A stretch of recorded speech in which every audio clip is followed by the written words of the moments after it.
Good morning. On behalf of Team NPSC, I welcome all the elite panelists, ideating principals, guests, and facilitators to day 2 of the signature event of the 49th NPSC Annual Conference on the theme, Bridging the Gap for a Sustainable and Inclusive Learning World. May I request Ms. Komal Mediratta to kindly take forward the mantle for weaving the session together and take us the way forward. Over to you, Komal. धन्यवाद ऋतु। जिंदगी की असली उड़ान अभी बाकी है। जिंदगी के कई इम्तिहान अभी बाकी हैं। अभी तो नापी है हमने मुट्ठी भर जमीन, अभी तो सारा आसमां बाकी है। नमस्कार, आप सभी का हार्दिक अभिनंदन। हमने आत्मनिर्भर भारत का जो सपना देखा है, वही सपना हमारे महापुरुष, चाहे वे स्वामी विवेकानंद हो या महात्मा गांधी, हर क्षेत्र में हर काल में देखते आए हैं। इनकी परिकल्पना को सजीव रूप देने के सार्थक प्रयास किए जा रहे हैं और शिक्षा का एक ऐसा रूप स्वरूप विकसित करने पर जोर दिया जा रहा है जो बच्चों को आत्मनिर्भर, निडर तथा हुनरमंद बनाए। हुनर है तो कल है, हुनर है तो कद्र है। यही स्वर मुखर कर रहा है आज का हमारा पहला सत्र, skilling in school, cultivating the entrepreneurial mindset in education. Speakers के रूप में हमारे साथ हैं श्री रतन प्रकाश वटल, IAS, chairperson central Vista oversight committee, former Finance Secretary, Ministry of Finance, former Principal Advisor, Niti Aayog. Dr. Vinay Thakur, Additional Director General, Ministry of Electronics and IT. Shri Raj Nehru, Vice Chancellor, Shri Vishwakarma Skill University, Haryana. Moderators के रूप में हमारे बीच हैं Dr. Ashok Pandey, Director, Elcon Group of Schools.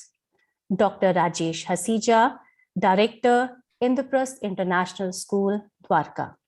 और coordinator के रूप में हमारे बीच हैं miss Reena Rajpal, joint secretary NPSC और प्रधानाचार्य, दरबारी लाल DAV modern school, Shalimar Bagh.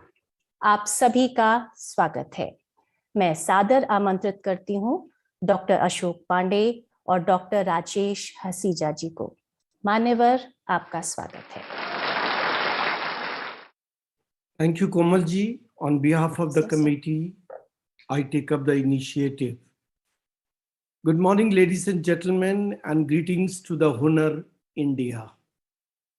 Skilling is an integral part of Indian education system. Our scriptures are replete with the anecdotes of our children being imparted skill education while in Gurukuls. All of us know Mahabharata. Arjun, apart from acquiring warrior skills, was also a great musician, or same as Yudhishthira. That's how they could survive Agyatwas as Brihanala or counselor to the king or various other things. However, the excess of Indian education system got changed due to various invasions and rules. The reforms introduced by Lord Macaulay drew a clear line of distinction between the so-called white-collar jobs and skilled jobs referred as menial jobs. Thus, post-independence, even in India introduced industrial, green and white revolution, there was still a focus only on very few selected career. For any country, we all know students are its human capital. And thus it's very essential to empower them for the development of Indian economy. The Indian government also introduced Pradhan Mantri Kaushal Vikas Yojana scheme to promote recognition and strengthen the formal school learning system. The National Education Policy 2020 has also outlined special steps to be incorporated in the school curriculum. Developing knowledge on skilling will definitely nurture an enterprising mindset, which not just only confined to economic activities, but it would also stimulate students to think creatively and aspiringly. With a huge demographic dividend, if we do not reorient the newer perspective of transaction of the school curriculum, the thought of developed society and probably a key global country, India, will remain an unfulfilled dreams. To discuss various challenges and opportunities on skilling school education, we have three eminent experts on skill education with us on this panel discussion. My greetings to Mr. Ratan P. Wattal, Dr. Vinay Thakur, and Mr. Raj Nehru. My first question and query to Mr. Ratan P. Wattal. Sir, you have been talking when you were principal advisor to Niti Aayog about capacity building, about training. This is a major issue of reform education. What is the roadmap? What are the opportunities? What are the challenges? Please guide us. Over to Mr. Ratan P. Wattal.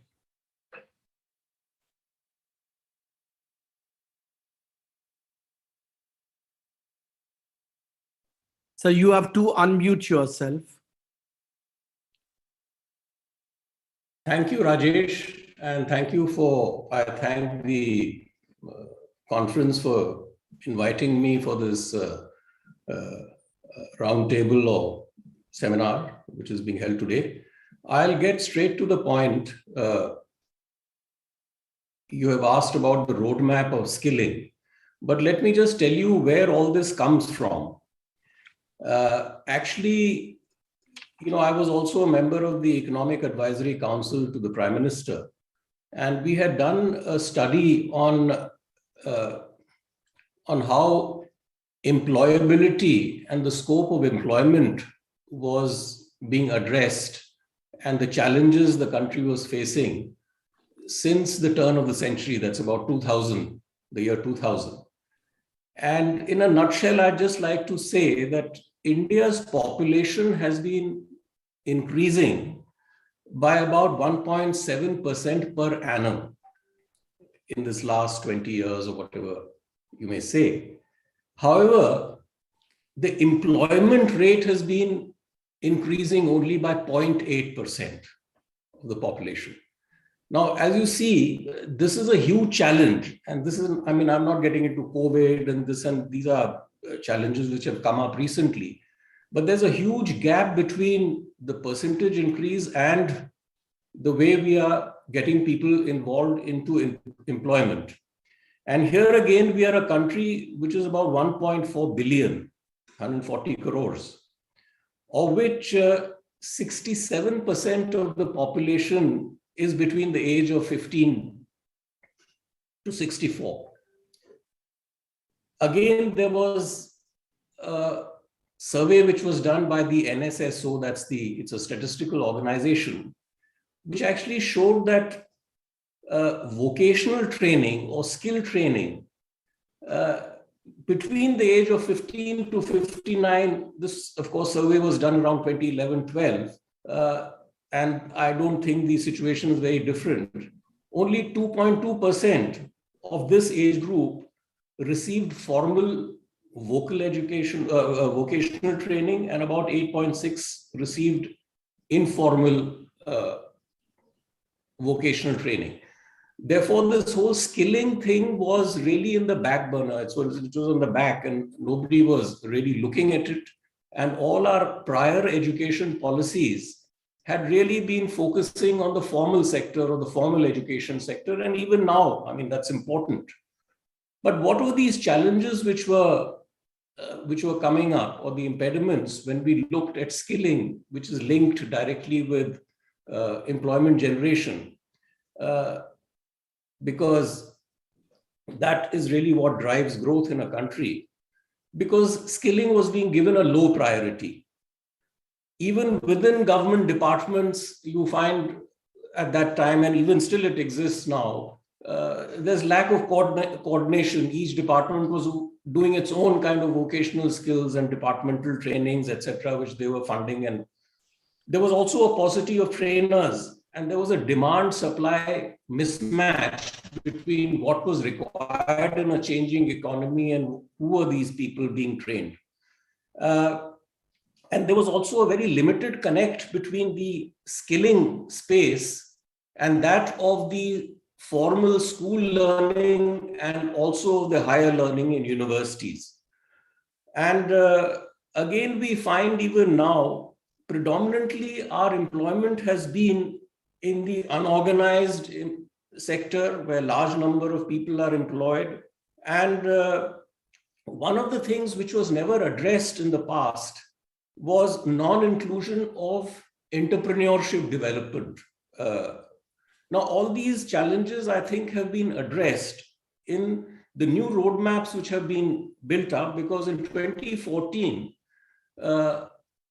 the government created a Ministry of Skill Development and Entrepreneurship in 2014.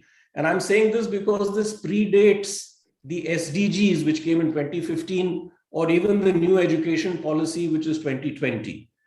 And the skill development really department, once it was made, was really a coordinating department, not only within the government of India at the federal level, but also coordinating with the state level organizations, because this is really a state subject. And as a consequence, we have a national policy for skill development and entrepreneurship, which was defined in the year 2015, which basically addresses the key obstacles of skilling, like its aspirational values, because it was always very low earlier. It had low outcomes. There were quality issues. Now, all this have been addressed in this policy. In fact, that policy has 4 pillars. This is one of them. The second was to align the demand and supply, or to bridge the skill gaps between the requirements of the economy or the industries or however you might say it, and also the use of technology in all this. The third pillar on which this policy was based or is based is the whole issue of equity, skilling for marginalized people, people who have been left behind, women especially, gender issues. And I must say that in that study which we had done over about employment, you find while employment was increasing in absolute terms, the percentage of employment of women have been falling in this country, and which is a concern, and there are reasons for it.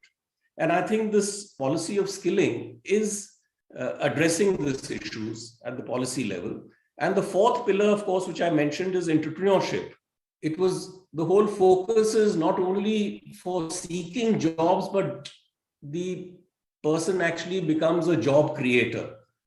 So as a consequence of this, the government of India set up a national skill development mission in 2015, which again was trying to address issues of common norms, centers of excellence, skilling universities, which I think one of the speakers, Mr. Raj Nehru, is going to perhaps talk about, and also the whole issue of academic equivalence to within universities.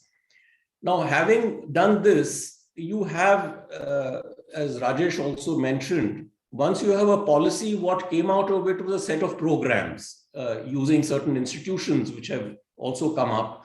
Especially, I'll just name a few, like the NSDC, the Skill Development Corporation, which actually pilots the PM's Kaushal Vikas Yojana, which is their flagship program, the PM Kaushal Kendras.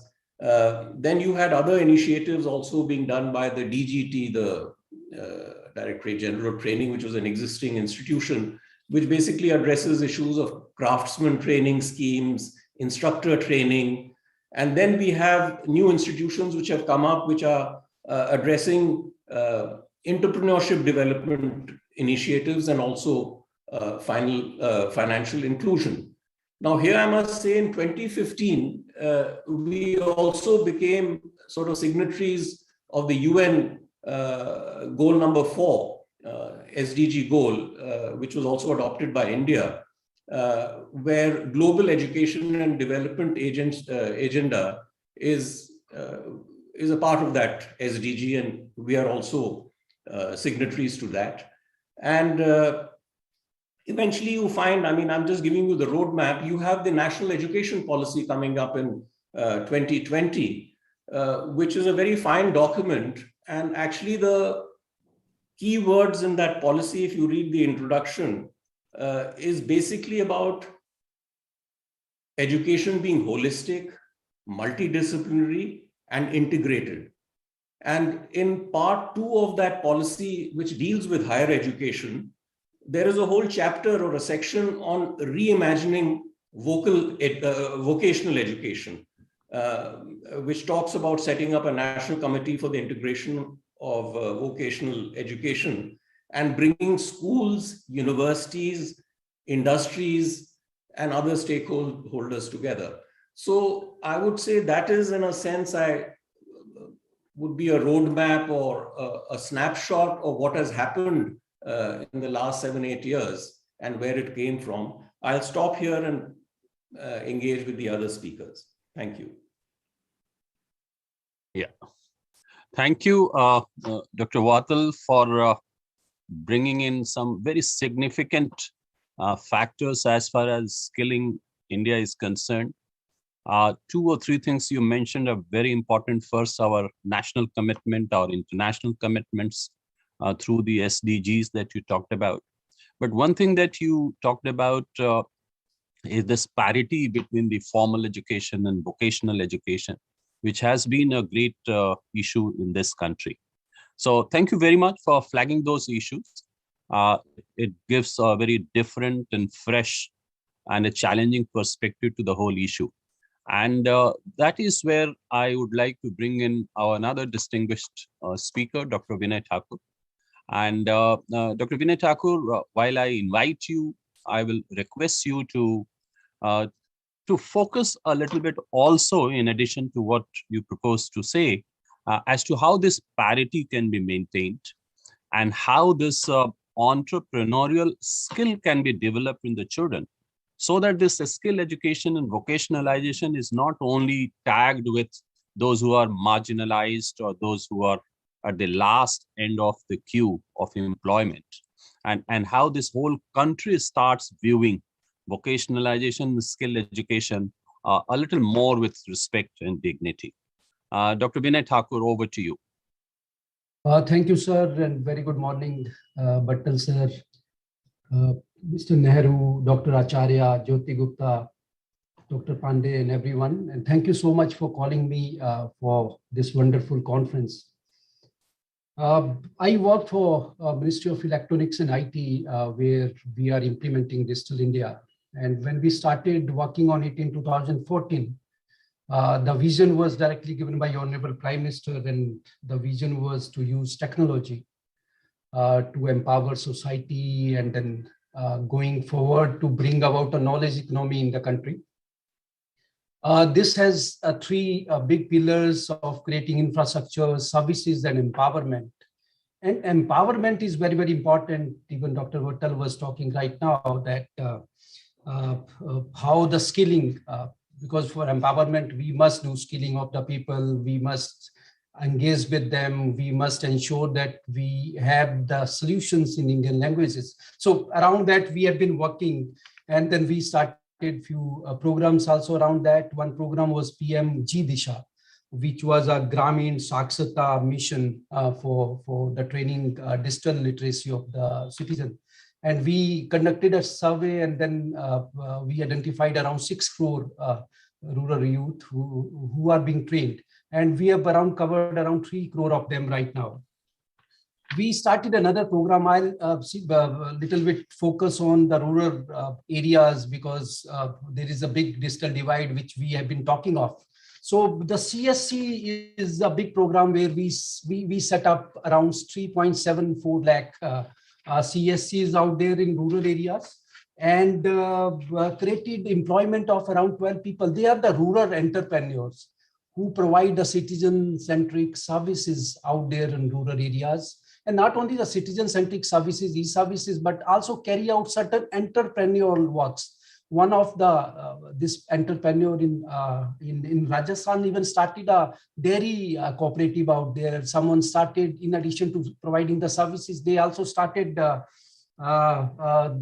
call center facilities out there. So probably there is a need, and where we need to facilitate, we need to empower the citizen. And my ministry itself started number of programs, like we started one program called TIDE, Technology Incubation and Development Entrepreneur. Ministry of MSME started many programs. They have around 22 to 23 schemes related to the skilling, related to funding, starting from Aspire, where they provide training, they provide funds. We have a scheme from Ministry of Science and Technology called MIDI, where how to nurture ideas among kids. So that is a scheme around it. Startup India is a huge success, where government has facilitated a single window type of system where one can register. They are provided legal aid, they are provided financial aids. So lot around that. Startup India is a big movement. And then Atal Innovation Mission, which Niti Aayog is driving, around 8,700 centers have been set up in the country. So these are few things which we started around that time, and we are giving big focus on emerging technologies, because future is, as Bhattal sir was talking of, that we need to put technology behind everything, and then we are giving a lot of focus on technology. We have started Future Skill program to skill the kids, skill the college going students, even school students also can also participate and learn on latest technologies like artificial intelligence, machine learning, deep learning, blockchain, AR, VR, and IoT. And in addition to that, we have also set up Center of Excellence in these areas. Around 25 Center of Excellence were opened by the government, in order anyone can participate, register, set up his unit, and they are also facilitated in terms of that they get their customers out there, they get funding, they get a common infrastructure, and this is how the government is working. And then providing opportunity to everyone so that they can be an employer. Instead of looking for employment for themselves, they can become an employer, they can become an entrepreneur and do something for the country. Thank you, sir. Thank you, Dr. Vinay Thakur, talking about the technology integration, mission technology, the way these have been introduced to provide future skills. My request now and query to Professor Raj Nehru, the Vice Chancellor of Shri Vishwakarma Skill University. Sir, Vishwakarma, the creator of our universe, the most skilled person, and you are the Vice Chancellor of that university. So I take you as the ultimate guide in sharing with us your knowledge about the skilling.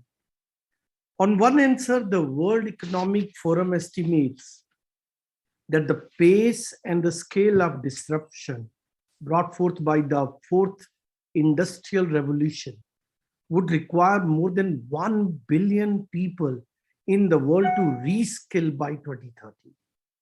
Even they are saying the core skill required to perform existing jobs must be changed and reskilled up to a level of 42%. So you are at a university level where the skills from school to college, and college, they become the trainer, they become the job seeker, they become job provider. How do you guide at the school level when we train them, when we train our student learning to learn, so that skilling, reskilling, upskilling could be a part of the journey of their from education to career? Over to you, Professor Raj Nehru. Thank you. May I request the host to allow me to share the presentation, please?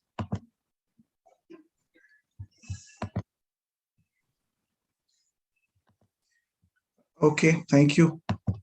Is my presentation visible? Raj, we can see your screen now. Yes. Okay, thank you.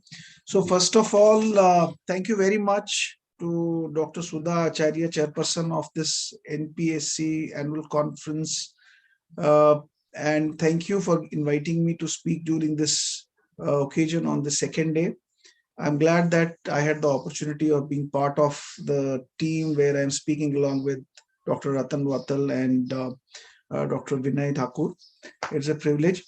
So what I did, I kept a couple of charts for me to share with the audience. While we had an elaborate presentation by Dr. Wattal about the overall policy architecture for last couple of years that has gone into, and how it started some decades back and now how it has progressed now.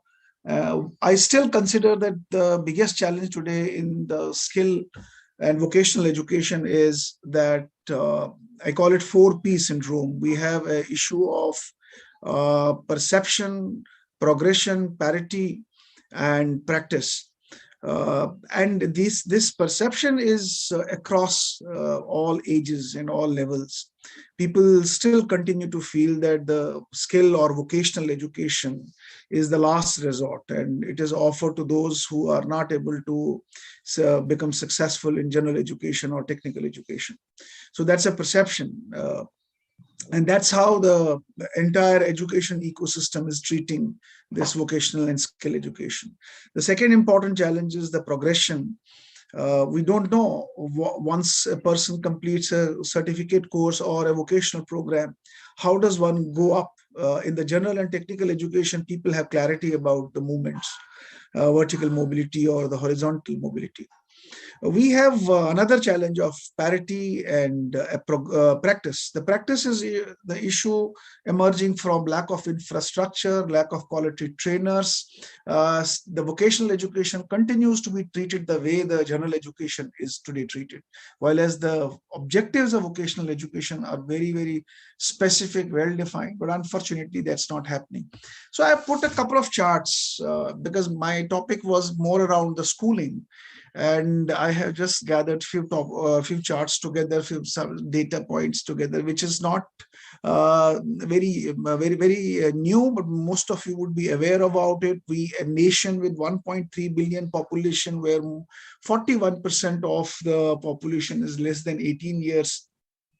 So approximately 50 crore people are today in this age group.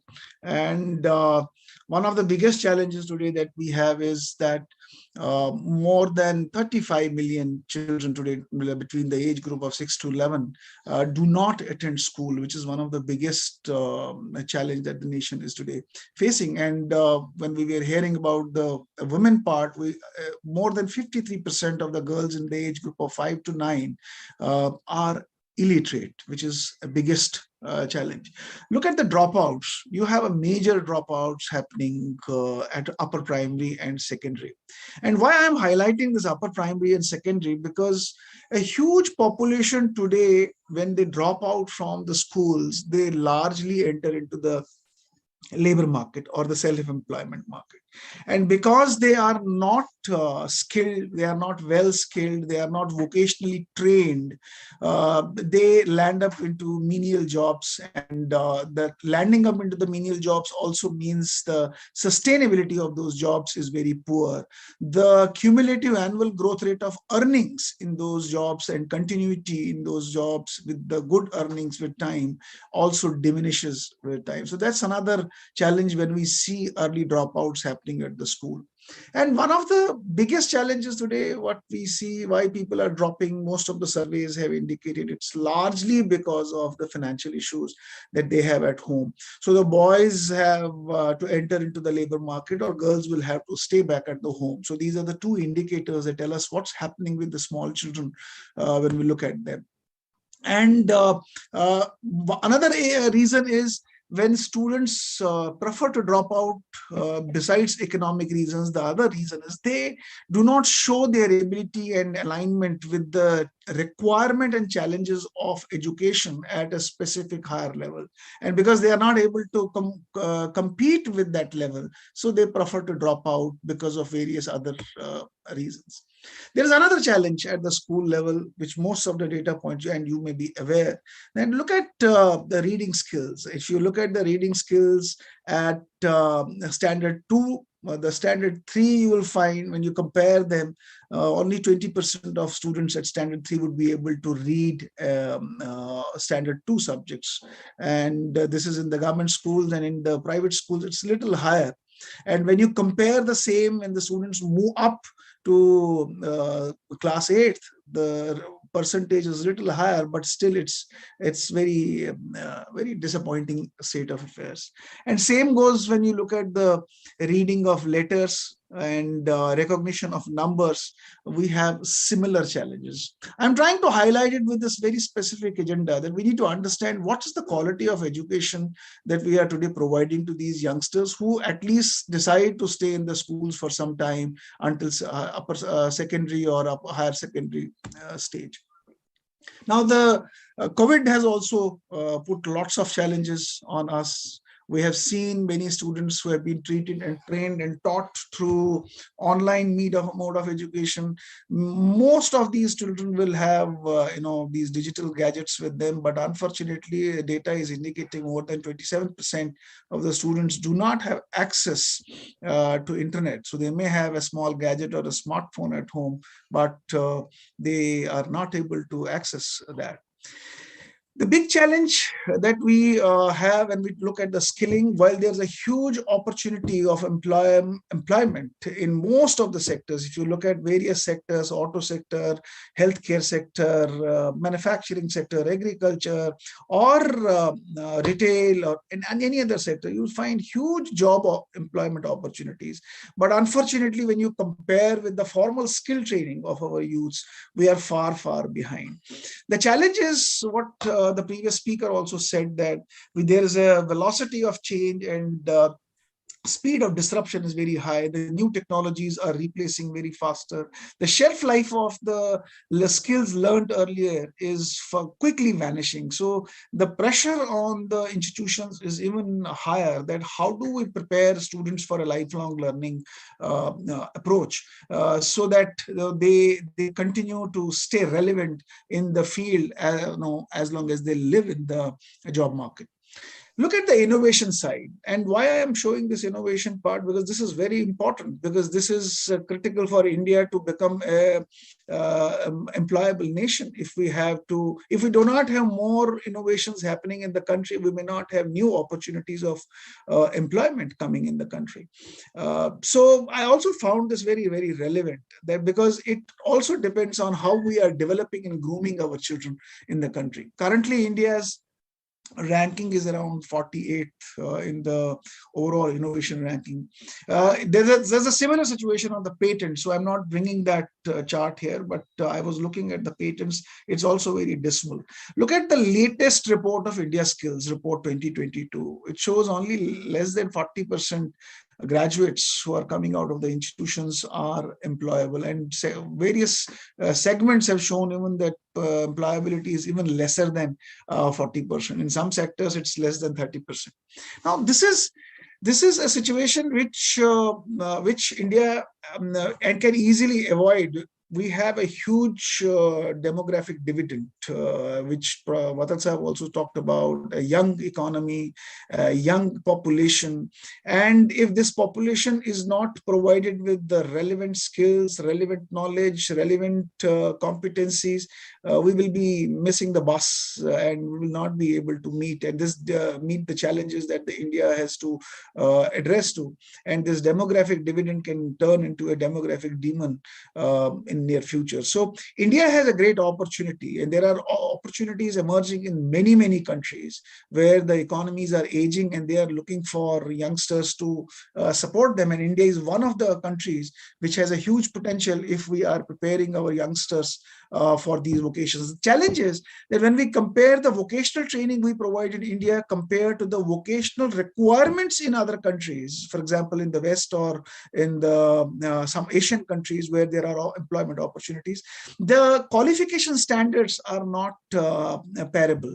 So there is a need to make sure that the qualification standards that we offer here in the vocational education are similar to the global standards. So standardization of qualification, vocational qualification training is also required if we have to really leverage the demographic dividend. So I find a great opportunity if we are wanting to really leverage this demographic dividend. We have to bring in the best in class of skilling and training at the early stages of life.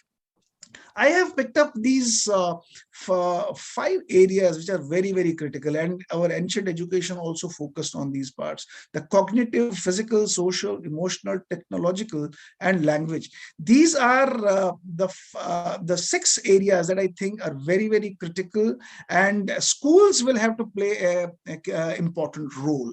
And unless we address all these 6 skills at the school level, unless we relook at the curriculum, the way we are offering it to the students, we will not be able to meet the challenges that come at the later stage when these students become eligible for higher education or they want to enter into the labor market at the early stage. So what is important is that while on the one side, we have to focus on integrating various various skills into the curriculum and the syllabus that we have designed for the school level, we have to make sure that the curriculum is designed in such a way that it provides opportunities of reasoning, problem solving, evaluating, decision making, and analyzing, as a set of critical thinking at the early stages of the life. So how we help students to listen more, how we help students to comprehend and respond, how we help students to read and write, how we help students to reflect. These are some active learning techniques that we have to make sure they are curated in our curriculum at the early stages. Whatever you are teaching, whether you are teaching English, you are teaching math, you are teaching social studies, you are teaching science, teachers have to relook at the new pedagogical methods that are designed keeping into view these skills in whatever they are teaching. And then they are combining vocations at the early stages. So government has also brought in the new legislation, the New Education 2020, as that we can see in the next chart. So focus has to be on how we create a whole brain development of the children at the school level. And that can only happen when the faculties, teachers are bringing in a very sustained redesigning of the curriculum at the early stages of the school. The new education policy, as we have seen clearly, has made a tectonical shift from the erstwhile 10+2 model to 5+3+3+4. And it is going to address the very, very specific requirements right from the formative stages of the brain development to the later part of the development in a more structured manner. But I think it's going to take time, because such transformations do not happen in one day. But every school can, at least at their own level, rework on such aspects.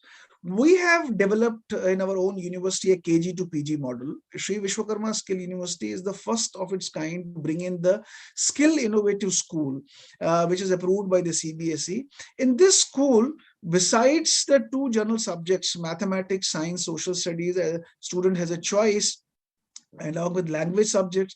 The students are offered two additional compulsory subjects, which they have to pick up from the list of 15 vocational subjects. So on the right-hand side, if you can see the skill-based subjects, these are the approved CBSE subjects. So we have created our own curriculum here in the school with the help of CBSE, and we are offering these subjects to students. The student has a choice to pick up any of these subjects. What is the difference when we offer these subjects? What we have done at the school level, we have created a feeder school model where student, once entering the Sri Vishwakarma Skill University School, Innovation School, has an opportunity right from class 8th onwards until PhD to be within the school and aligned to the vocational modeling that we have done for the higher education.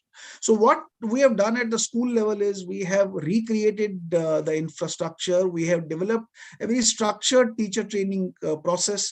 The curriculum has been revamped and redesigned with applied learning. And then the pedagogical intervention. This is the first university where we have developed a pedagogy department. And this pedagogy department focuses on bringing in new methods and new pedagogies to teaching.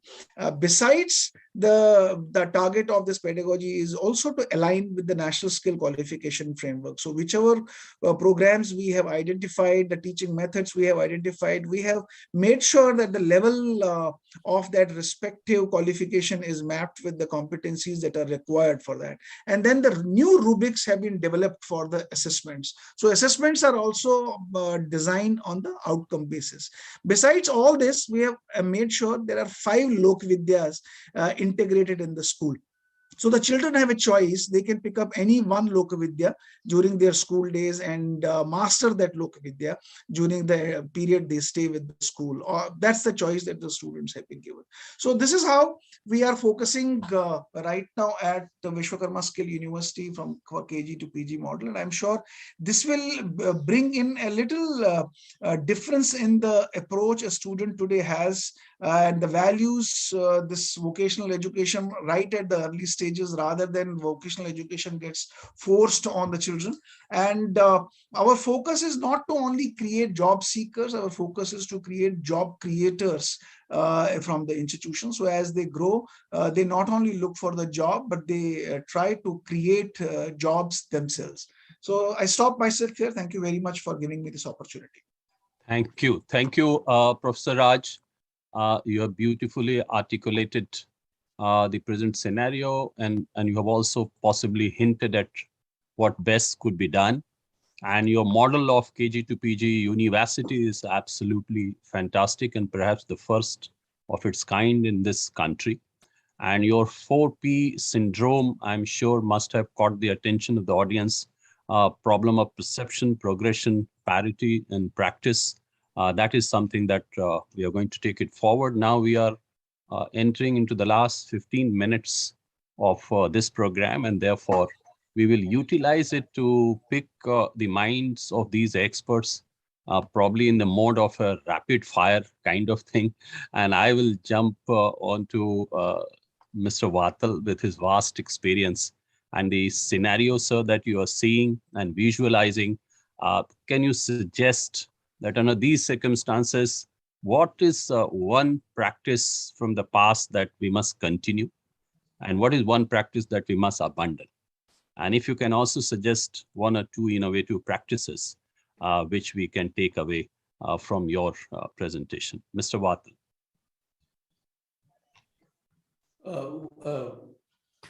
I didn't understand the practice from the past. What did you imply? I mean, the educational model that we have followed in this country so far, is there anything that must continue?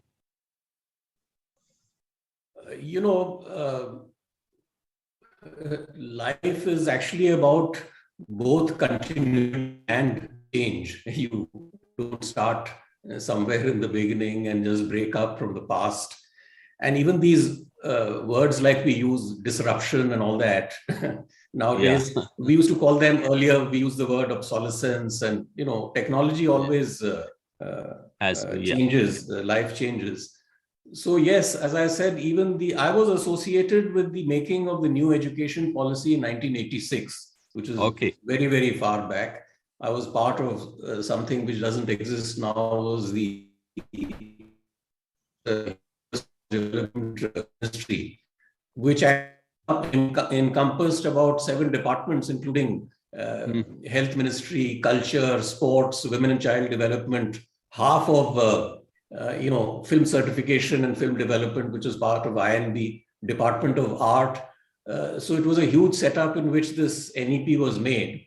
And I think we've seen a lot of progression since then. I mean, I've been in this setup for a long time. But as I said, the new things which have happened now is this whole focus on integrating. We've been working in silos all the time. Even in the skill development, you find my experience has been that in ministries, 20 departments were doing different type of programs. Now with this creation of the skill development ministry, these things are being brought together. Okay. One of the most innovative things which have been done in the policy is to bring in entrepreneurship development, which I don't think anybody talked about it in the past. But there are huge challenges still. While the university in which Mr. Raj Nehru is the vice chancellor, I saw the website, they're doing a fantastic job. But there are huge issues of costs which are involved. Even this Ministry of Skill Development, it spends around 2,000 crores is the budget, approximately. It may be spending around the same amount every year. For a country which is so huge, it's really not a very big amount. In fact, to address a problem where I said that, as Raj Nehru mentioned, that a huge swathe of population is actually kept out of the formal sector or formal education or whatever.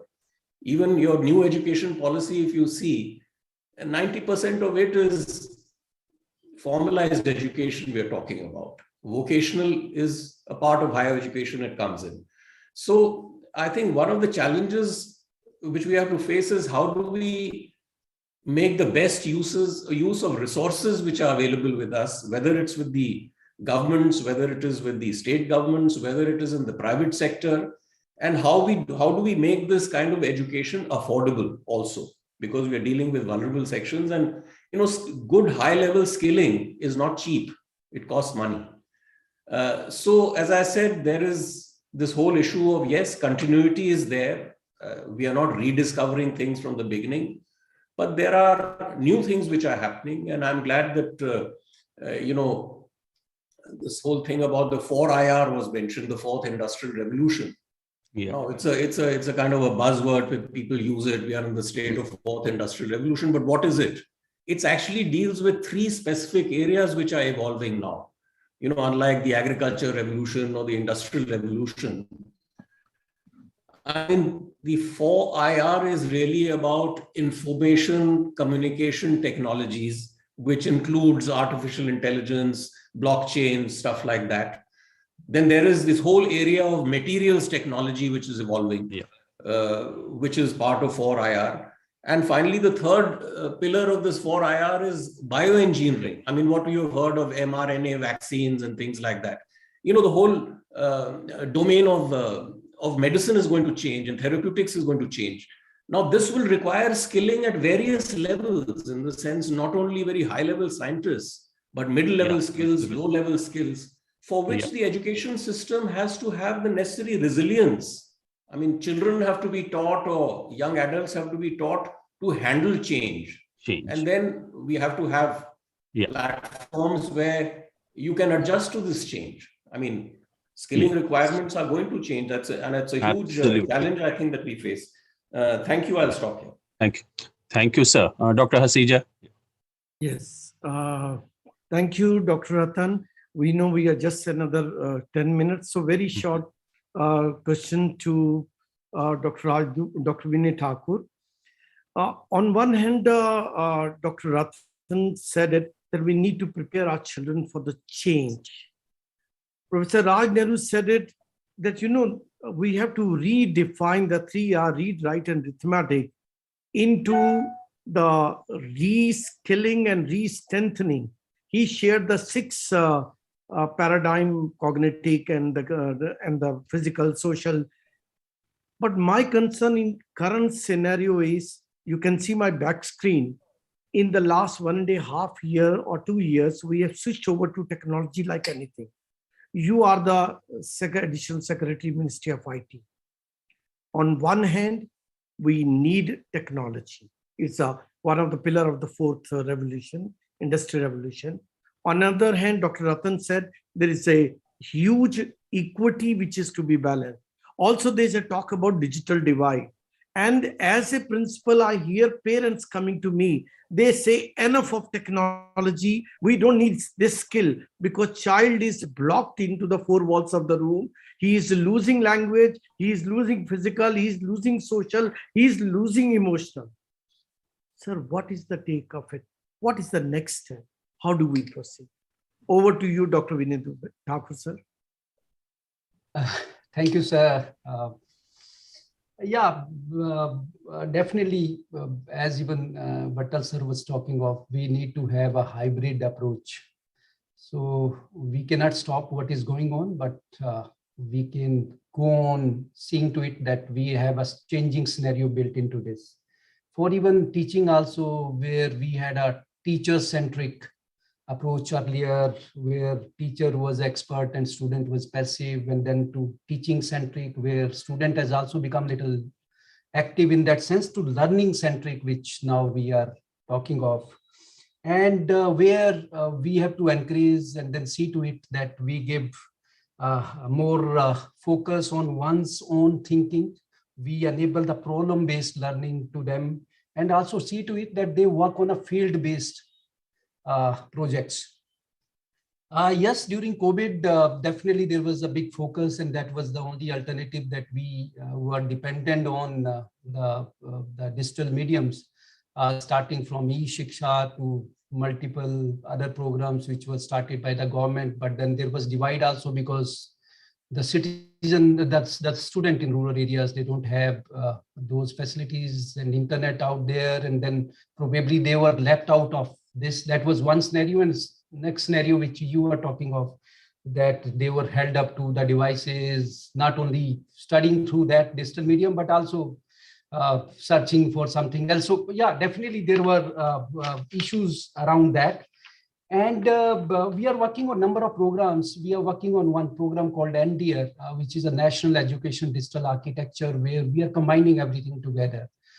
So instead of having a multiple systems, multiple interfaces for students, so we are creating an integrated system out there where student can look for the content, the quality content, not the content which probably that time we created on Shiksha, but little bit better immersive type of content.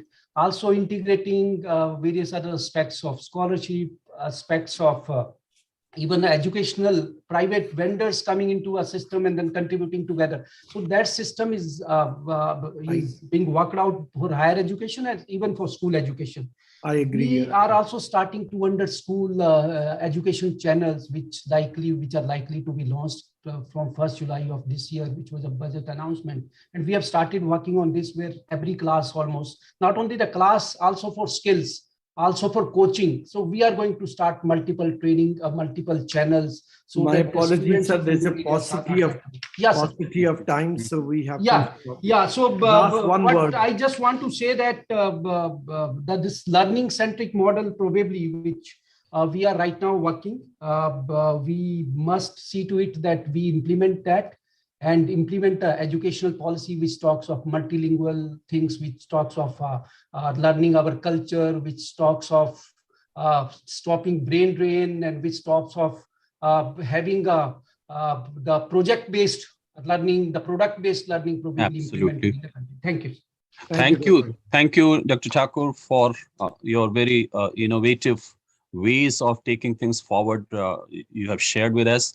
At this fag end, I would just conclude before I invite my colleague to propose a vote of thanks. It has been a wonderful discussion. 2 or 3 things have come out very clearly. We had to reimagine education for the sake of our children, for the sake of our country, to bring a human capital force, equity and excellence for everybody, and to ensure that this Dr. Raj Nehru talked about demographic dividend. It does not convert into something of a nightmare. You mentioned about the dropout rates, which are very scary, and we must tackle it. We must arrest, first of all, the dropout and then do something to bring them back. NEP has also talked about it. So thank you very much. And I will quickly invite my colleague, Ms. Reena Rajpal, to propose a vote of thanks. Reena. Unmute yourself, please. Thank you so much, Dr. Pandey. Yeah, today's discussion is something about which I think India is dreaming today in a big way. The dream of an Atmanirbhar Bharat. So, Mr. Watul, sir, thanks for bringing out the challenge of decreasing the gap between employability and employment, which is possible only through training people in a skill as per their aptitude. As you said, sir, an effort to bring the necessary changes to meet the challenges and align the demand with the supply is something we all look forward to. Dr. Dilip Thakur, you truly pointed out, sir, the need to empower people in states through MSMEs, through ATLs, and AIs in schools. And yes, the focus which the government has on developing skills through technology is the need of the hour. Mr. Rathnil, sir, the data that you showed brought out the challenges faced by our country. The jobs which are sustainable and high-paying need to be cultivated so that the dream of our Atmanirbhar Bharat becomes a reality. A lifelong learning approach is brought about will groom Indians into innovators. Yes, India has a huge potential. So if we work with the right mindset, we will become globally recognized by educating our future generation well. the critical thinking and creative thinking skills that we plan to develop every day in our schools is going to go a long way. And of course, a huge thanks to our great moderators, Dr. Pandey sir and Dr. Hasija sir, for steering such an important and sensitive discussion so very perfectly.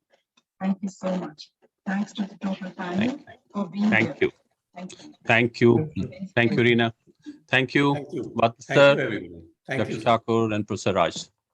Thank you, sir. All of you, Dr. Pandey, Dr. Hasija, Mr. Wattal, Dr. Vinay Thakur, and Mr. Raj Nehru. I'm truly grateful to all of you for coming in, and what an insightful and empowering, enriching session. We are truly grateful. Thank you, sir. Thank you. Thank You have a you. good Thank day. you. Over to you, Sudha. All the Thank you, best. sir. Thank you, sir. Thank you to our eminent panelists. Dear attendees, in case you have missed out on any of the action of day one, you may follow along or watch us on Facebook and YouTube. We are proud to bring some exclusive features of the NPSC virtual conference. Intellectual nourishment at the Knowledge Center. This is one of a kind feature reflecting the best practices which has downloadable resources.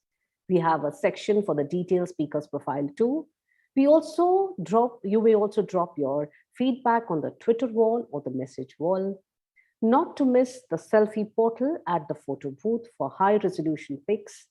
We also remind you to download your e-certificate. With this, we move on to our next session. Human beings do not need a large pool of examples to know. We learn very quickly and efficiently from a handful of examples. Taking inspiration of how human beings learn, meta-learning attempts to automate traditional machine learning challenges. Our next session, Innovation in Education, an algorithm for meta-learning. For the same, let me introduce you to our luminaries, our speakers on the panel. We have with us the very renowned Dr. Abhay Jere, Chief Innovation Officer at the Ministry of Education, Government of India, the professor who believes in cutting-edge innovative pedagogies, Mr. Manish Jain from IIT Gandhinagar, known for his elite deliberation on the fourth industrial revolution. We welcome Professor M.M. Pant, former Pro Vice Chancellor, IGNOU. I extend a hearty welcome to the moderators of the session who would take the discussion forward. The very eminent Dr. Arunabh Singh, Director, Nehru World School. Ms. Meenu Tiwari, Executive Member, NPSC and Principal, CRPF Public School, Dwarka, has kindly consented to be the coordinator of the session. Over to you.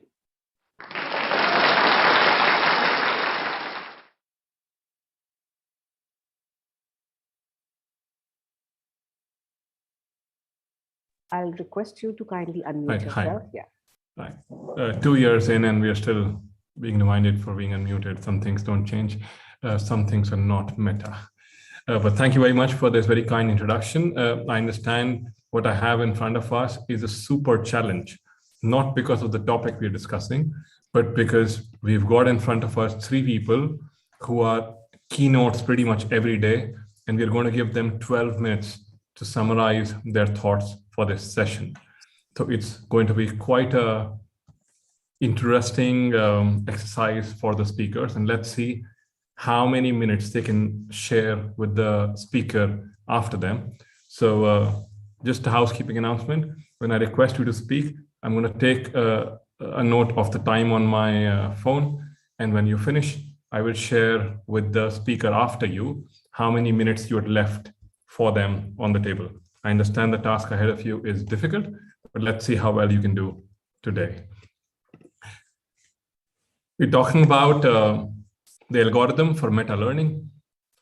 I found out that in English, a total of 188 words start with meta, which is a Greek prefix which stands for after or beyond. And if there is one thing that is changing really fast is the phase of education. So from the first education age to the second, to the third, to the fourth. But the second, third, fourth has actually happened in this last century. So the rate of change is only increasing. So in this increasing rate of change, how will we as teachers and actually also as learners become relevant for the world that is in front of us? I think the dictionary is pointing me in the wrong direction when she says 188, because 199 is a metaverse, which perhaps wasn't even a word commonly used a year back. So let's hear from our luminaries of what do they think is the algorithm for meta learning or algorithm for learning in a state of perpetual change. The first speaker that we have today is Dr. Abejere, the Chief Innovation Officer at Ministry of Education. Quite a big responsibility in this time that is moving faster than ever. So what would be your initial inputs on this? Your 12 minutes start at 11:34. All yours. Thank you, Arnab. First, I would really like to congratulate. Hello, am I audible? Yes, you are. Yes, sir. Yes. First, I would really like to congratulate NPSC for giving me this opportunity, inviting me on this panel. And I would like to, because I have 12 minutes, so I would like to put few thoughts which are very, very concrete in terms of innovation and entrepreneurship, which is what I am championing within the ministry. And you started, Anurag, with the metaverse, you know. I don't know how many of you have seen recently 26 January Jhaki or Tableau, which actually Ministry of Education designed. And I was actually designing it. And our theme was Vedas to Metaverse, you know, where we said that the new education policy, which we are now proposing, it was a new education policy. And where we said that the new education policy, which we are proposing right now, will be ingrained in our culture, in our ethos, but it will be equally relevant for creating human resource requirement of the 21st century. And that's the reason we actually went ahead. And innovation was a big component of the entire Jhaki. And undoubtedly, we won the first prize for the best design and so on and so forth. But when we are talking about innovation, entrepreneurship, these certainly have become buzzwords. People are talking about it. But when it comes to educational institutions, especially schools, the concepts have not percolated beyond the point. And we need to together do every possible effort to ensure that these concepts get established, get percolate, so that the sustainable ecosystems gets established within our schools. For example, even if we ask our schools today that how they will define their success, they will talk about their passing percentage. Okay, so many people have passed, we had a 100% result, so many percentage of our students have scored more than 90% marks, and so on and so forth. So they will talk about credits, they will talk about marks, they will talk about academics in that context. None of the school will tell us that we have filed so many patents. So what we are doing, or we have published so many papers, or we have put out so many concepts. So what we are trying to do still is that schools are chasing marks and grades. They are not chasing new ideas. And that needs to change. We really need to push our teachers, our policymakers, managements of schools to actually get into that mindset. Anurag, I know your school is doing something very radical and promoting entrepreneurship. Hats off to you. But that model needs to go beyond one school. It needs to get democratized. Because It's not that we are not generating ideas. Our students are not creative. But who are killing ideas? If we ask very honestly, we can still very safely say that parents and elders at home and teachers in schools. Because if anyone asks you an intelligent question, you are snubbed back, saying that Baba marks kitna mila, idhar udhar ki baatein mat kar, badi baatein mat kar, that kind of. So we really need to actually ensure that that mindset change has to happen. And for that, we are doing multiple initiatives through Ministry of Education. Recently, we have started training of 50,000 CBSE school teachers as innovation ambassadors. Because if we have to promote innovation, they need to understand what are the dimensions associated with it. So there is one very big module on design thinking, critical thinking, problem solving. There is a module on IPR management. What is IPR? How to file it? What are the different types of IPR? How to handhold an idea at pre-incubation level, incubation level. How to create a business plan. How to register a startup. What are the financial aspects related to startup or entrepreneurship? And I'm very happy to share with you that more than 10,000 teachers have completed this module currently, and within next 2.5 months, we hope that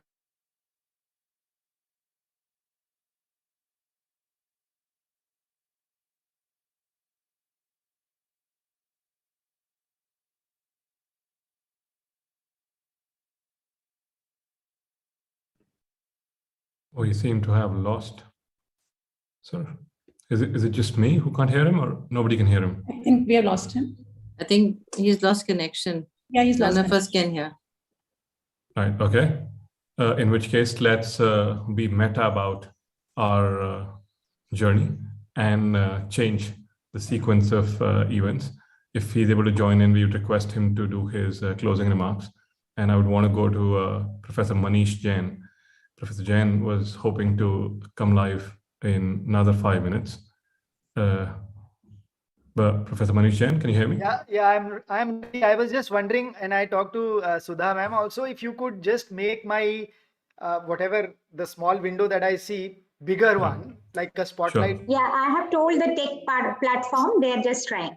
They will do it, but not before I get my fanboy moment. Sure. I've had the privilege of seeing Professor Manish Jain work alongside students for 3 days, 3 long days, what appeared to me like long days, but the students just did not want to leave. The manner in which he has gamified mathematics is not just noteworthy, it is many books worthy, and we are a legend. Okay. Professor Jain, if you allow us, we'll let Dr. Jere finish his 5 minutes and then come back to you. No. Sure. Change is the only constant. Sir, we lost you, so we thought we'll move on, but now we'll come back. Okay, I can come back later if Manish is talking and if it is. He hasn't started yet, so we still have time. So you have 3 minutes left. Okay, sounds good. So that is another big program which we have launched, which we are calling Innovation Ambassador Program. Did you hear about the program where I spoke about it? Yeah. Yes. We have all joined. We are working with CBLC also very closely to launch an elective on design thinking from 6th standard. Because our students are not emerging as problem solvers. Recently, we did our study where we compared problem solving ability of our students with students from Russia and China. And Stanford University did the study for us. And what we saw was that our students are great when it comes to theory. You know, when parroting a thing, they're very good. But if you ask those students to apply what they have learned and solve a problem, they fumble. the condition in schools is far worse as compared to what we see in higher education, especially engineering. Means our engineers are also not in par with international standards, but still schools are far, far below par. So this swallow and vomit kind of an education system which we have evolved over a period of time is actually killing the creativity, killing the ideation part of it. And students are not encouraged by the ecosystem around them to actually chase ideas. And that's what we really need to change. I will share two very good examples which we actually did with students and we got phenomenal results. One was Toycothon, which we recently arranged, where we went to our students, school students, college students, and told them, can you design toys for Indian market and for international market, which are based on Indian ethos and Indian culture? More than 17,000 teams we got. And when we looked at the quality of toys which they had designed, the concepts which they had put out, based on completely Indian culture, they were phenomenal. Many of them have resurrected some of the old lost toys, not only just in a cardboard format or paper format or mechatronics format, but also completely on digital format. Like Wagh Bakri game, which was played in Himachal Pradesh, where there are 4 tigers and 28 bakris and they have to move. We had lost that. Nobody now plays that. They came up with a digital version of it. Something really, it was phenomenal. And when we showcased all these things to our Honorable Prime Minister, he was so thrilled because these are the ideas which have niche, which we can take across the globe. Manish works very closely on toys. He's one of the best in this sector and he can speak more on it. But before I conclude, I don't know what were the discussions earlier, but the way personalized learning is emerging is offering a huge, huge opportunity in terms of pedagogy. Because we recently came up with a scheme called NEAT, N-E-A-T, National Education Alliance on Technology. Currently, we are focusing on higher education, but yes, we are going to go for school education also soon. And what we did during that is that we wanted to identify edtech companies which are using AI/ML, real deep AI/ML approach for teaching. And we identified about 48 such companies which were in personalized learning. So their platforms were actually judging the competency, the level of student, his ability to grasp, his ability to absorb, and design the entire teaching session accordingly. And the kind of platforms which we are seeing, which are emerging, and these are quite deep tech edtech platforms. It's something really very amazing. And I believe moving forward, there is going to be this hybrid mode where we will have in school or in class actually physical pedagogy or physical learning, but also we are just not going to use Zoom or Google Meets, but we are going to use these personalized digital tools, personalized learning tools to explain the concepts, to interact with students. We are also going to have a lot of projects-based learning, and that is actually going to give push to ideation and innovation. And during the subsequent next session, I will talk about story of Yuvraj Bharadwaj and Yashraj Bharadwaj, who have now actually did something really phenomenal, and how they started from 6th standard. They filed their patent in 8th standard, how they sold their patent for $1.1 million. And now they are 21 years old, these twins. They have a company which has a revenue of $80 million spread across 4 countries and actually employing scientists. That's fantastic, sir. We look forward to hearing more about so that. I will do that. So we can, we will continue this discussion. So thanks for giving me opportunity, Anurag. And I hope I've kept my time.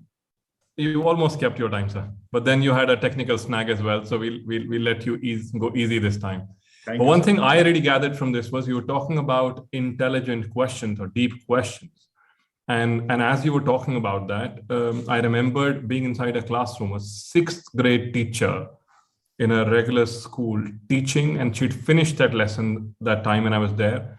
And rather than asking questions to children, she pointed to the Bloom's taxonomy poster in the class and said, now all of you are going to create questions that can be answered from memory, by understanding, by analysis, by evaluation, or by creativity.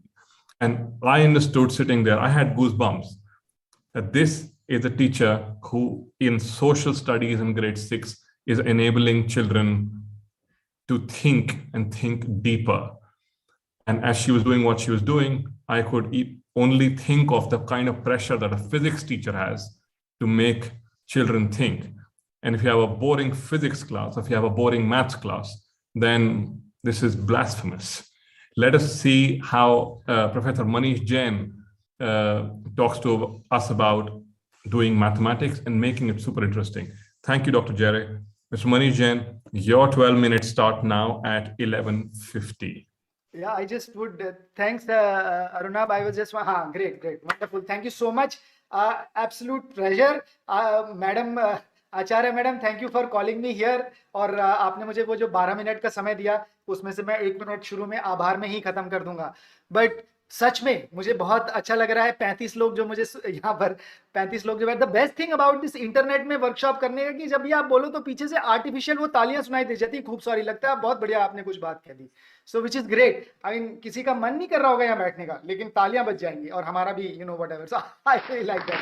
But thank you so much.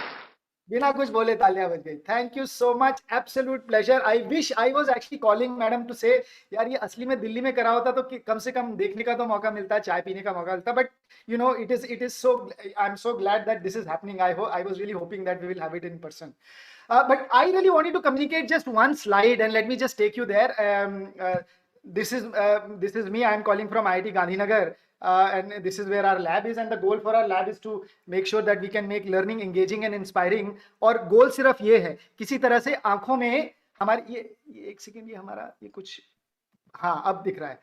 Goal for what we do in our lab in IIT Gandhinagar is to bring back that gleam in the eyes of our children. And let me show you what is it that I am talking about. एक मेरी slide है यहाँ पर. मैं आपको ये बताना चाह रहा हूं कि these are the 3 things that we would want, and I think this is what we learned by doing this program which was called 30-30 STEM in the last summer. और हमें ये 3 बातें समझ आई और मुझे लगा ये सबसे जरूरी है शिक्षा में अगर हमें कुछ फेरबदल करना है, जिसके बारे में ये अभी अभय बात कर रहे थे ना कि बच्चों को समझ नहीं आता है, लेकिन कहीं पर स्टैनफोर्ड ने कुछ टेस्ट कराया और पता चल गया. हमारे बच्चों को अगर बोले, हमारे बच्चों से मतलब अगर हम लोग बोले कि डेंसिटी की परिभाषा बताओ तो अपन तुरंत बता देंगे मास बाय वॉल्यूम या weight by volume. In fact we will fight that it is not weight by volume but mass by volume and vice versa. But अगर हम बोले कि 100 रुपए किलो लोहा खरीदना है या 100 रुपए लीटर लोहा खरीदना है, तो हम सब लोग 100 रुपए किलो ले आएंगे और 8 गुना लुट जाएंगे. We will buy 8 kgs less by buying it 100 rupees a kg and not 100 rupees a liter. Similarly, अगर तेल खरीदने को बोलेंगे तो हम 100 रुपए लीटर ले आएंगे और वहां पर भी लुट जाएंगे.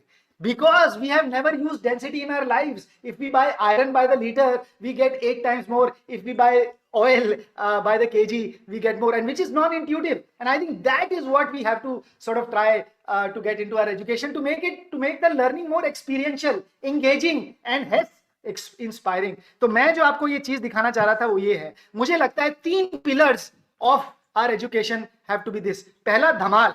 आई डोंट नो कितने लोगों ने पिक्चर देखी है. It's not like I am promoting Bollywood, but मुझे लगता है जब बच्चे क्लास में आए या बच्चे कॉलेज में जहां पर भी जाएं तो पहला, मजा आया कि नहीं, अच्छा लगा कि नहीं, मजा आया कि नहीं क्लास में. दूसरा, कोर्स कवर हुआ कि नहीं. 12 मिनट में अरुणाब ने मुझे बोला अपनी बात रखो, तो मुझे अपनी बात रखनी चाहिए. I have to finish the topic और do something about it. That is Taare Zameen Par. And one of the most important thing that we will have to do is 3 idiots. कहीं पर हमारी भावना, ये एक्चुअली टाइटल थोड़ा सा बदल गया है, ये भावना इधर होनी चाहिए और समझ को इधर आना चाहिए, but I will fix the slide later, sorry about that. तो थ्री इडियट्स, कहीं ना कहीं वो बात दिल को छुई कि नहीं छुई? Something, whatever that I wanted to do, somewhere, did the 1 hour that I spent in the class, did it touch my heart? दिल तक, दिमाग तक तो बात गई, लेकिन दिल तक बात जाती है कि नहीं, वो बहुत जरूरी है, उतना ही जरूरी जितना पढ़ाना, उतना ही जरूरी जितना मजा लेना। And that is what I think are three things that I learned by doing this program 30-30 STEM, which actually reached out to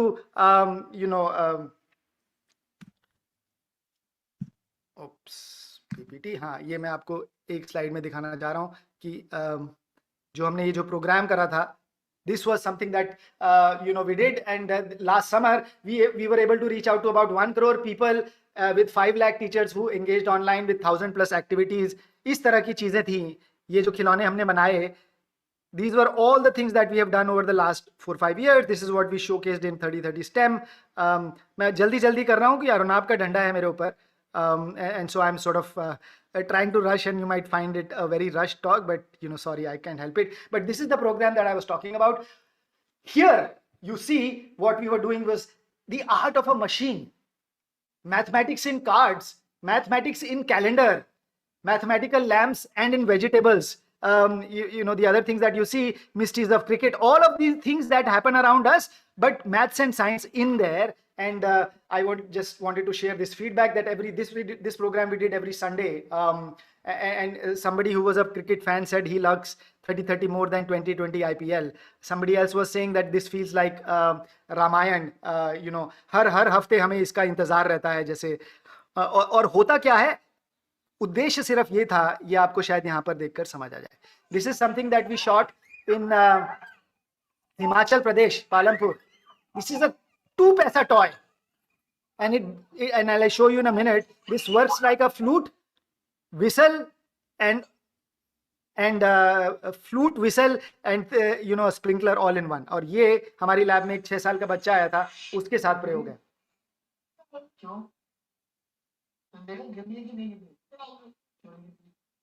गिरनी चाहिए ना, अगर आप फूट नहीं मार रहे हैं तो दिक्कत।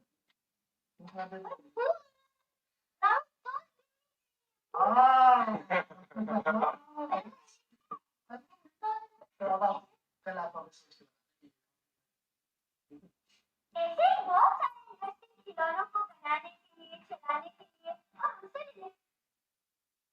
sorry, I'll just cut that thing off. But that is what we are trying to do, to create toys which can make एक और बात अभय कर रहे थे कि सोचने की, आई थिंक ऐसे सवाल हमें अपनी कक्षाओं में देने पड़ेंगे, ऐसी चीजों के बारे में बात करनी पड़ेगी जो दिमाग की बत्ती जला दे, रात भर नींद ना आए। मैं उसका एक उदाहरण देता हूँ छोटा सा, and then I will stop my talk. I don't know, मैं ओवरहेड में ले जाकर दिखाता हूँ। बहुत ही सरल खेल है, ये अभी 3 दिन पहले ही बना है, और मैं चाह रहा था क्योंकि एक नया खेल बनाया है तो मैं आपके सामने ये शेयर कर पाऊँ। एक साधारण सा गोला है, इसमें हमने 12 हुक्स लगाए हैं, और हमने बोला कि भाई 4-4 छोड़कर रस्सी बनाओ तो ये त्रिकोण बन जाता है, 3 छोड़कर बनाओ तो चौकोन बन जाता है, 4 छोड़कर बनाओ तो त्रिकोण बन जाता है, और 2 छोड़कर बनाओ तो षटकोण बन जाता है। लेकिन अगर 5 छोड़कर बनाएंगे तो ये पूरी तरह से बनेगा ही नहीं। एंड इनफैक्ट अगर आप 13 वाले में ये करेंगे तो कभी नहीं बनेगा। क्यों? क्योंकि 13 is a prime number. Of course, we will not tell that 13 is a prime number, but if you have this thing which has 13 holes and you try to wrap around, आप चाहे 2 छोड़कर करिए, चाहे 3 छोड़कर करिए, चाहे 4 छोड़कर करिए, चाहे 5, कुछ भी छोड़कर करिए, आप बना ही नहीं सकते कोई polygon. And let children explore, and then you come to the conclusion there is something magical about this number 13, and that is why it is called a prime number. Similarly, अगर 12 लेंगे तो 2 और 3 और 4 में आपकी बढ़िया चीजें बनेंगी, लेकिन 5 में नहीं बनेगी, because 3 and 5 are relatively prime and things like that. And then we went on more, और उसी को हमने 8 को इसमें जोड़ दिया, इसमें एडिशन कर दिया। ये हमारा जोड़ है, अगर किसी भी गोले में वही 10 नंबर जोड़ के कर दिए तो ये गोला बन जाता है। 2 का पहाड़ा सुनाया, this is the power of 2। 2 का पहाड़ा जो हम रटवाते हैं, उसको करने से दिल बन जाता है। This shape comes out when you do the table of 2. Table of 3, a heart with 2 lobes. Table of 4, heart with 3 lobes. Now imagine we are mugging these things up, and the whole thing is that this whole series, I can do it in grade 3 and I can do it in grade 15. Engineering में पहले semester में हम पढ़ा सकते हैं कि why is it that 3 lobes come around when I do this power of 3, not power of 3, the table of 3 or 4, things like that. So that is what I am talking about. I'm saying that in our classes, in our education, this hands-on experience is absolute must. मजा आना चाहिए, course cover होना चाहिए, और तीसरा कहीं ना कहीं वो बात दिल को छू जाए. Somewhere it should touch my heart. आज आप इस टॉक में आए, 12 घंटे आपने मेरा भाषण सुना, आपको ये लगे हाँ क्या सोच कर आए थे, क्या होगा. And that is what I am talking about. मैं एक और Arunab, if you permit me, I wanted to. I have many toys, but this is sort of one of my favorite.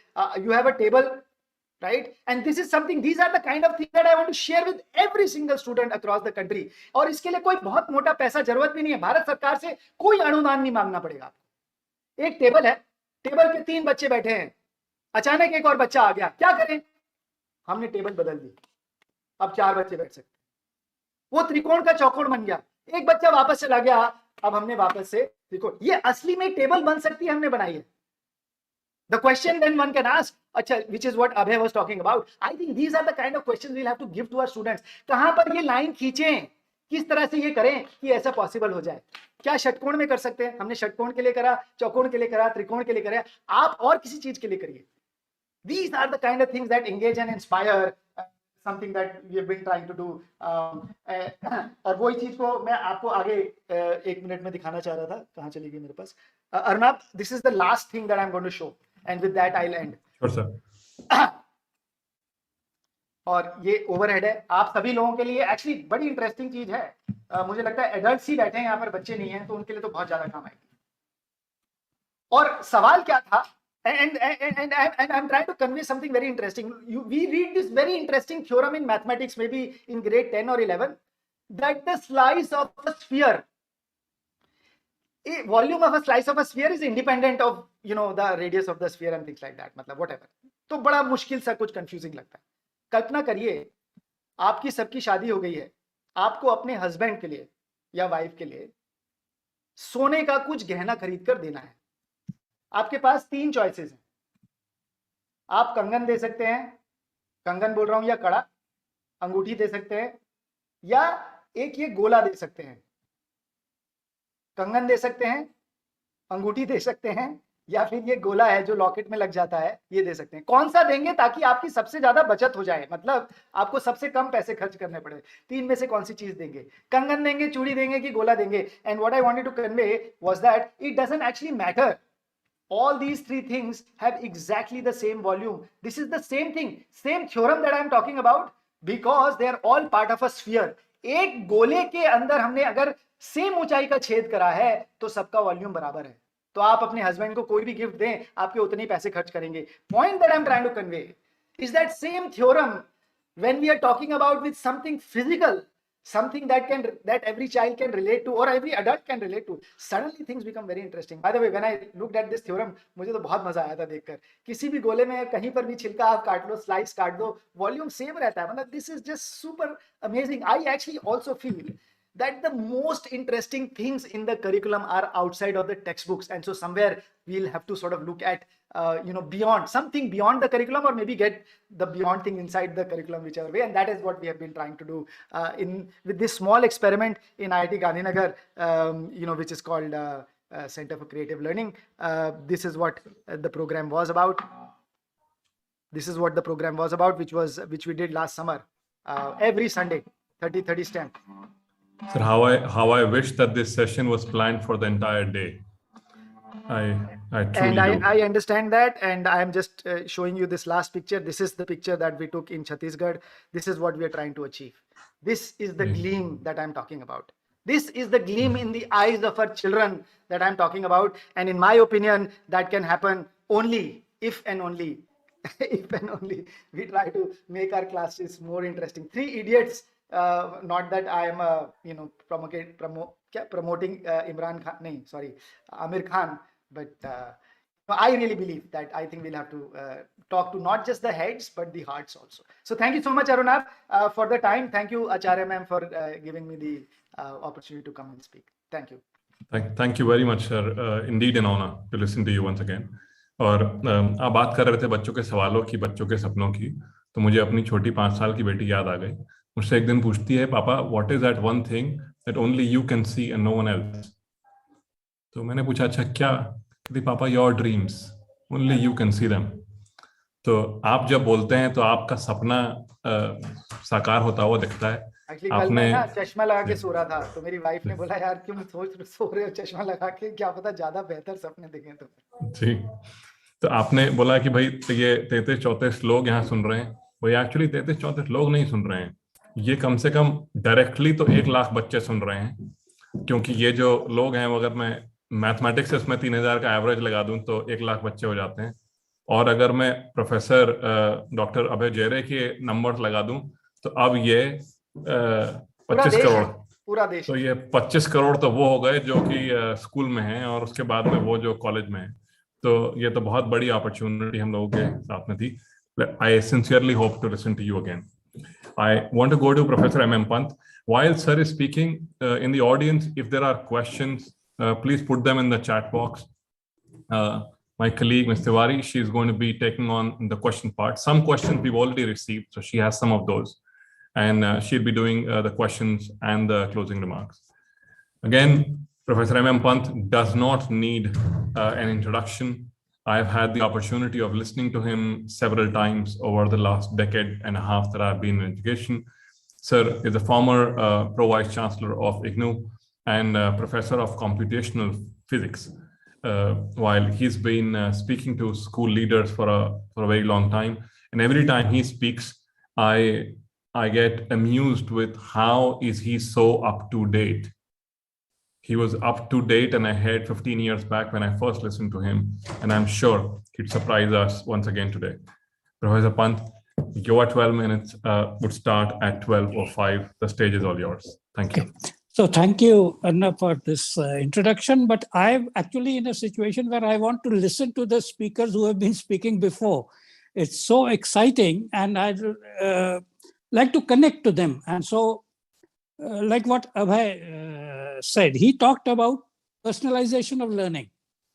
And you were talking about the future. I went to the past. In 1970s at IIT Kanpur as the faculty, I actually adopted this technique called Keller Plan, mastery learning, etc. for personalization of learning, because it was a batch of 25 students.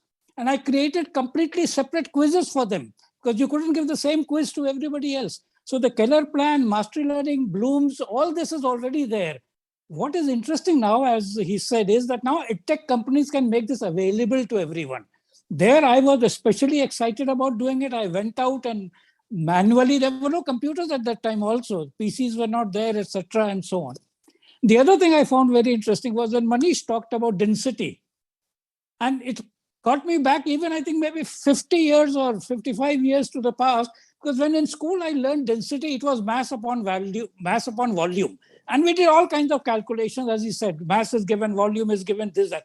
But then in the geography book, there was a chapter called density of population. And I was wondering, how would they weigh all the people in the population? Counting the people was understandable, but how will they weigh them and how will they find the volume of everybody before they can find the density? And this is what is very interesting, that we have to talk about concept. The density is opposite of sparseness. And once you have that concept, even when you're talking about matrices, you can talk about dense matrices, sparse matrices, etc., etc. So it has been a very entertaining session for me. I am aware of always the shortage of time. So I have put up many articles around these things on social media. I have a blog post at mmpant.com. You can go through Twitter, you can go to LinkedIn, Facebook, everywhere. But let me try to put it in a summary. From my perspective, there are three major mega trends in education that are happening.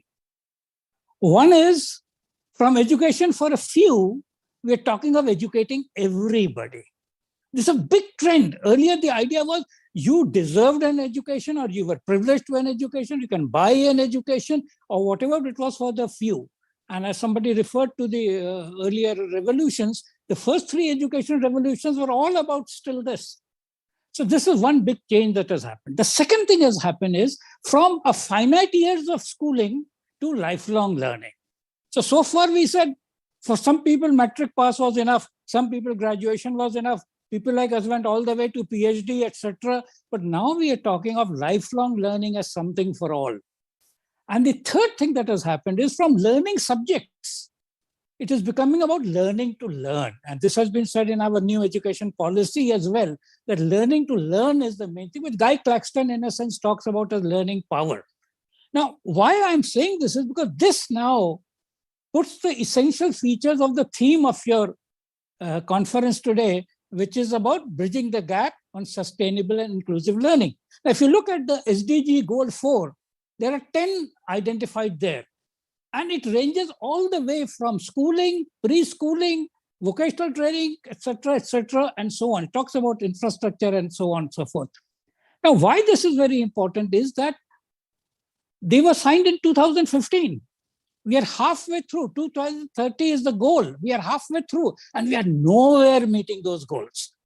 If you have recently heard of the figures of 20,000 people studying medicine in Uzbekistan, what were we doing for 7 years of having signed all these things? We had agreed to it. It's not forced upon you. So one thing is very clear that, and you can see as many reports as you want, that we are nowhere near achieving these goals. Now you can blame it to the COVID, you can blame it to the Ukraine war, you can blame it to whatever, but there are fundamental reasons why we can't do it. And I want to draw your attention to that and also to point out the solution. So I'll give a story. Many of you, because in fact, all of you are in computing, therefore you know that in the US, when the Constitution was created, they created a mandatory thing that every 10 years there will be a census and representation will be decided on the basis of the census and everything will happen. They started from 1775, went on every 10 years or so, but in the 1880 census, they realized that it was already 1888 and they were nowhere near making all the tables, etc., that were required to process the data. And then it is that Herman Hollerith's punch card which came in. And then, as you know, the IBM company came in and the data processing was done within that time. What am I trying to draw? What I'm saying is, just like the US census mandate led to the development of computers and data processing, the mandate of SDG Goal 4 and our desire for education for all, reaching out to everybody, will force us to what was said as a byline, center stage, artificial intelligence in learning. Now, artificial intelligence will do that transformation, which the punch card and paper tapes and magnetic tapes, etc., did for data processing. And this is a very, very important thing. So we don't have to see it at the fringes. We have to have it at the core. And any solution for India or the world which does not leverage AI at the core is obviously not going to be a remediable solution in time. I mean, if you want to achieve those targets. There's another very interesting thing. Those of us who are familiar with computers know that before 1950s, computer was a descriptor of a human who did the calculations. So scientists wanted calculations to be done for whatever, including defense, artillery, trajectories, etc., etc. Now, since Manish is here, you might say, okay, even if you want to calculate a simple area, you'll say what? Area is pi r square, but pi is not 22/7 as in textbooks. If you are going to talk of an area of thousands of miles, or thousands of square kilometers, and every kilometer has a significant value, you need pi to a better place than this. And therefore, you need to know all the infinite series, etc., do on calculating till the required accuracy that you have. So there was a whole bunch of people called computers whose job was to calculate. And when the first automatic computers came in 1950s, their computer results were verified by the human computers, whether that machine is doing it correctly or wrong, because the humans are more trustworthy than the machines. In due course, today, if you ask a young child computer, he assumes it's a machine. The same thing will happen for teachers. The teacher who stands in front of the class, gives a prescribed curriculum, etc., will be displaced. You will either have, in fact, many of you must have seen your children talking to Alexa and Siri and getting all the answers, etc. Very often I show in my demonstration that what I'm saying, I ask Alexa, what is quantum computing, and Alexa gives you the answer. What is quantum entanglement, and Alexa gives you the answer. So the whole point of merely giving information, etc., will change. And as we have been saying, you have to make sure that. So what I'm saying is the so-called teachers will turn out to be cognitive learning facilitators, cognitive development facilitators. And the future, therefore, is going to be about autonomous learners powered by AI and held by human cognitive development facilitators. We use the word algorithm in the title, and what is going to change is that we are going to use learning algorithms for this. Now, learning algorithm is very well defined in a book in 1957 by Thomas Mitchell. It says a learning algorithm for a given task T with performance measure P is such that the performance measure P improves with experience E. This is a very interesting thing and very precise definition to tell you what AI can do and what AI cannot do. And although this book was written in 1997, even in the 2015 book on deep learning by Joshua Bengio and Ian Goodfellow and Cover, the same thing has been talked about. And educators have a very important role in this. So I'll conclude by referring to The Fourth Education Revolution, which is a book by Anthony Seldon.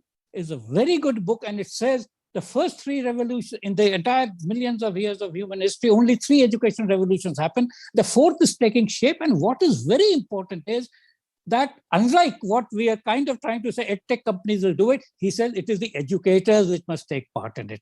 Educators must drive the fourth education revolution, creating all these models of AI and machine learning, not wait for some edtech company driven by profit.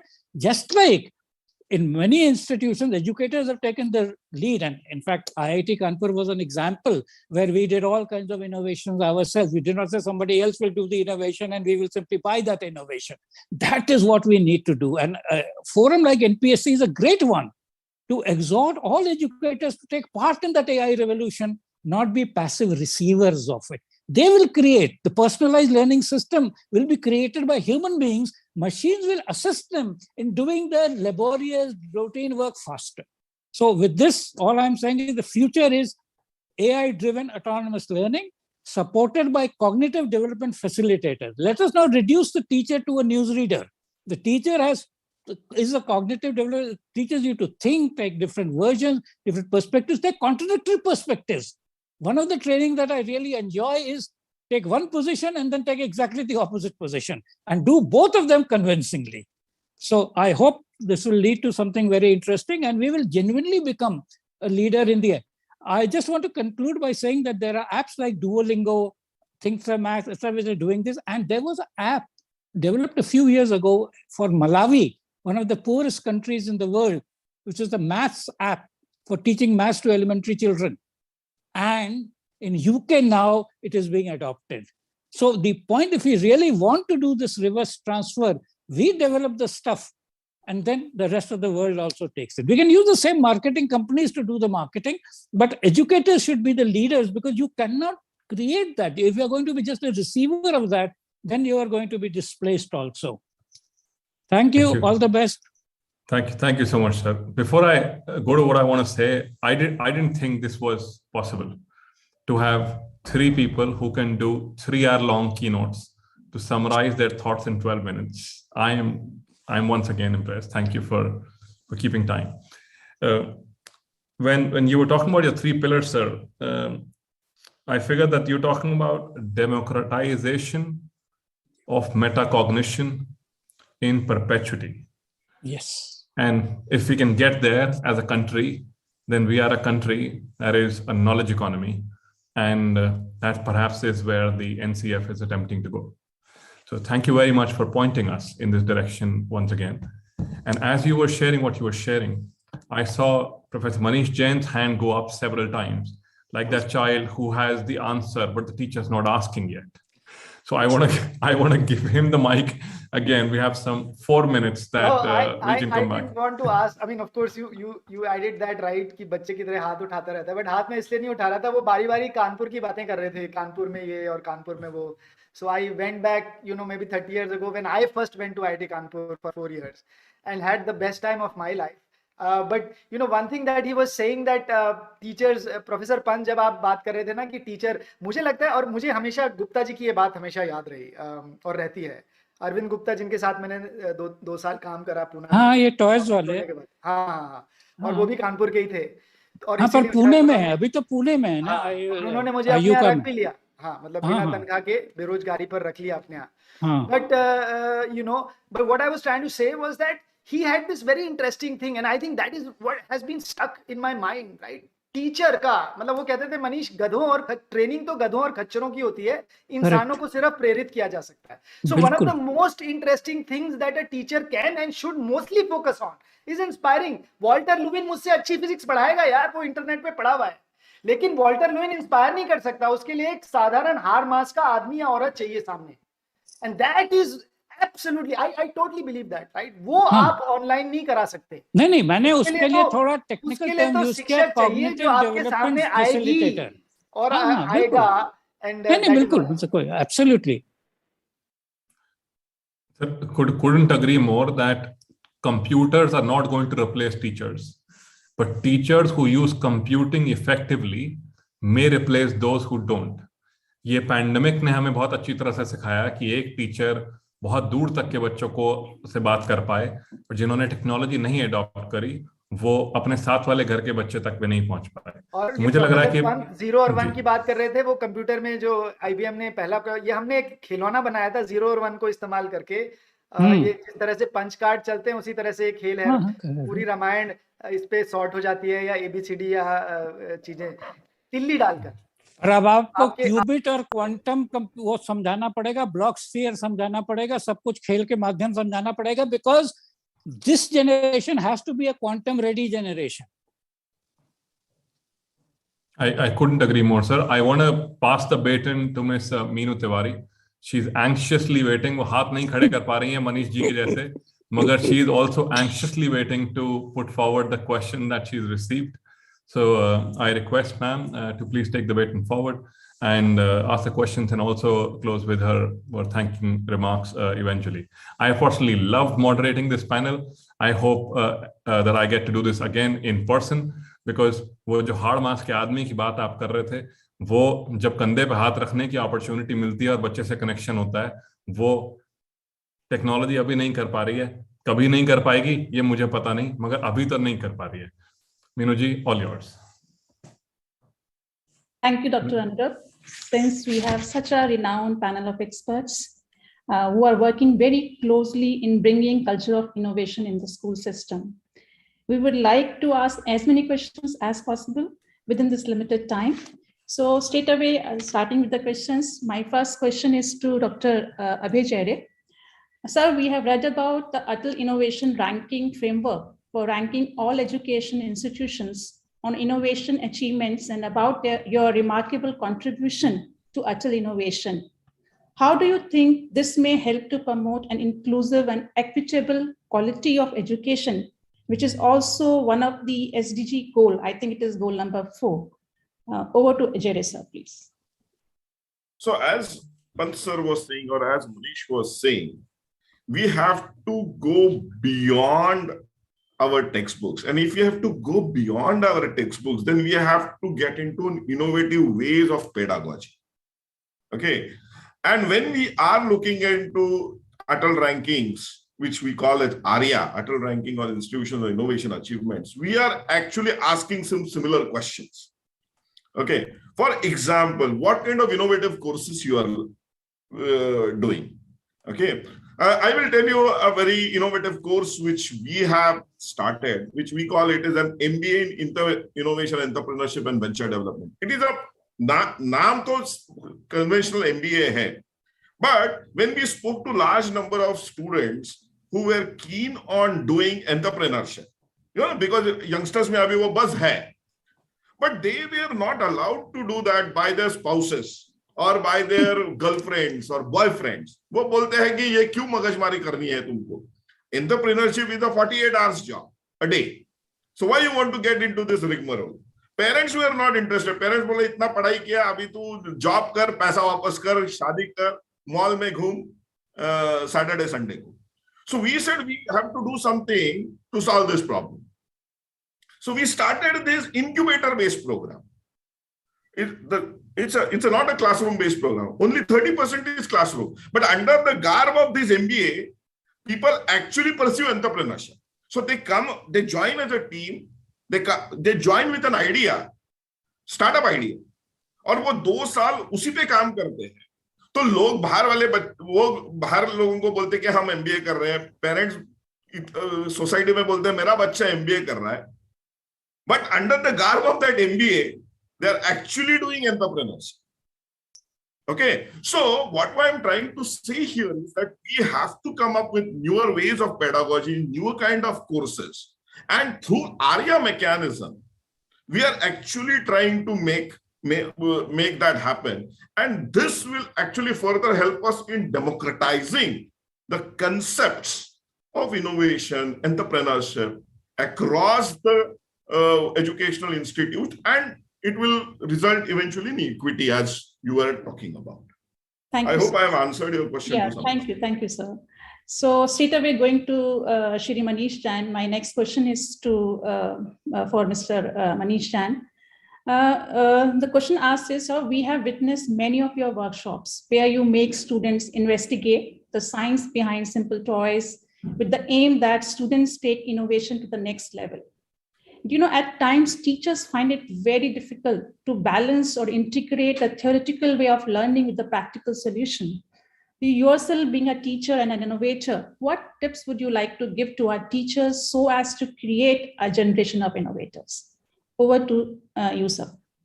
I think बहुत ही अच्छा और मुश्किल सवाल है कि ये और आप सब लोग, सभी शिक्षक लोग उससे गुजरते हैं कि यार हमें तो प्रिंसिपल बोल रही है आप ये खत्म करो, अक्टूबर तक पूरा कोर्स खत्म करना है और आप हमें बोल रहे हो ये कागज से खिलौने बनवाओ. No, and I think I cannot give that answer. That is something that every teacher has to sort of think. But मैं थोड़ी सी ये कहूंगा कि ये सब चीजों की कितनी मात्रा करनी है वो आपको ही निर्धारित करने का. खिचड़ी में नमक के बराबर, दाल में नमक के बराबर, दाल में नमक ज्यादा हो जाए, मतलब you have to balance how much salt. It has to be like a salt. जैसे बच्चों को मुझे याद है बचपन में कराते थे मुगली घुट्टी 555. I don't know if you guys remember, you guys must be young. But वो घुट्टी के समान डालना जरूरी है. आपने घुट्टी घुट्टी पिला दी तो गड़बड़ हो जाएगी, पॉटी लग जाएगी. So it has to be in that, and that sense I cannot tell. I don't know how ill your class is or how healthy your class is, but I think it is actually important. जरूरी है खिचड़ी के साथ ये चीजें देनी और करानी जरूरी है. किस मात्रा में करनी है, कब करनी है, उसका निर्धारण CBSE को भी नहीं करना चाहिए, मुझे भी नहीं करना चाहिए, MOE को भी नहीं करना चाहिए. This is what I truly believe. होना चाहिए, बट आप कब करें नहीं करें वो आपकी जिम्मेदारी है. आखिर सर है आपका, बोलते हैं ना, ये आखिर सर है आपका. एक ऐड आता था किसी जमाने में हेलमेट का. Thank you, thank you, sir. I think we're running a little short of time, so my last questions to Meena, I would like to add here. Yeah, please, sir. Possible, but I know 30 seconds only. Yeah. By giving you an example, okay? For example, if a teacher is teaching World War I or World War II, okay, it's a very, very difficult, means not a difficult, theoretical chapter in a sense, right? Can teacher actually create a game around where some student becomes part of Allied forces, some become part of Nazi, means German forces, and actually they work on how they can counter and rework entire strategy, and that will actually help cover कि किसने कहाँ attack किया, किसने कहाँ attack किया, क्या किया, मैं bunkers कहाँ बनाऊं, मैं ये कहाँ बनाऊं. So these kind of innovative thought processes we really need to push, you know, in subjects like history and geography, which became sometimes extremely boring, and suddenly they will become very interesting. That's right. तो क्योंकि मुझे लगता है मुझे भी 2 minute में ये कहानी जरूरी सुनानी चाहिए मितू जी, मीनू जी, क्योंकि ये जो अभय ने बात करी है ना बहुत जरूरी है. ये अगर ये जो सब्जेक्ट्स को हम ब्रेक कर देते हैं ना, उसमें गड़बड़ है या उसको थोड़ा सोचना पड़ेगा. काम आसान नहीं है, मुश्किल है. आपको जब आप इस कमरे में 35 अरुणा बोल रहे थे 1 करोड़ लोग हैं, आज की तारीख में 50 करोड़ 100 में से इसलिए जिंदा है क्योंकि एक आदमी पैदा हुआ जिसका नाम था फ्रिट्ज हेबर. उसने हवा से नाइट्रोजन और हाइड्रोजन को इकट्ठा करके दबा दिया, यूरिया बन गई. इसके कारण धरती इतना खाना उगा पाती है जिसके कारण हम लोग जिंदा हैं. Same person got the Nobel prize in 1937 for discovering urea. Same person worked on creating nerve gas which was used to kill 6 million Jews in the Second World War. His wife and son committed suicide. And this is the same person who did chemistry. Absolutely wonderful, whatever. But when I'm talking about Haber's process in class, if I have this story, now science becomes something more human. It is not out there. अब जो अभय चर्चा कर रहे थे वो relevant हो जाती है.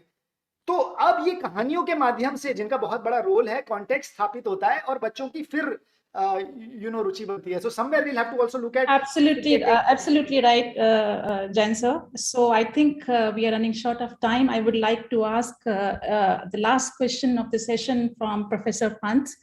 So this is a question which has been asked by one of my fellow principal.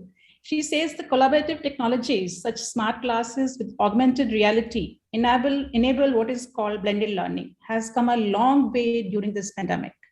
How this can be viewed as a milestone achieved in inculcating a culture of self-learning, learning from learning or meta-learning.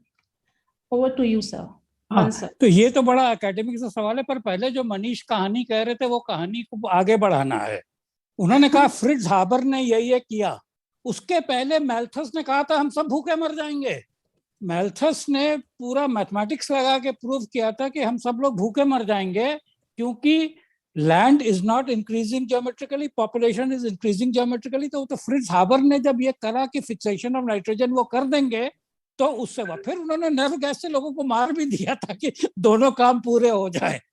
So this thing what is being talked about is what was just said, education in the metaverse. Education in the metaverse is talking about putting AR, VR, everything together and creating something, because जो हमारा target है, that is for education to reach out to everybody. पहले ऐसा नहीं था. पहले it was very exclusive. In fact, there was no such thing as classroom. Individual teachers taught. बल्कि मेरे पास एक बार किसी का आया था, गुड़गांव में नया नया आया हूँ, which school is good and money is no consideration. I said if money is no consideration, get individual tutors for everybody. So ये बेंजामिन ब्लूम ने कहा है बहुत पहले कि the best education is a one-on-one education between an eager learner and an empathetic teacher. Because you cannot do this one-on-one on a mass scale, तब उन्होंने वो 2 sigma problem करा था कि can you do mass scale which is as good as one-on-one learning. It is called the 2 sigma problem, and today we believe with AI and personalized learning and all this data analytics, etc., we can achieve that. So this is the future that we are talking about. Data-driven, personalized learning. Also, not only अभी हम personalization कहते हैं, curriculum same है, हर एक को सिखा दिया, वो जरूरी नहीं है. You have to educate a person to be able to be the best version of himself and continuously improvement. That is why we are talking of lifelong learning. Because अभी जो सारा neuroscience में नई neuroplasticity कहती है, वो बिल्कुल और कहती है. हम IIT में आने नहीं देते किसी को जिसको मैथ्स नहीं आती है. कोई माने नहीं है, मैथ्स बाद में सीख लेगा जब जरूरत पड़ेगी और कंप्यूटर से करा लेगा. कॉन्ट्रैक्ट वॉल्फ्रम यही कहता है, maths is not about calculating, maths is about abstraction, beauty, etcetera. So doing maths with a computer and doing maths in your head are completely different things. So we are heading for interdisciplinary learning. Thank you, sir, for answering. Yeah, learning, I mean, almost has like to be interdisciplinary. Learning what you want, when you want, but you have to make the effort to learn. Thank you. Thank you, sir. Yeah. So I think we are bang on time. So before we conclude this session, so I take this opportunity to propose a vote of thanks. So we thank all the panelists, Dr. Abhay Jere, Shri Manish Jain, Professor M.M. Pant, for their esteemed presence and sharing their valuable insight on how to ideate, create, and innovate. I am thankful to Dr. Anup Singh for the smooth conduct of this session. I am sure today's session has been a wonderful learning experience for all of us. On this note, I thank you all for connecting with us. Thank you very much. Okay. Thank you all for joining. I'm highly apologetic because we could not give you proper time, and excellent feedback pouring in from all school leaders that we want separate sessions from each speaker. So in future, I would be inviting all of you. Thank you all for sparing your valuable time. Thank you, Dr. Arnav. Thank you, Mrs. Minu Tiwari. Thank you. Thank you all. Yeah.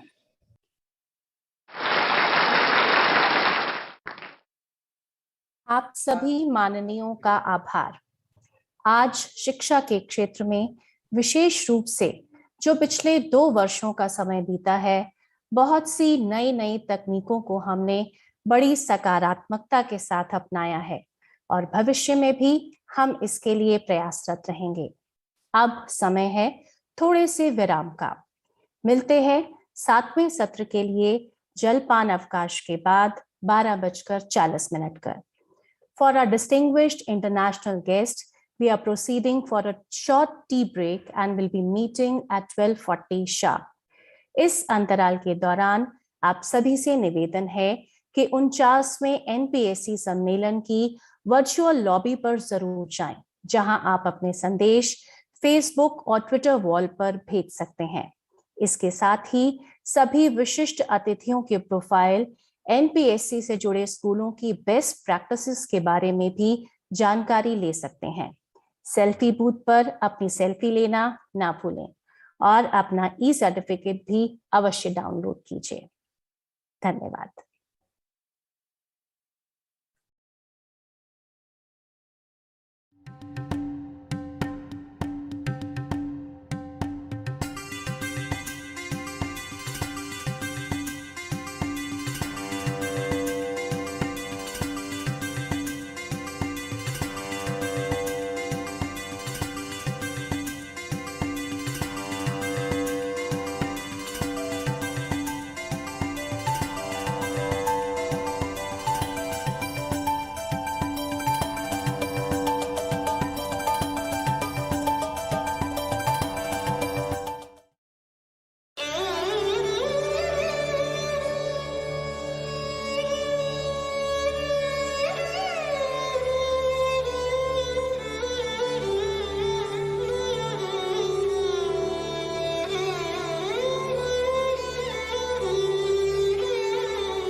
In order to sensitize our youth on true pride in bravery, grit, courage and valiance, Ministry of Defence and CBSE has taken this initiative for the school students for expressing their admiration, obeisance to the unique gallantry displayed by our men in uniform.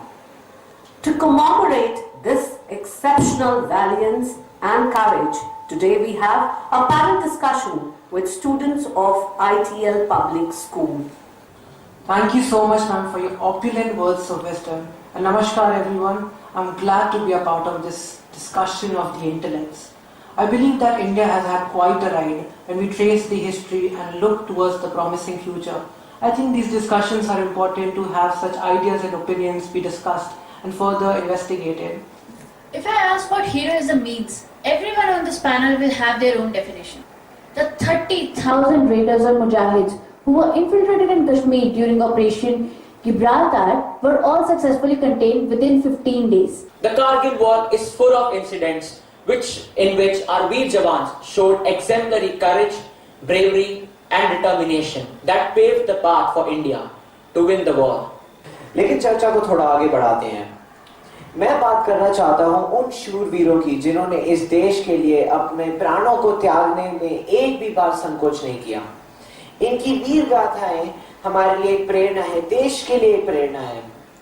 ऐसी एक कहानी है 50 para brigade के brigadier Mohammad Usman की, जिन्हें नौशेरा का शेर भी कहा जाता है। 1948 में जब भारत और पाकिस्तान के बीच रियासतों का विलय हो रहा था, तब इन्हीं के पराक्रम का परिणाम था कि झांगड़ इलाका, जो कि नौशेरा कश्मीर में स्थित है, वह आज भारत का हिस्सा है। पाकिस्तान ने कबायलियों की सहायता से कई बार जम्मू कश्मीर पर हमला किया और अंत में उन्होंने झांगड़ इलाके पर कब्जा कर भी लिया था, मगर भारतीय सेना ने लॉन्च किया ऑपरेशन विजय और इसके तहत 18 मार्च 1948 को आखिरकार भारतीय सेना ने तिरंगा फहरा ही दिया झांगड़ इलाके पर। Subedar Yogendra Singh, he is the youngest recipient of Paramveer Chakra. Even after being severely injured, he kept on climbing a cliff to reach the enemy bunker.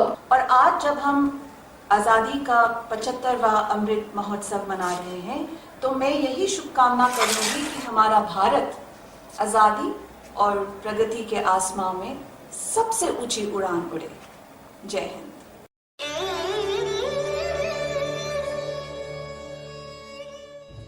This poem is my tribute to the brave heart. Unless you've been a soldier, Unless you've been a soldier, you just won't understand the things that we have seen and done in the service of our land. We have trained to live in combat, to cope with awful sights they shouldn't be seen by anyone, and keep you awake at nights.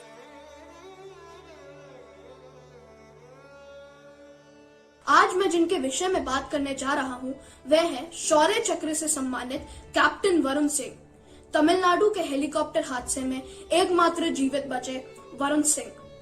हाल ही में जिनके निधन ने पूरे देश को झकझोर दिया। उन्होंने मुझ पर बहुत गहरा प्रभाव डाला है और मुझे सदा ही प्रेरित किया है संघर्षों से लड़ने के लिए। वे बहुत आशावादी थे और इसकी एक झलक उनके एक पत्र से मिलती है जो उन्होंने अपने प्रिंसिपल को लिखा। कितने स्टूडेंट्स को उन्होंने सीख दी कि हर कोई 90% नहीं ला सकता। आप यह मत सोचिए कि आप जीवन भर मीडियोकर ही रहेंगे। अपने मन की आवाज सुनिए और जो भी काम करें उसमें अपना 100% दें।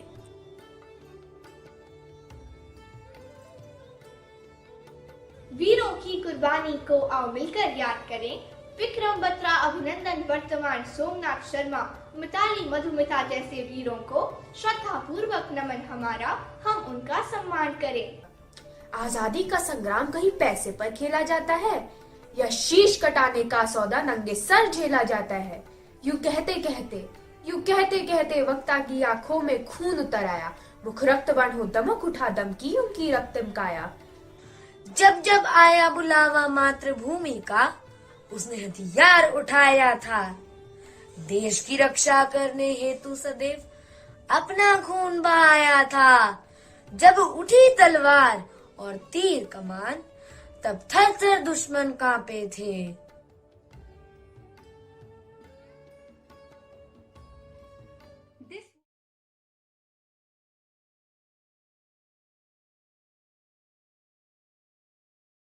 All after this 10 minutes break. 500 billion tons. That's the amount of resources consumed globally over the past 6 years between COP21 in Paris in 2015 and COP26 in Glasgow. Sustainable practices are going to win the battle for the consumer's wallet in the future. Green is definitely the new black. Vicky Van Hoosen, a pioneering Californian-based businesswoman, developed a biodegradable material that looks and feels like leather, but it is made from recycled plastic. Other players in the fashion industry too are innovating their business models. Uniqlo and Levi's have created new manufacturing processes which reduce the water consumed to make a single pair of distressed jeans by 99%. The H&M store in Stockholm is recycling old clothes. Customers can bring in old t-shirt or cotton dress and watch it being rewoven into a sweater or scarf through the glass walls of the machine. I'm overwhelmed to welcome our panelists for the next session. Sustainable Education, a roadmap to circular economy. The erudite speakers on the panel are Dr. Jan Owen, Chairperson, Cool Australia, Dr. Ravi Chopra, former Director of People Science Institute, Dr. Anthony Hallag, Leader for Research Group in Industrial Ecology and Circular Economy and Faculty of Science, School of Earth and Environmental Sciences, Faculty of Science, the University of Queensland, Australia. I extend a hearty welcome to the moderators of the session who would take the discussion forward. Ms. Lata Vedyanathan, Director, Gyan Bharti School, Ms. Malini Narayanan, former Chairperson, NPSC and Principal, Army Public School, Shankar Vihar. Mr. Sanjay Yadav, Executive Member, NPSC and Principal, Alcon International School, Mayur Vihar, has kindly consented to be the coordinator of the session. Over to you, ma'am.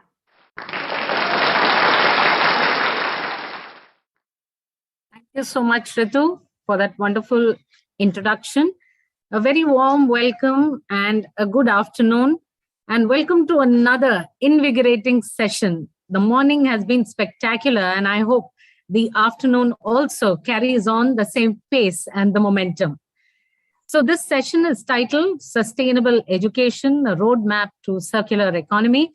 And we have a very interesting panel of eminent speakers lined up who worked in diverse domains of sustainable practices. So we have Dr. Jan Owen from Cool, Australia, Dr. Ravi Chopra, the former director of People's Science Institute, Dr. Anthony Hallog, who works in the field of industrial ecology and is in the faculty of University of Queensland, Australia.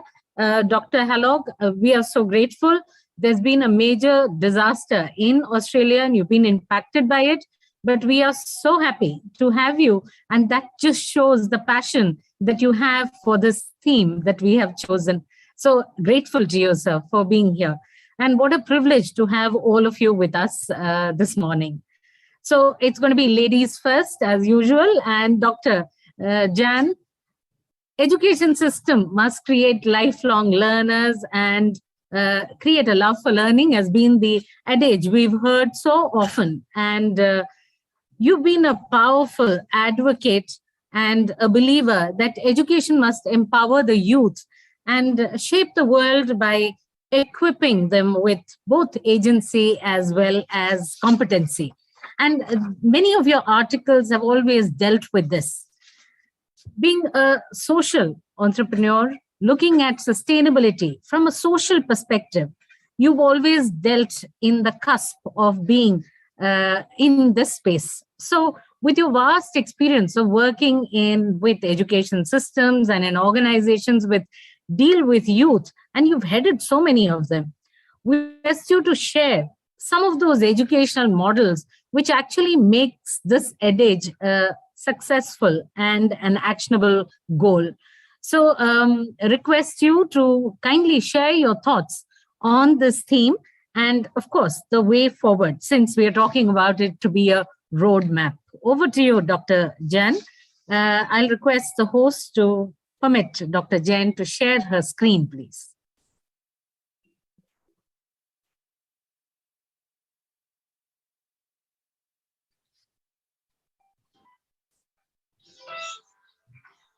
I thank you very much for that very warm welcome. And it's wonderful, truly wonderful to see wonderful friends from India. I feel like COVID has kept us separate for a very long time, way too long actually. And so it would have been amazing if we could be together, but this is as close as we're going to get for a little while, I think. And I want you to know, and thank you for your thoughts about Australia. Where Anthony is where I grew up in Queensland. So I have a lot of friends and family struggling in floods, but we also know that in India, at many different times, you have also had your struggles. So our thanks go to you for thinking of us right now. Mr. Lena, as you said, I have had a lot of different roles in education, and right now I'm co-convener of a large organisation called Learning Creates Australia, a very bold and ambitious plan to transform education and put students at the centre of their learning. But today I wanted to talk to you about one of the other things that I do, which is as chair of Cool Australia. And I wanted to talk to you about it because I feel the work, and I'm relatively new to this work, but I feel that the work that Cool Australia has been doing is of real interest in education sustainability. So just to give you, I think, the background, and I just want to underline, I just heard your students talking and I thought it was, all the things they said were so poignant and correct. But I think just us being so clear about what it is that's happening and what our young people are inheriting, and we see it right now every day and in so many ways, these global challenges of inequality, of climate, and of course geopolitical instability around the world. I really like this quote from H.G. Wells. Who would have known that H.G. Wells was one of our greatest thinkers about education, but this idea that civilization is a race between education and catastrophe, and there's no more important time right now. And I want to commend every single educator that's in the room or watching this or going to watch this conference to thank you for your work and your dedication, and to remind you and to assure you that there's probably been no more important time on the planet today than to be an educator. An educator today is the most important role that you could have in society. So I commend and thank you for that. In this organisation called Cool Australia, or cool.org, we have this very strong purpose to help teachers and parents become the best educators they can be, so that we can have young people that do grow up happy and healthy and informed and ready to tackle our challenges and create a better world. And when we went looking for research, we discovered that actually 90% of teachers say they do not have enough time to prepare effectively, and 80% of teachers, as a result, scramble at the last minute or weekend or a few hours or weeks ahead of a term by just going on Google to try and find resources. And we just felt that that was not good enough. It wasn't good enough for our educators, who are so well trained and so dedicated, and it wasn't necessarily good enough for our students. So what we did was bridge the gap. And one of the primary and most important focuses of the work is having students think and act and engage in sustainability education, thinking about sustainability. And by doing that, our education specialists have designed thousands and thousands and thousands of courses that help students think about sustainability, but not just sit and learn about it, but go and do something about it, to act on it, and use inquiry-based learning to find out. And as we know, that those issues that I spoke about kind of instability and climate change, for a large number of students, that often makes them feel paralysed and full of fear. And I think the work that we need to do as students, so importantly, is to help them get beyond that fear and beyond that paralysis, to act and to do something, even something small, just one thing, just do one thing. All our work is aligned to the Sustainability Development Goals, and we can start to see how easy it is to create a curriculum and to build out things that are meaningful to young people, that are things that they're experiencing in their world. One of the fantastic things that we also do is we partner. And a couple of years ago, there was a brilliant, brilliant film called 2040 made by this man called Damon Gatto. This film ended up at Sundance and at the Cannes Film Festival and films all over the world. And it was a special movie because what it did was talk about what is possible, what people are doing. And it was full of hope for what we might yet create in the world, not kind of the doom and gloom. And he wrote this film for his 4-year-old daughter.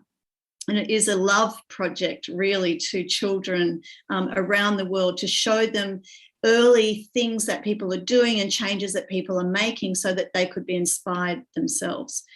As a result, we've seen this real incredible area of work that I'm passionate about, which is sort of student agency, student purpose, but also mastery, this ability to dig deep and to learn new things. And when we see this happen with students, and we see students owning their own learning, we see them their agency increasing, we see their purpose and their mindsets expanding, we see them taking risks and learning and experimenting, and we see this kind of growing mastery, and their interest peaks in things that are of great interest to them. And so this is what we're looking for, and I think this is what we're trying to measure across all transformation in education and learning, and all the work that we're doing is how can we increase student agency, how can we increase this sense of purpose and meaning, and how can we increase their mastery and that journey of mastery, which of course lasts a lifetime. The impact of this work has been really profound in quite a short few years. 52% of teachers in Australia use these resources. 3.6 million students have been reached. But more importantly, or as importantly to one of those things that I spoke about earlier, 9 million hours of preparation time has been saved because educators have a place where they can go and find information on sustainability education, all packaged and ready to use.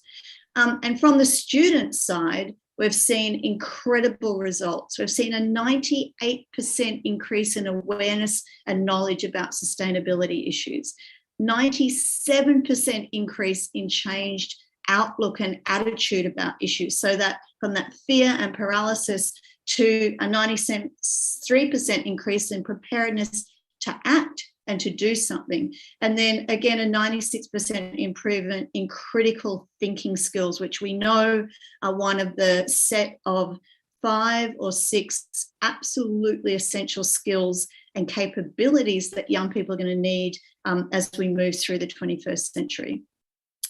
I thought I would end just with a story that I think kind of wraps all this up and talks about this in the real world. This young woman, whose name is Rajani Gibson, is from the Bundjalung tribe, which is one of our First Nations tribes in New South Wales in Australia. I'm sitting and coming to you today from the Wurundjeri and Boonwurrung lands of the Kulin Nations. And we pay our respects in all our work to Aboriginal and Torres Strait Islanders and elders emerging past and present. And Rajani was asked to be involved in a project at school that was around mapping the ecology of her area, of this area that the Bundjalung tribe for millennia have taken care of, which is a beautiful part of Australia where the ocean meets the forest and a beautiful coastline. And Rajani was asked to take part in a project that would help researchers from CSIRO, which is our major scientific institute in Canberra, Australia, to start to look beyond where the eye can see and use technology to find what was going on in the oceans and the currents and the climate change. So Rajani went to the elders in her tribe and asked for their permission and said, what do you think about us using this new technology? And the elders said, of course, that sounds wonderful, you should do that. And so Rajani, in the course of her school program, was trained to be one of the very first drone rangers in Australia and the very first young Indigenous drone ranger in Australia and possibly the world. She went on then to train up 8 other young people as young Indigenous people as these drone rangers. And they were collecting data and analysing it and sending it back to our institute in Canberra. The most beautiful blend of, and what Rajani describes as, this is important to me because this is my country and my people, and we have looked after this land for millennia, but the opportunity to engage in new technologies that help us build sustainability in this coastline and look beyond where the eye can see and put us in the driver's seat of that work as young people has had a powerful impact on my life. And so we see this joining of these ideas of technology and sustainability and young people getting this mastery in these new skills to help us all. I'm very much a follower of the art of living and Sri Sri Ravi Shankar, and I love his quote about only human values orientated approach in education can impart true intelligence. Thank you. Thank you so much, Dr. Jain. And it's so revealing and it's so connecting that you finished with the quote of Sri Sri Ravi Shankar, the art of living that brings all of us together. It's a huge moment. And thank you for that beautiful, insightful presentation. And talking about how contextualizing education and bringing the children who belong to the region back to their roots and connecting them with the modern. I think that's a huge step. And that is the only way forward, because that helps them connect with the real-time problems or develops the understanding of their immediate environment. I think that's a fantastic move, and that's the way to go forward, I'm sure. So we'll get back to you again with a lot of questions. You've shared the beautiful resource with us, which I'm sure all the teachers and the educators who are watching the show today are going to quickly go and reach out to see how they can access it. And the initial inertia that comes in to how do I get this done is going to break the moment they use those resources. So thank you so much for sharing it. So, and we'll get back to you again with a few questions. Dr. Ravi Chopra, thank you so much for being with us this morning. You're known for your path-breaking work in water resource management and, of course, disaster mitigation and response. But sir, you're deeply respected for your passionate stance that you take on issues of ecology, and especially the controversial ones. And to know that you actually resigned from a Supreme Court body on a mega project called the Char Dham Project Highway, just to emphasize the fact that ecology means to you more than any other damaging development. I think that kind of brings in all the respect, and the country really bows to you for that. So, Dr. Ravi Chopra, my little share of thoughts with you is, do share with us what is it that we can do to awaken and jostle the collective consciousness of our youth to create and embed an entire curriculum inside our classrooms, so that we create a generation of Ravi Chopras. We just don't have one. We have many, many more of you. What do we need to do to bring that about in our everyday curriculum and teaching in the classroom? So over to you, Dr. Chopra, and please do unmute yourself. Thank you very much for that extremely generous introduction. I hope you will excuse my age. I tend to be very forgetful now. So much of what I'm going to say, I'm going to have to read out from my notes. Please excuse that. I'm basically an experimentalist. And therefore, what I'm going to try and do today is to give some ideas of what I think are the critical elements in the roadmap of a circular economy, and then try and guide, leave some pointers for what the students can do in order to absorb those points. Okay. Now, the circular economy, as you know, has been proposed as an alternative to production and consumption patterns, so that we can minimize the challenges of climate change, biodiversity loss, waste, and pollution in the world. These ideas are also discussed in an old book, The Economy of Permanence, by J.C. Kumarappa, the noted Gandhian economist. He published the book in the 1940s. And though the book is difficult to read, but the ideas are very interesting in there. So some of your teachers may be interested in taking a look at it. Now, this circular economy concept is based on three principles: recycle, reuse products to eliminate waste and pollution, and then to regenerate nature. After reading the literature on circular economy, I find that much of this literature comes from the West, in the developed nations. And it focuses much more on the reuse and recycling of industrial manufactured goods and the waste products. Given my own background, I would like to focus more on the aspect of the principle of regenerating nature. And here there are four critical elements. The first one, the most important, is to enhance forest and tree cover.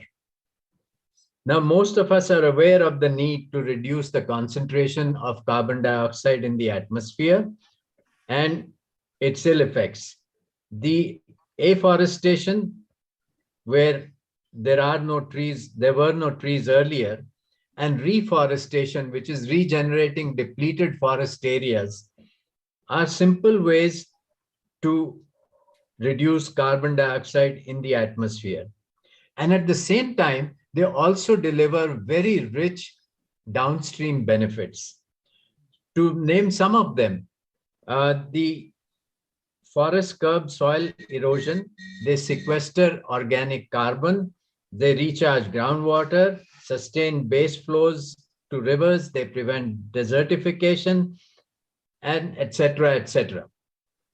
Now, by planting trees, we ensure human well-being.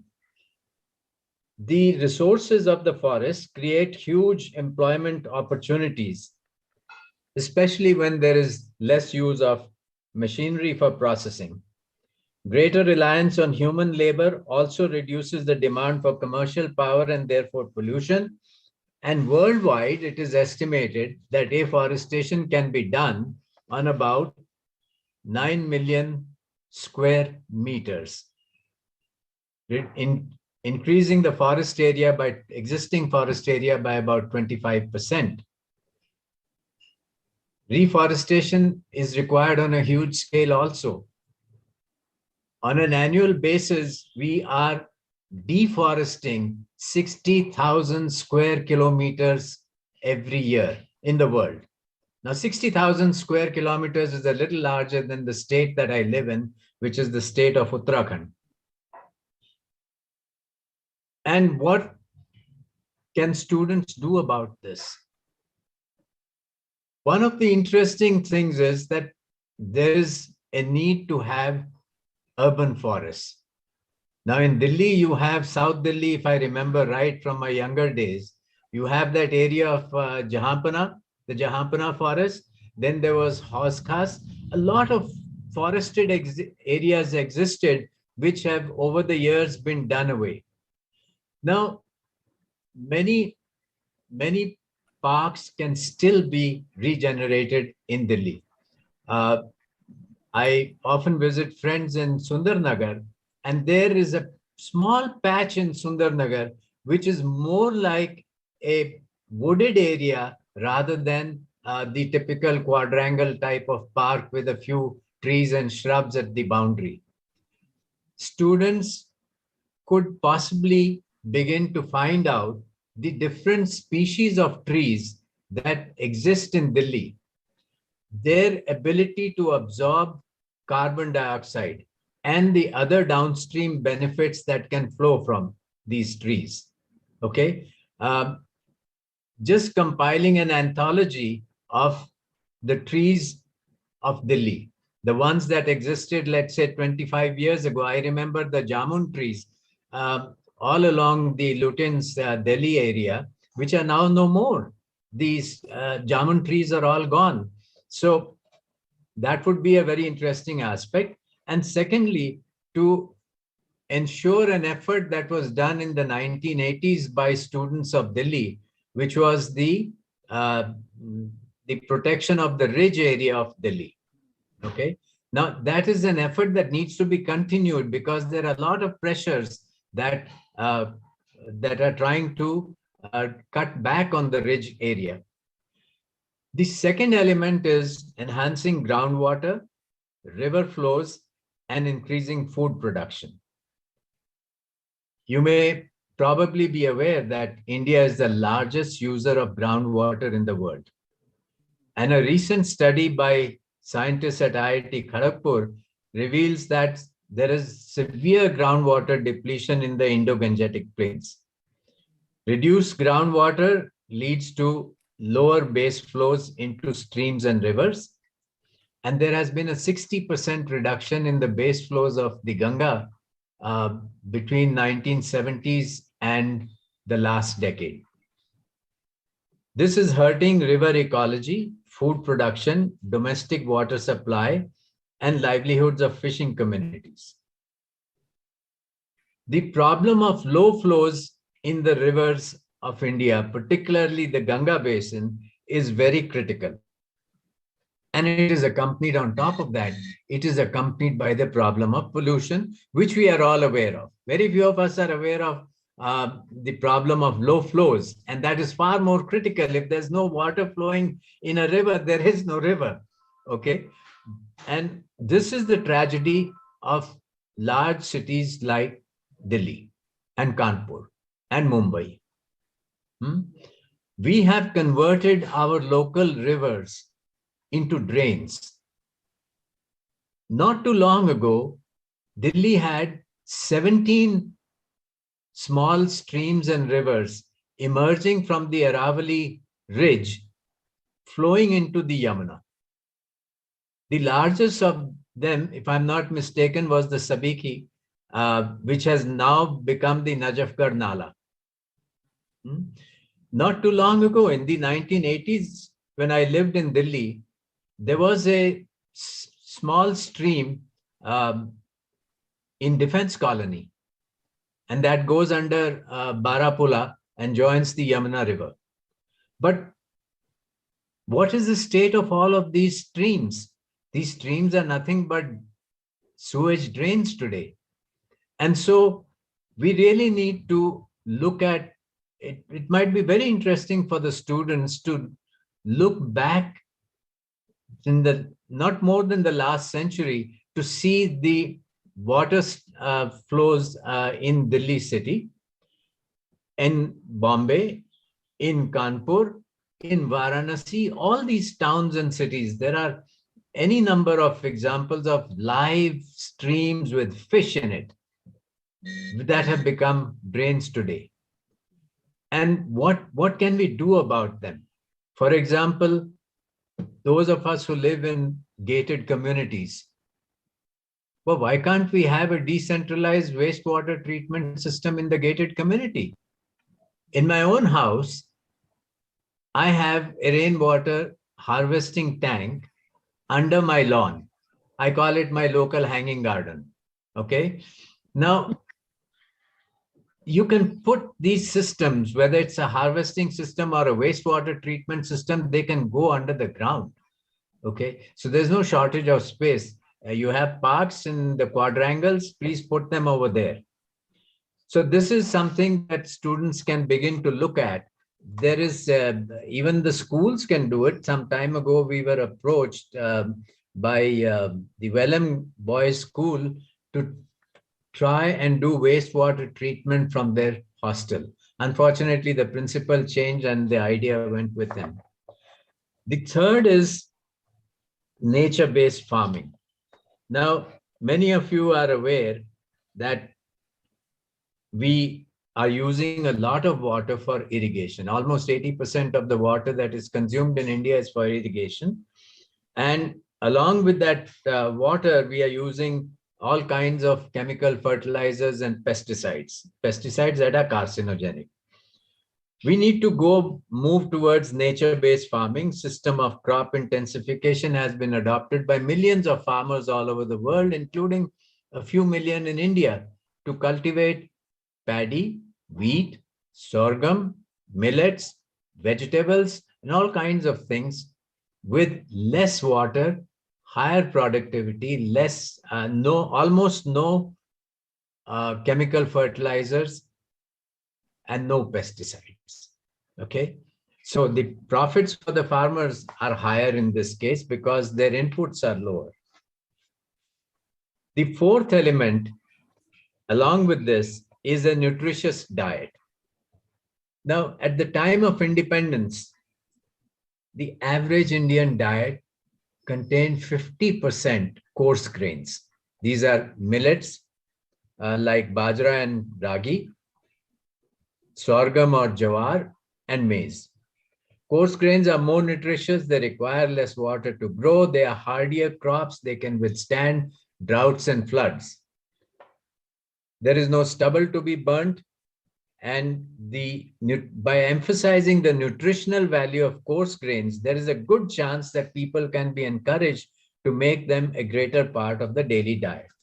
Now, here's a small survey that almost every student can do in his or her home, which is to ask a grandparent, what was the kind of food that you ate? What was, the thali, what did your thali look like? And when the class sits down and collects it and analyzes it, then you begin to understand. This needs to be followed up with a small idea about the nutritional value of the different foods that we are eating today. And we need to compare it with what the students, the children are eating. How much of it is processed food? How much of it is garbage at McDonald's? Okay. And finally, there is the issue of air quality. Now, this is something that fortunately most nations have woken up to. Motor vehicle emissions are the major culprit of ambient air pollution. It may come as a surprise, certainly came to me, that India is the 5th largest producer of automobiles and the largest producer in the world of two-wheelers. We are producing something like 20 million two-wheelers. Automobiles are all sold inside the country. A significant portion of the two-wheelers are exported outside the country.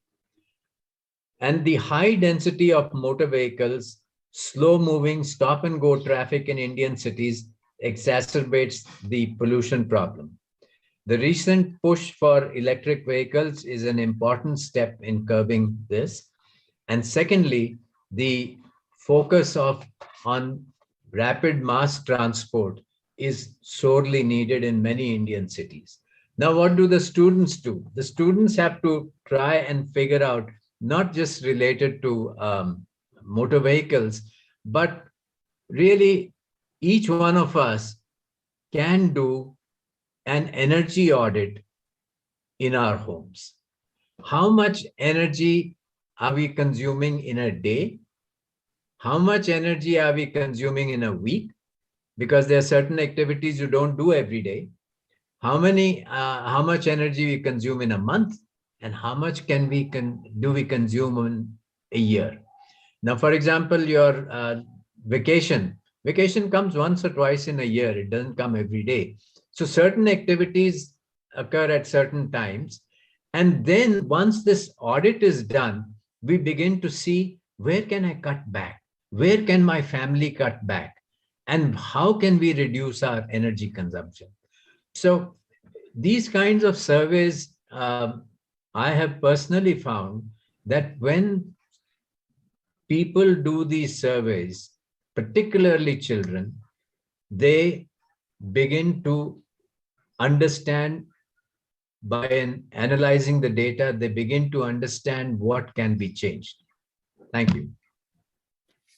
Thank you so much, sir.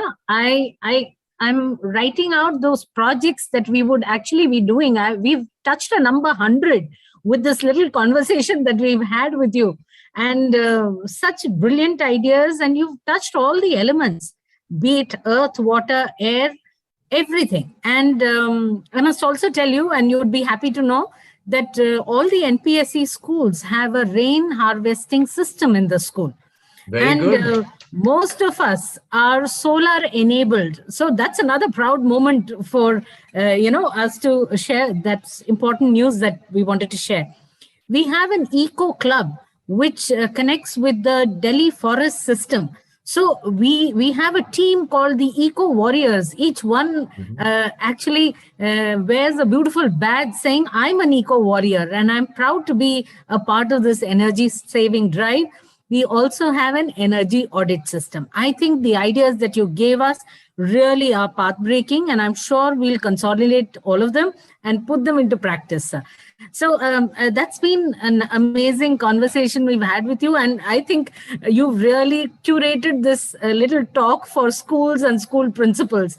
Our teachers are going to be very, very upset because of the number of projects that now we are going to share with them and make them work hard on. So thank you. We'll get back to you again. And Professor Hallock, thank you so much. And we can't thank you enough that you made time to be here. So let me welcome our dear senior, Lata Vaidyanathan ma'am, who's been a mentor for all of us. Lata ma'am, let me invite you to take the conversation forward, please. Lata ma'am, you need to unmute yourself. Please do unmute yourself.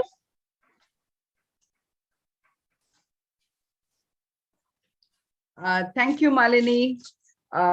It's been wonderful listening to both the speakers before Dr. Hallog. And I have to, first of all, say that the east coast of Australia feels the worst floods, I think, in living memory. And this week of torrential rain, probably, which has been called as a rain bomb, and how people are dealing with it is really remarkable. I mean, on that note, I need to record appreciation for Dr. Anthony Hallog, who since till today morning and in apt preparation for the same, that he may get disengaged from this conversation. He has sent us a very beautiful presentation with only one limitation, that the presentation, once it starts, will run into a lot of time. And therefore, can I request Dr. Sudha Acharya to make sure that the presentation reaches all. I saw it, and the kind of purpose it serves is not funny. So it is very educative. It's a whole session in itself.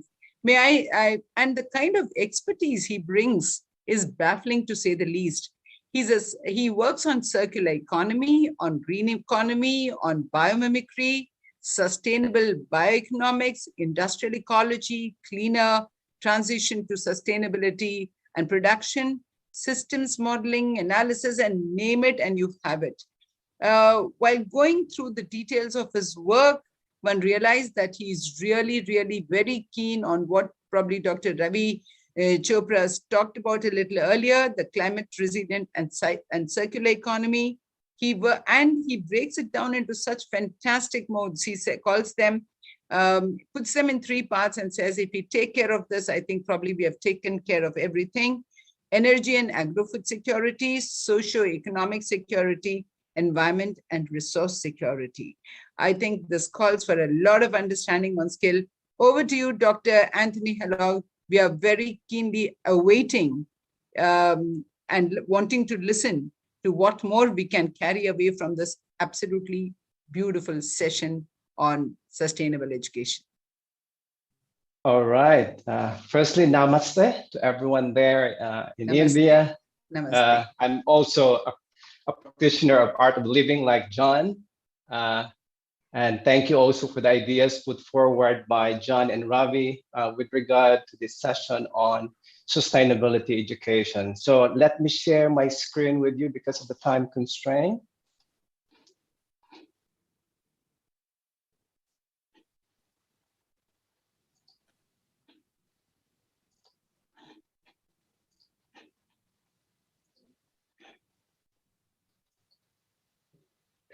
Okay, so firstly, I would like to say thank you for the organizers of this National Progressive School Conference. And under the session on sustainable education, a roadmap to circular economy, I thought that I should give a short talk on educating the young minds for a climate resilient circular economy, and considering that we have experienced flooding here in Brisbane. So way back in 2016, I was invited by Xavier School of Management at Jamshedpur in India, actually, to give a plenary talk on circular economy and its relevance to electronic waste. And this was featured in the Economic Times in India. So what I would like to pose to the educators there in India, as well as in any part of the world, is what really the systemic problems are we trying to solve? Firstly, we need to take into consideration the energy and the agri-food security issues. So we should have enough food and energy actually to sustain our economy. Secondly, we need to take into consideration socioeconomic security, and at a national level, we need to address poverty alleviation, social equity, and inclusive education. And at a personal level, we need to enhance our individual income. But to support these two security issues, we need to respect Mother Earth. We need to operate within the ecological carrying capacity of the Mother Earth. And what I would like to challenge the teachers and educators in the future is to ask the question, what innovative learning opportunities and skills that we need to develop and implement actually, so that we can actually support that transition to what we call resource efficient, low carbon, circular economy. So if we look at a global scale on the interconnectedness between the human system and the natural system, and given the current society's linear economic system that take, the make, the use, and the dispose system, where we extract the resources from the Mother Earth, we use it, and then we dispose those used products as well as the emissions and waste back to the Mother Earth, which affects the ecosystem quality, our health. Maybe that's why maybe we have COVID, and it also affects the resource provision. So in line with circular economy, and particularly with waste management minimization, there is now an increasing interest on shifting towards circular economy, particularly starting with the 3R principle of reduce, reuse, and recycle. Although this has already been extended to redesign, reimagine, remanufacturing, and a lot of R's already have been taken into account.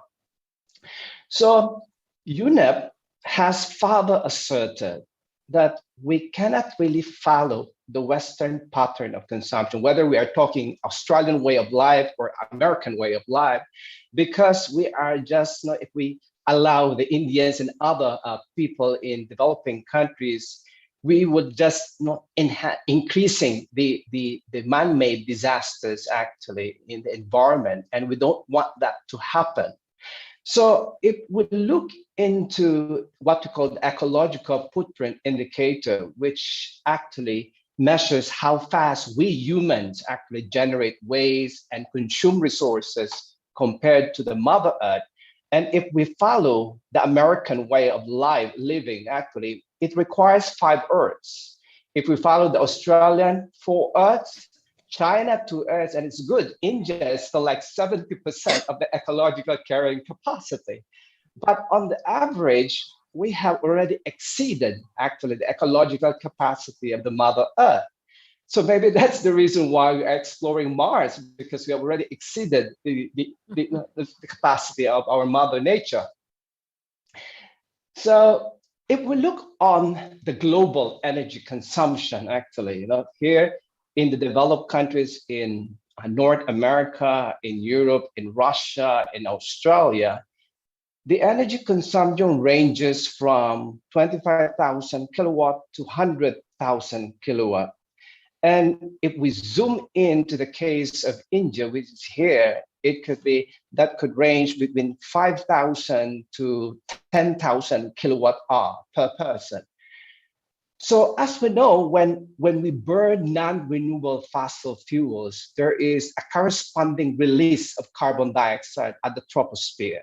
So the higher the amount of greenhouse gases in the troposphere, that also results to global temperature rising. And as a result of that, we have this global warming and the changing climate, which results to typhoons, storms, bushfires, forest fires. So there are a lot of issues that are impacting our nature. So if we zoom into the case of India in particularly identifying what are those sectors that contributing the most, and it shows that it's the electricity in the heat sector is contributing. And that is really from the non-renewable fossil fuels, the coal, the natural gas, the petroleum, the gasoline, the diesel that they are consuming. And the same with the agriculture, maybe that could be the accumulated biomass waste, which produce methane emissions. And also the NOx coming from the transportation sector, as well as from the manufacturing sector. So those are the key sectors that we need to target. And therefore, those engineers, scientists that are going to this sector should have some sort like a training, a skill development specifically to relevance to sustainable development and circular economy. In addition, if we look on the waste generation globally, and if we zoom into the case of South Asia, where India is located, there is a doubling of the waste by 2050, relative to 2016, right? But it looks like it's the same across the region. And if we would like to know, where are those wastes coming from? And most of these wastes are organic waste. The food and green, the paper and cardboard are contributing the most. And where are they going? Most of them are going to an open dump system or a landfill, which is contrary to the agenda of circular economy. And as you can see here, is only 13.5 is being recycled, where in fact, we need to do better than that, actually. So we have to reduce this open dump as well as the landfill. So it's really a big challenge for all of us, not only the scientists, the engineers, but hopefully we can operationalize this. So in the field of industrial ecology, actually, where we have this master equation. So the environmental emission is directly proportional to the population. So the higher the population, the more emissions. The higher the gross domestic product, more emissions. But depending on the availability of technology, whether it's obsolete or the best available one, that also affects the environmental emission in a particular region or in a particular country. So we really need to shift from what we call linear economic system, because as we all know, the main driving force in the linear economic system, which is the widely prevalent, is profitability and maybe greed in particular, actually. So we are arguing in industrial ecology that the human social system is just a small subset of the natural system. So we strongly argue for that, what we call strong sustainability model. And our Mother Earth is requesting us, please don't destroy me, because I will give you shelter, food, water, and oxygen, right? So again, I think Jan has shown this United Sustainable Development Goals. There are 17 of them, but in particular with relevance to circular economy is the goal 12, actually. And it is important for us to operationalize this target. It's not only at the country level, but also at the grassroots level. And it's good that the schools there in India and any other schools in Europe actually are trying to operationalize and include some relevant skill development principles and values to be incorporated in course and curriculum development. So by 2030, as you can see here, we need to reduce the waste by prevention, reduction, and recycling and reuse. And that is also with relevance to goal 4, which is with relevance to inclusive education. Moreover, this is the reason why we need to shift. Now, we need to shift from what we call linear economic system, which is the take, the make, and the dispose, to what we call the circular economic system. As what Ravi has mentioned, it's really looking on waste-free or less-free economic system. And there are 3 main principles. One is you design out waste and the pollution, so particularly at the design phase. So it would be good if we can teach our students or incorporate, if we are offering a subject on design and engineering or in problem solving, on creativity, if we can incorporate that, this would be a good, excellent avenue to do that. Keep products and materials in use as often as possible. And lastly is to regenerate natural systems. So we can encourage students to be involved in composting projects, or maybe encourage different regions in India to be involved in composting, because as what Ravi has mentioned, it is important to regenerate natural systems. So the question that remains to my mind is how we educators, teachers, principals, school administrators can incorporate this values, attitudes with relevance to sustainability and circular economy. And there are many ways, there are a lot of opportunities, like what John has mentioned. There are already a lot of developments, partly here in Australia, but a lot of particularly incorporating circularity happening in Europe, particularly in Finland and Scandinavian countries. But I think as an educator, we need to think about how can we incorporate these three core principles of circular economy. But today, I just want to introduce how we can play with our students actually, because I thought that that is the best way actually, such that we can involve students. So I'm gonna introduce what we call the Eco CEO. And the purpose of this is to develop the knowledge, the skills, and the mindset actually, so that we can shape our students to become more aware, I would say, so that we can create what we call a sustainable society. And is a table board game. And I think most of the students or children are familiar with it. And it has to be fun. It has to be engaging educational materials. And if the students are more research oriented, then that would encourage independent research, experimentation. And one skill that is very relevant right now is cross-disciplinary, inter-transdisciplinary is very important. And we can apply the knowledge, the methods, the notions from geography, science, chemistry, mathematics, engineering, we can bring them together. But because we have limited time, there are a lot of materials here, but I will show you how this game works, even just for a short. This is just a 3-minute video, and hopefully you will appreciate and incorporate this in your maybe in your course development. All teams take clockwise turns. On each turn, you can perform 3 types of activities. Make an investment, use your employees to perform actions, sell any products you've produced on the market. Before starting to play, let's have a look at the cards. Each card has 2 main functions. Your first option is to use it as raw material. There are 3 different resource types: yellow, purple, and red. Your second option is to use the card to make an investment. This action costs you money, but you gain victory points and improve your company's performance. Now, it's time to play. You have already 2 investments available at the start of the game. If you assign an employee to mining, you can draw 2 resource cards from the deck. If you have the necessary resources in your hand, you can assign a worker to your microchip factory to produce a chip. To symbolize the product, you put 1 resource card face down on the factory. The other 2 cards go into the waste depot. At the end of your turn, you can sell your products and receive money from the bank. Prices are indicated on the company board. You can also store your products for later. It's up to you. There's a hand limit of 7 cards. Put the surplus in the waste depot at the end of your turn. You can assign both employees to the same activity to perform it twice.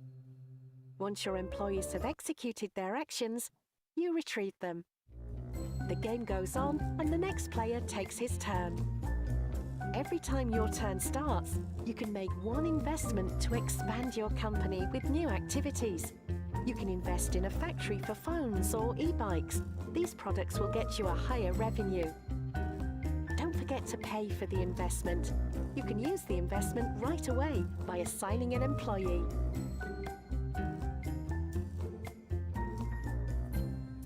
Upgrade investments have a coloured ribbon and make an improvement to existing activities of the same colour. Resource efficiency allows you to produce goods with 1 less resource. Resource substitution lets you exchange 1 resource for another. Each investment grants you a victory point. If you manage to make all investments indicated on your board, you receive the award for efficient production processes, which is worth 3 victory points. Check the manual if anything's unclear. The action card reminds you of the actions that you can perform during your turn. If you get stuck at some point, you can always trade resource cards and credits with other players during your turn. What are you waiting for? Good luck with building your company, but watch out for events. Events happen straight away and affect all teams. When you reach the next mega event, it's time to move on to the second stage of the game. But we'll come to that later. Let's start playing now. So, okay, hopefully that gives you an idea on how can you play this game, or maybe you can develop a game there adapted to the Indian context. Actually, I think that would be a good idea. Maybe you can involve some scientists in IIT actually to develop an app. And I think there are a lot of materials here that hopefully we don't have much time. So I'm gonna proceed. Besides that game, actually, I would like to strongly encourage principals and school administrators to organize activities as well as define some indicators for circular economy. Maybe you can create some booklets and action sheets on the circular economy. You can also quantify the number of children reached by teaching circular economy activities. You can mainstream education for sustainable and incorporate that in curriculum development, in teacher training, and in regional educational policies. And really the aim of this is to integrate the principles, values, and practices of sustainable development and circular economy into all aspects of education and learning, starting maybe from the primary, secondary, at the university level. And at UQ, we have these courses where we incorporate sustainable development and circular economy, particularly environmental science and environmental management. And at postgraduate level, we have Master of Environmental Management and Sustainable Energy. I think that's all for me, actually. This is me, actually. I'm working at UQ, and I've been teaching these courses for the past 10 years, industrial ecology and life cycle. And if you're interested in some of the latest publication in circular economy, particularly maybe the second one, a review of circular economy in develop and how you may adopt this in developing countries, particularly in India. Thanks a lot for your attention. Oh. Lata ma'am? Yes. I'm almost dumbfounded. Thank you so much. Each one of you have been so extraordinary. And the takeaways, I'm sure, for everyone who's listening in are so many. It's not just the takeaways. There's work ahead in schools. And I think there are some questions which come about in our minds. And I must say that Dr. Ravi Chopra and Dr. Anthony Hellock not only asked the questions on our behalf and answered them, but in the interest of time, I just want to say that, you know, here, I think there's a roadmap to the vision of development that is based on mindful and deliberate utilization and not mindless and destructive consumption.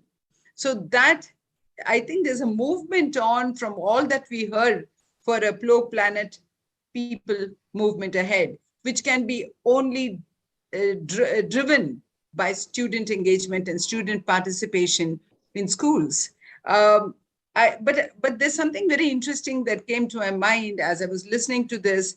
And I know that there isn't too much time for questions given the nature of the time here. But I have just, you know, and both Dr. Ravi Chopra and Dr. Anthony Hellock have given us the questions and answers for some things that schools can actively engage in and do.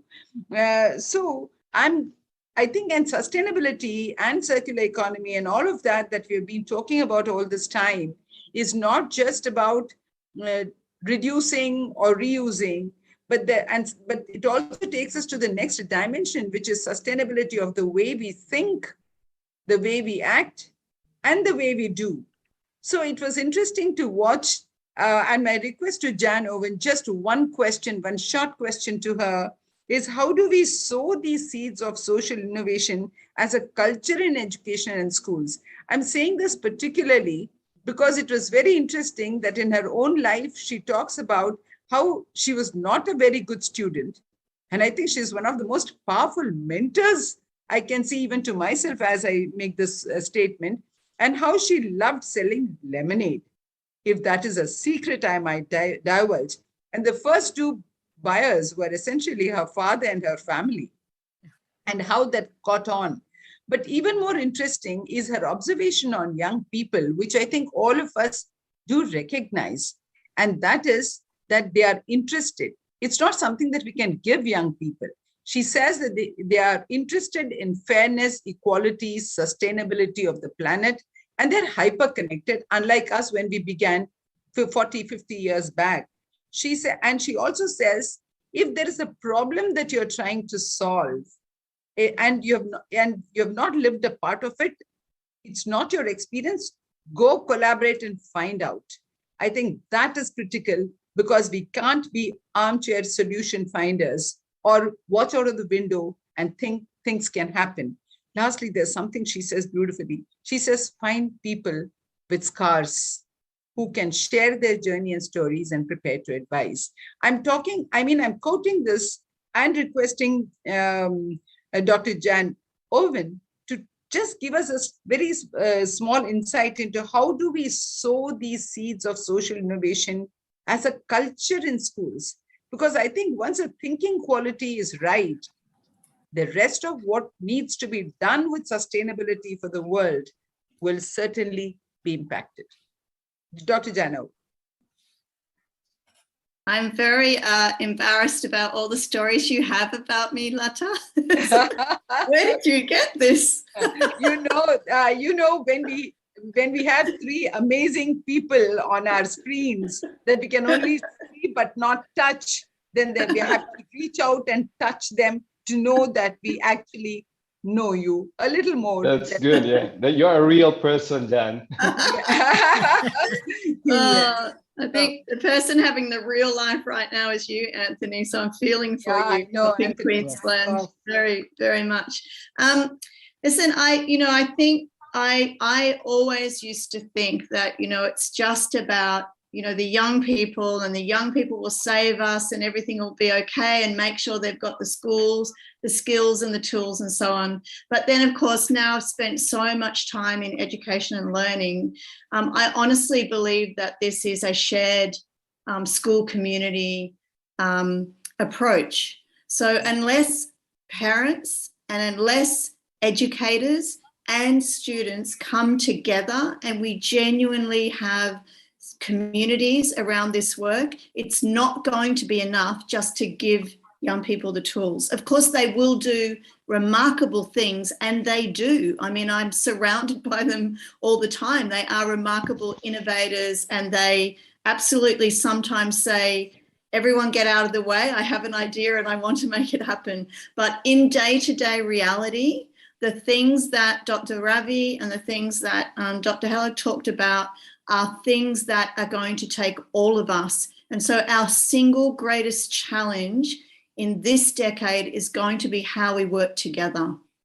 That is going to be the single greatest challenge. How will we make sure everyone is part of the solution? And that means educators, from my perspective, need to be given a lot of opportunity to learn, to upskill, to reskill, to grow, to open up their minds to whole new ways of working, and actually sometimes to let students teach.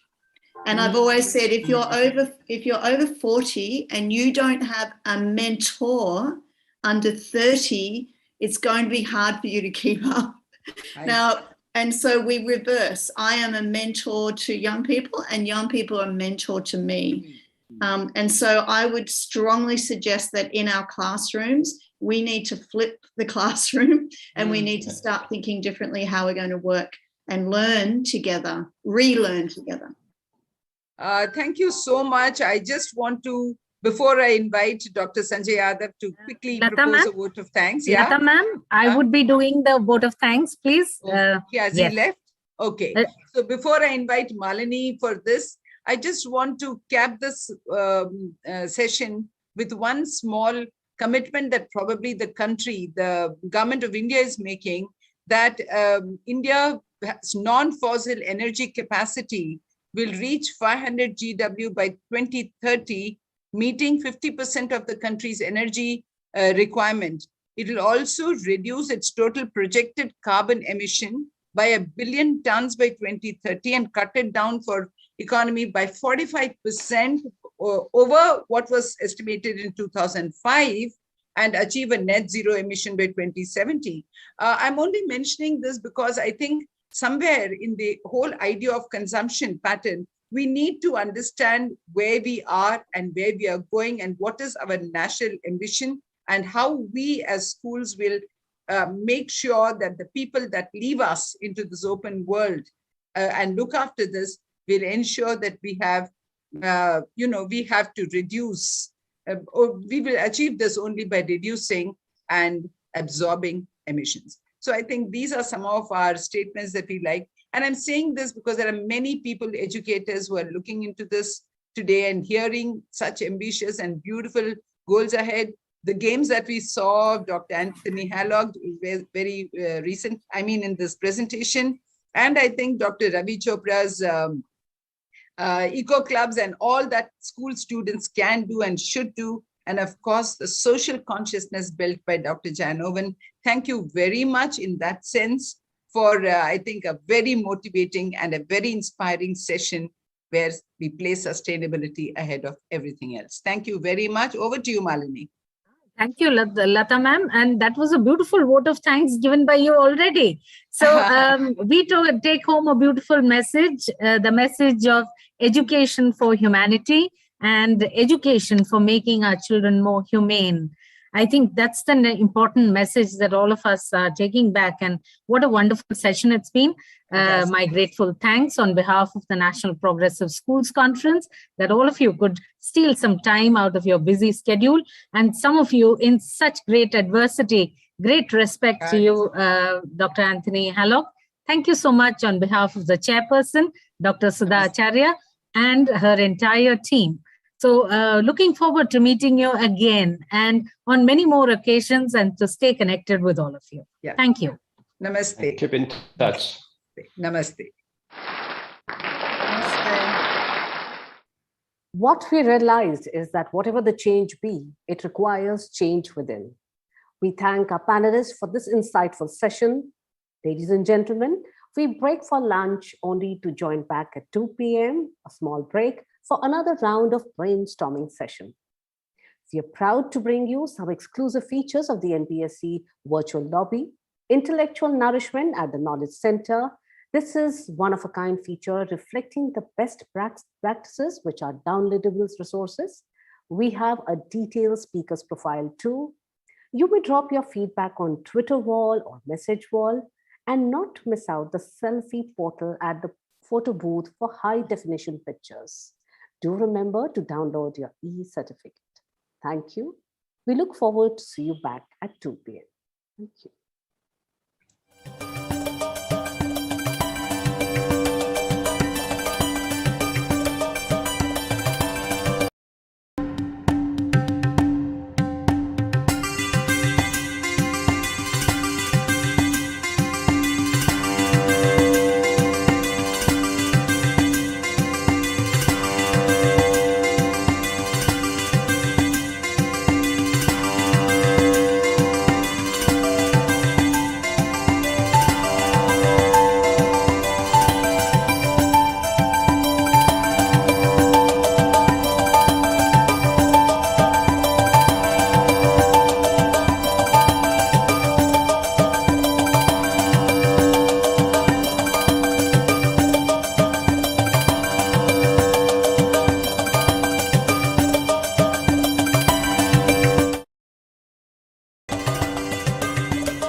ITL Public School aims to create a cohesive entrepreneurial culture and hub under the brand name Anthelia.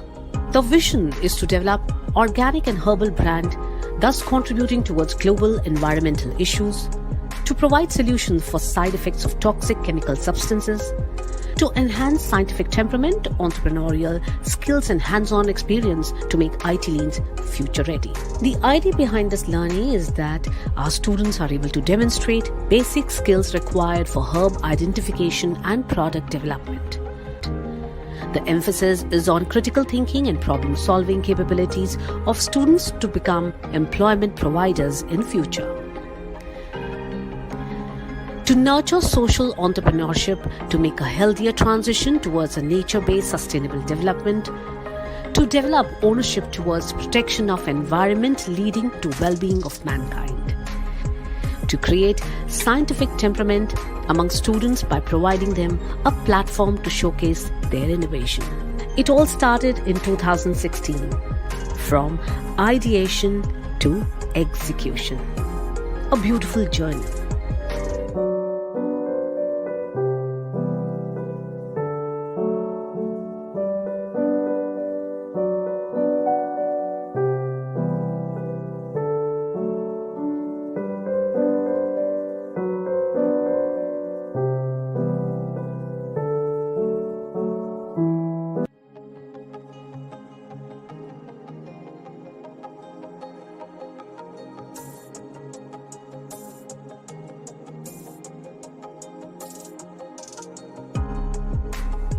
The indigenous raw materials from the school herbal garden, Sanjeevani Vatika, were procured with utmost care following all the safety guidelines.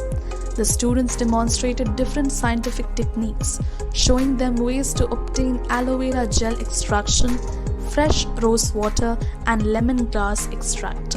The processing of raw materials was done under the teacher's supervision, and the final products were prepared to maintain high hygiene levels in the school level. Anthelia, which started with mere products, have now transformed into a full-fledged production of 14 in-house products. Let's look into the making of this learning story of brand Anthelia.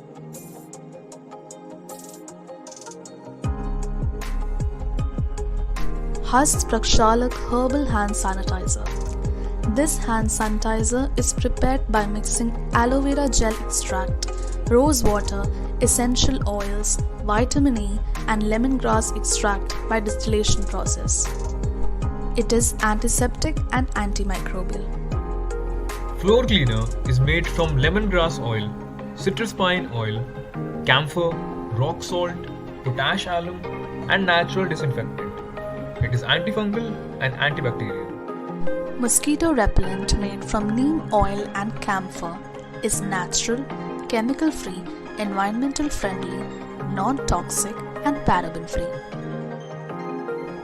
Flush pods, a natural way of cleaning washroom.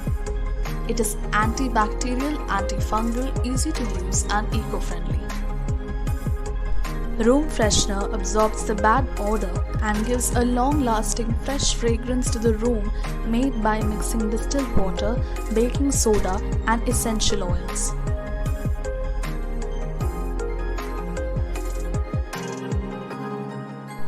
WeSave toilet seat sanitizer is prepared by mixing distilled water, white distilled vinegar, isopropyl alcohol, lemon, and vanilla essence.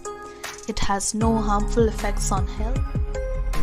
Tathwanin is a chemical-free, environmental-friendly herbal soap which is synthesized by a saponification reaction between coconut oil and potassium hydroxide. It contains almond oil along with other essential oils and vitamin E, which keeps the hand moisturized and prevents them from drying out. Herbal hair oil is prepared in the lab by indirect heating of ingredients such as almond oil, castor oil, olive oil, hibiscus oil, coconut oil, curry leaves, trifla powder, onion seeds, and flax seeds. Lotion bars are prepared using rose water, olive oil, coconut oil, almond oil, vitamin E, vitamin B complex, shea butter, cocoa butter, beeswax, and essential oils, to name a few.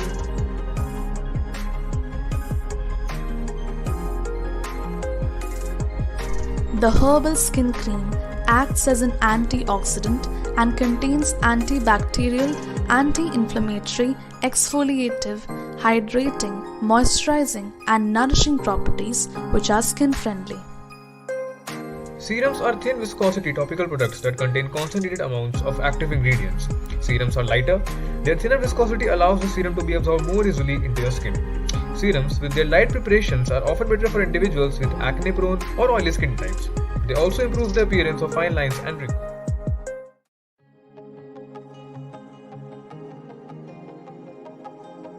Neuralgia pain reliever oil is easy to apply and it is effective in 5 to 10 minutes. It can be applied on any type of skin and it is absorbed by the skin quickly. Organic bath bombs contain Epsom salt, which draws toxins out of your skin while gently exfoliating and softening dry and rough skin. It also contains coconut oil, which is antiviral and helps to soothe and moisturize the skin. The aroma candle is natural, chemical-free, environmental friendly, non-toxic and paraben. All Anthelia products have undergone in-house testing for pH and TFM levels. These products were found to be effective against several kinds of bacteria. Respected Principal Ma'am is our source of inspiration and constant motivation. ITL as a skill hub. Anthelia is a school-wide initiative with the motive to produce adaptable, applicable and feasible products. ITL Leans ने लगातार school को एक plastic free zone बनाने में अपना contribution दिया है by replacing plastic products with cloth products जैसे कि khadi bags, paper weavings, coasters और jute show pieces. Skill India जैसे गवर्नमेंट प्रोग्राम्स के अंतर्गत स्थानीय कारीगरों की सहायता से ITL लीन्स को मिट्टी के बर्तन बनाना और रंगाई जैसी कलाएं सिखाई जा रही हैं और इन्हीं कलाओं के बलबूते वे प्रोडक्ट्स बनाते हैं जिन्हें बाद में स्किल बाजार में प्रस्तुत किया जाता है। और जिस समाज से हमें इतना कुछ सीखने को मिला है, आखिर उस समाज की सहायता करना भी तो हमारी ही जिम्मेदारी है। इसलिए कम्युनिटी आउटरीच इस स्टार्टअप का एक बेहद ही अहम हिस्सा है। Public school, being a parent, so with no intentions of literally buying anything, I just passed by and I was mesmerized, as in the children, the way they are conducting everything and taking initiative way in their hard work. Very good initiative, and I really like how kids get involved and they're doing this thing. And this was the first time, like after COVID, especially this mini and all the games they are doing and the protocol about this COVID, I really enjoyed it. Very good initiative. India और आत्मनिर्भर भारत जैसे government initiatives के लक्ष्य की ओर केंद्रित ITL का अनोखा startup initiative एंथीलिया न केवल ITLians को रोजगार बल्कि उन्हें स्वरोजगार की ओर बढ़ने को प्रोत्साहित करता है। आत्मनिर्भरता की ओर बढ़ाया ITL का यह कदम बच्चों में पर्यावरण संरक्षण और सृजनात्मकता जैसे गुणों का भी रोपण करता है।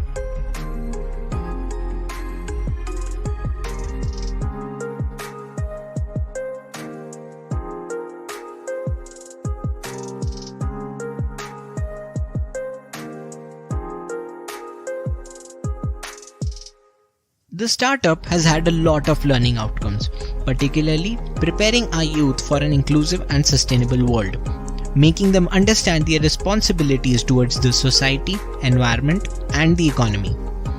It also focuses on competency-based education and teaches the students how important it is to lower our carbon emissions and our carbon footprints.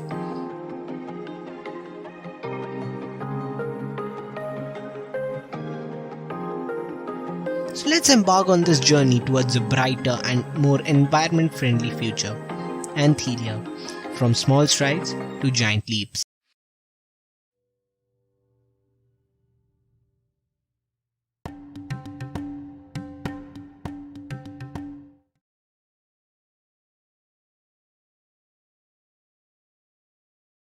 सम्मेलन के दूसरे दिन के 8वें सत्र में सभी माननीयों का हार्दिक अभिनंदन। रविंद्रनाथ टैगोर ने बखूबी कहा है, उच्चतम शिक्षा वह है जो हमें न केवल जानकारी देती है बल्कि हमारे जीवन का सभी आयामों के साथ सामंजस्य भी बिठाती है। नवाचार एक नया विचार, एक नया व्यवहार है जो शिक्षा को सरल, उपयोगी, व्यावहारिक तथा रुचिकर बनाता है। बच्चों के बहुमुखी और संपूर्ण विकास के लिए कदम कदम पर नवाचारों की आवश्यकता रहती है जो उनमें सकारात्मकता, नैतिक मूल्य और आदर्शों का पल्लवन करता है। मंच पर आमंत्रित करती हूं अपने सहयोगी ऋतु को। Thank you, Komal. With this, now we move on to our next session, Learning to Leapfrog, Innovative Pedagogies to Transform Education. With students back into the campus, schools, and colleges, must become a center for mental gymnastics if we were to guide a generation of future leaders. The classroom space needs to be reimagined.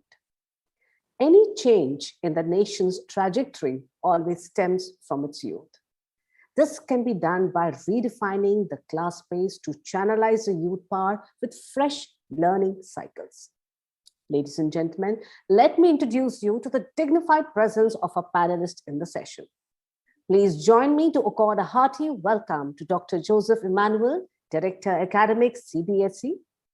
We have the illustrious Mr. Gwen App Harry, CEO, XP School Trust, United Kingdom.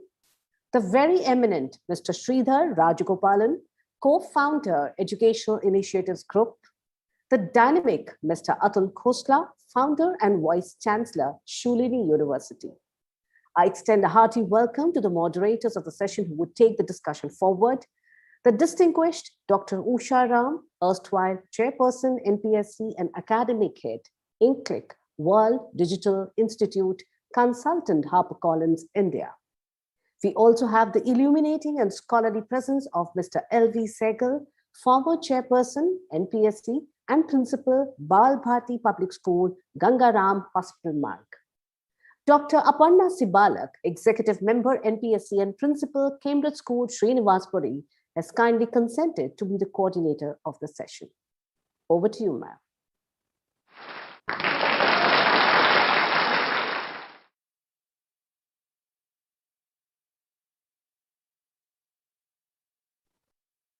I would request Dr. Usha Ram to begin the session.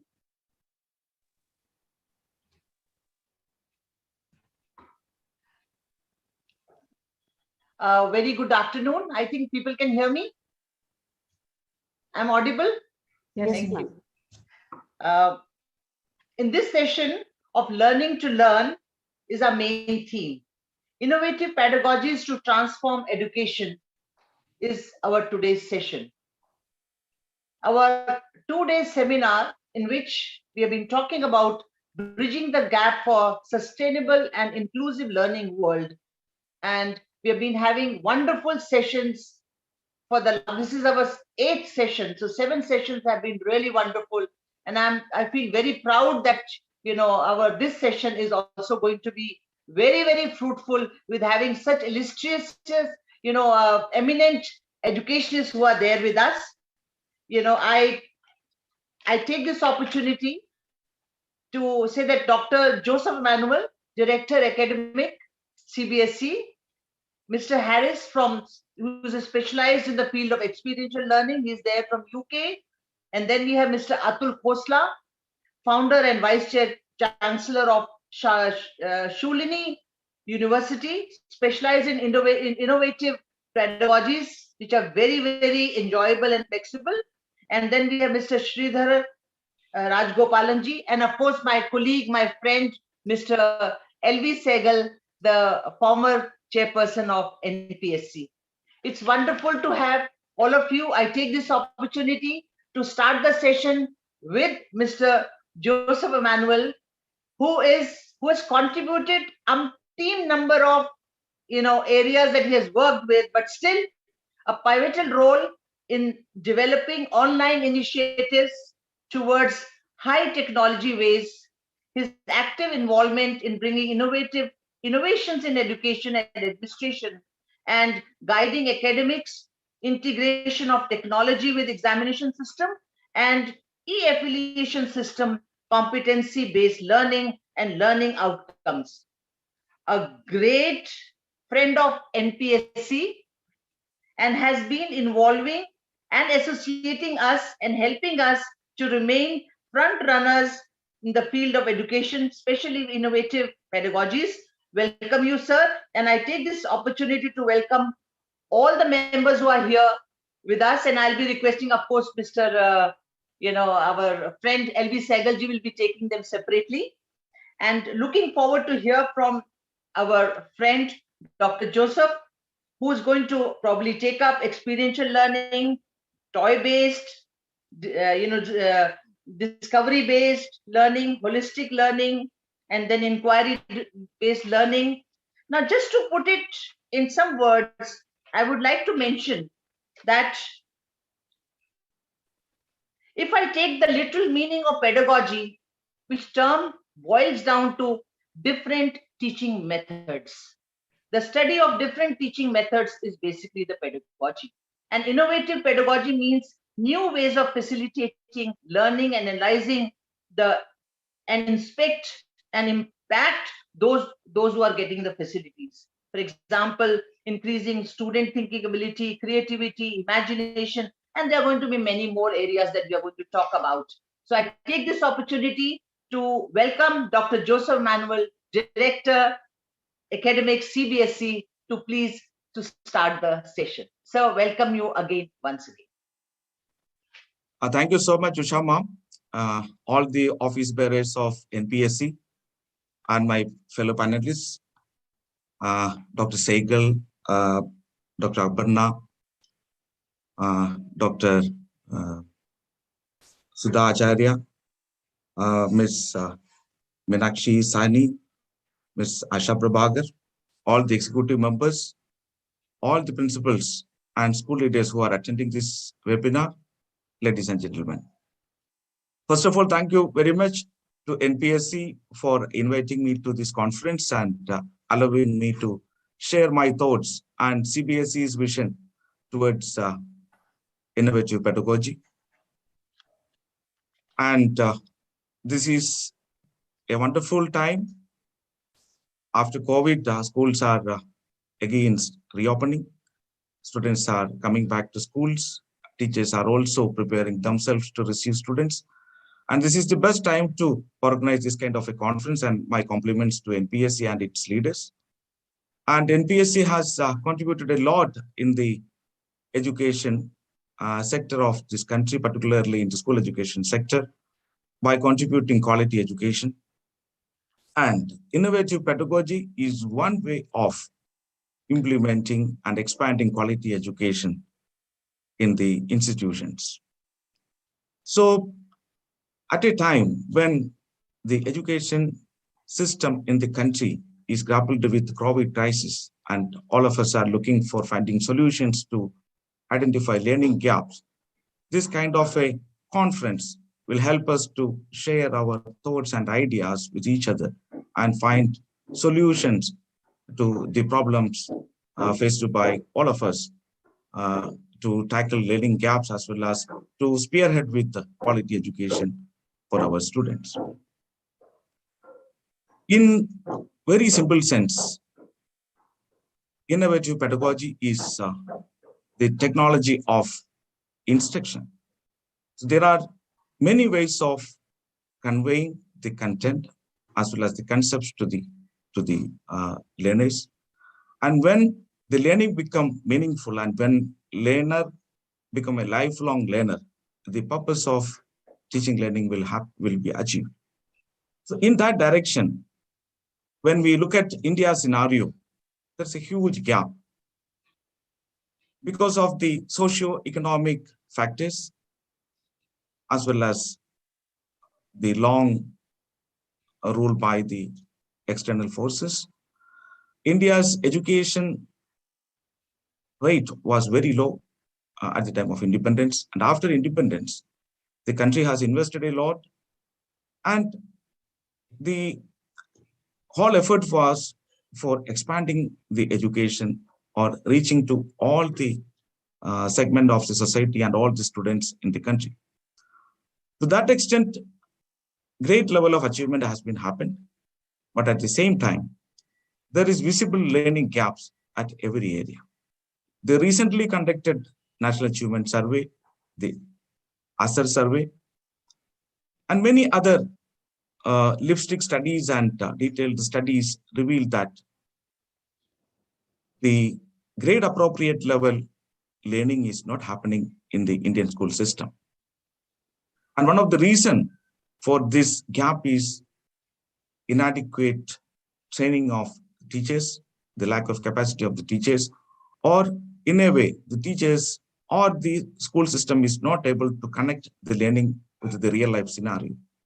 That is why CBSE has taken all the recent initiative of adopting the NCERT's learning outcome, as well as taken several steps to promote competency-based education in the classroom.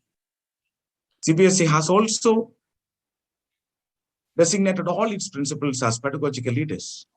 This is to highlight the importance of pedagogical practices or the teaching learning practices that is happening in the school, and also to equip every teacher and every learner to attain the objectives laid out in the national education policy. So the recent adoption of NCERT's learning outcome and designating principals as pedagogical leaders and the implementation of competency-based education or the experiential learning, which is happening in the schools, or preparing the system to adapt and adopt experiential learning, all are important to attain the life goals of students. So towards experiential learning, many initiatives have been taken. CBSE is in partnership with the different organizations, and many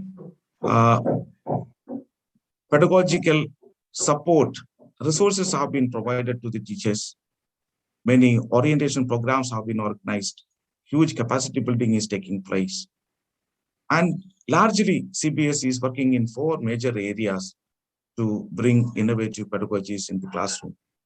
One is teaching and learning in the classroom needs to be transformed to help the learner to achieve the 21st century skill, or help the learner to meet the challenges of life.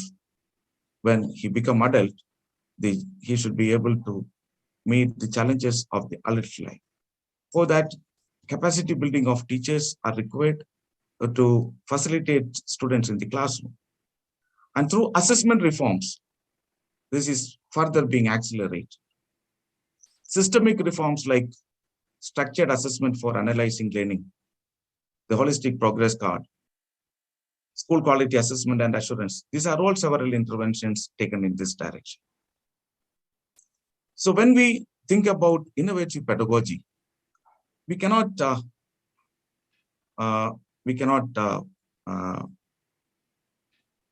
ignore the importance of experiential learning. So the experiential learning that is happening in the school is very much relevant. The UN Sustainable Development Goals 2030 assures quality education for all the citizens. And to achieve that goal, we need to prepare our students, we need to prepare our youngsters in the right direction. Do children and young people acquire desired level of knowledge and competencies during their years of education? Are the foundations being laid for future and lifelong learning, whether lifelong learning is happening, or are we preparing our students to be lifelong learners? These are all major questions before us. Only thoughtful and structural reforms that can give students their best chance of learning in the schools.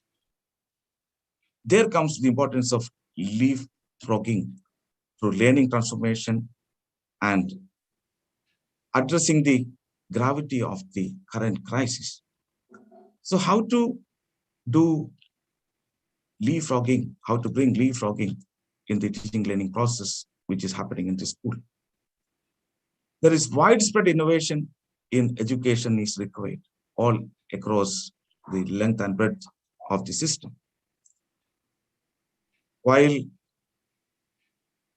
depth of education gives importance to mastery over the content or the concept, the breadth of education is equipping the learner with the skill set and abilities. So a far-reaching transformation in education that implies transformation within pedagogy is aimed through innovative pedagogies to be adopted by the school. Why pedagogy is so important? Because it is the core of the entire education process. It increases learning outcomes, and it is very cost effective because teacher resources available in the system, and as compared with other new resources, you will be utilizing the available resource in the best fruitful manner. Pedagogical innovation is critical, and it is at the heart of the ambition to leapfrog education system. So pedagogical innovation includes and aims for equipping children and adolescents to respond to changes, arguably, to enable children to make connections and solve unfamiliar problems, for deep understanding of a large volume of content. It will help the learner for laying a solid ethical, social, and cultural foundation. The new National Education Policy released in 2020 highlights the importance of holistic, integrated, inclusive, and enjoyable learning learning that is happening in the schools. It also encourages 21st century skills or transversal skills, adopt experiential learning, including arts and sports integrated and storytelling-based pedagogy. These are all various examples of innovative pedagogy that connects learner with real-life scenarios. So all these efforts will shift classroom transactions towards competency-based learning and education. So what is innovative pedagogy? Any attempt of curriculum transaction that promotes critical thinking or the 21st that develops 21st century skills in the learner, and anything that connects the learning with a real life scenario, that can be called as an innovative pedagogy. That improves the inquiry skills, that improves the various life skills, ethics, values, and all other aspects that helps the learner to be successful in life. So what adoption of innovative pedagogies are very essential to transform education. Engage the world and change the world. That is the fundamentals of adopting innovative pedagogy. So experiential learning, toy-based learning, discovery-oriented learning, all will engage diverse and fruitful ways in which the learner in the teaching learning process. There are so many advantages of experiential learning. It helps the learner to gain valuable experience in the field. It study and learn on a more global and local scale. Understand the importance of real life experience. Participate actively in a dynamic environment. All are importance of experiential learning. It's a cycle. It enables the learner to conceptualize, experiment, experience, and reflect on the concepts learned. So art integrated learning, activities based learning, sports integrated learning, inquiry based learning, collaborative learning, project based learning, all are various forms of experiential learning. So CBSE has done many initiatives to promote experiential learning. The policy towards hubs of learning, the teachers training policy.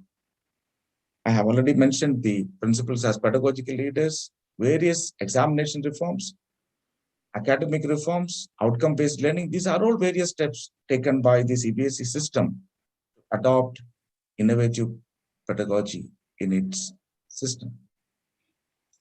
So it's a pedagogy to make educational environment student-centric.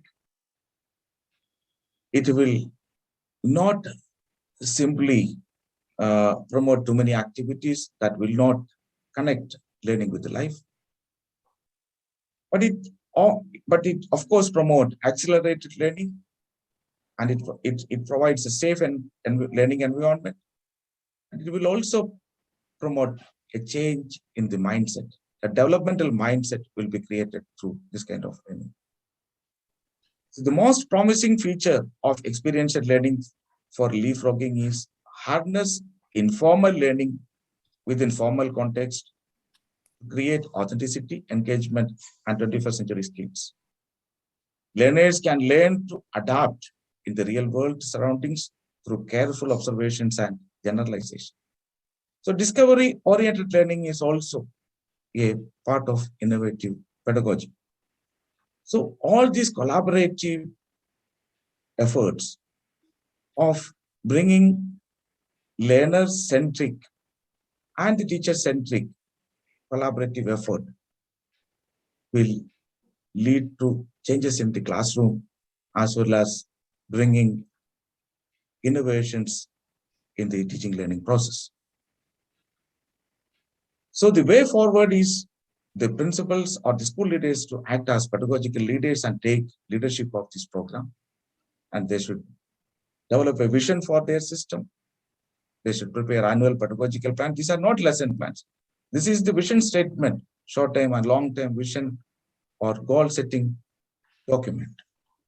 Implement experiential learning pedagogies like art and sports integrated learning, storytelling, gamification, whatever innovative way you can think and implement, in whatever way teacher is comfortable, and whatever way the learner can be taken to the real life scenario, all those can be adopted in the teaching learning process. To help learners in exploratory and research-based activities, build capacity of teachers in different child-centered pedagogies. These are all various actions the school leaders can initiate to promote innovative pedagogy in the institutions. So a collective effort, very conscious effort, and systemic reform all will bring very, very major change in the teaching learning and the outcome that gives after the schooling to the learner. So ultimately it will bring improvements in student learning and well-being happen at the school level. With this thought, I stop here. So let us remember the famous words of Mahatma Gandhi: be the change you wish to see in the world. Thank you very much. Thank you, Dr. Joseph. It's always been a pleasure to listen to your thoughts and the great initiatives which the Central Board of Secondary Education has started over the years. And you are being at the helm of affairs of the academic initiatives of Central Board of Secondary Education. It has been a pleasure to work with you always and to listen to your beautiful thoughts. And thank you for defining today's session's heading so well and giving us a roadmap to move ahead. We have two very important panelists, those who are to speak, and the time with us is very short. So I will be defining a limit of 7 minutes for each of us. And then maybe we are left with some time for a question answer session. We have Mr. Gwen, and he is an example of setting up the leapfrogging, the way he has done it. He is an entrepreneur. He has given solutions to the problems faced by educational institutions, and his solutions are being adopted by more than 300 schools in UK. And he is also an academic leader. So I'm very eager to listen to you, sir. Please express your thoughts on today's topic and guide us.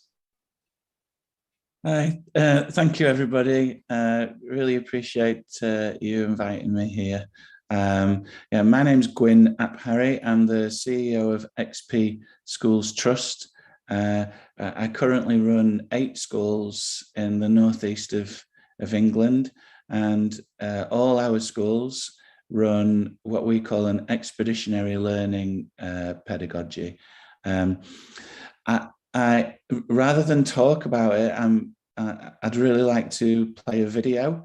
I did email it, but I can put it in the chat if someone's able to play the YouTube video. And below the video is a link to our book, which is called How We XP.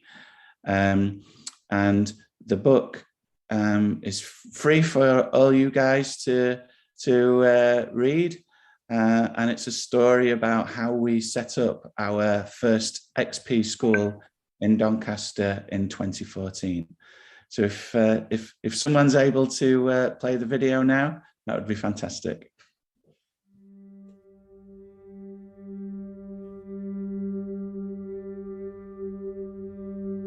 XP Trust is a family of schools that deeply connects with and makes a positive difference to the communities we serve. Our students work hard to craft high-quality products that have an impact on the world around them. Their work lives in the heart of our communities, hospitals, parks, museums, railway stations and beyond. The beautiful work isn't just contained within the classroom walls.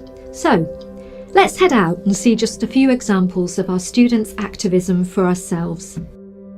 Here we are in Sir Nigel Gresley Square in the middle of Doncaster Town Centre, and this is the newly installed plaque that was paid for and funded for by the XP and XP East School students and friends, and it commemorates the fact that near to this site suffragettes actually stood on boxes and spoke about votes for women.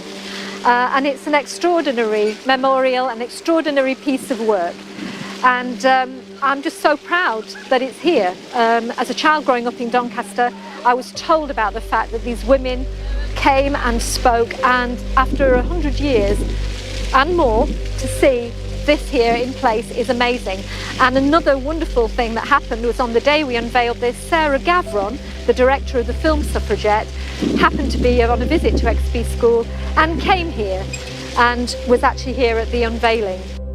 Hi, I'm Sarah Gavron and I'm the director of Suffragette, the film, and it's brilliant that I'm here today because I came to visit XP School because I was interested in the way that they were modelling a new kind of education which looks fantastic. And coincidentally it turned out that the Year 9s had in Year 8 done this incredible project where they'd raise money and they'd research suffragettes and who were from Doncaster like Lillian Lenton, and they'd raise money to create a plaque that is behind us. So I'm delighted to be here on the occasion of this plaque being unveiled with all the young people here who worked so hard on their project and spoke so eloquently about the work they've done.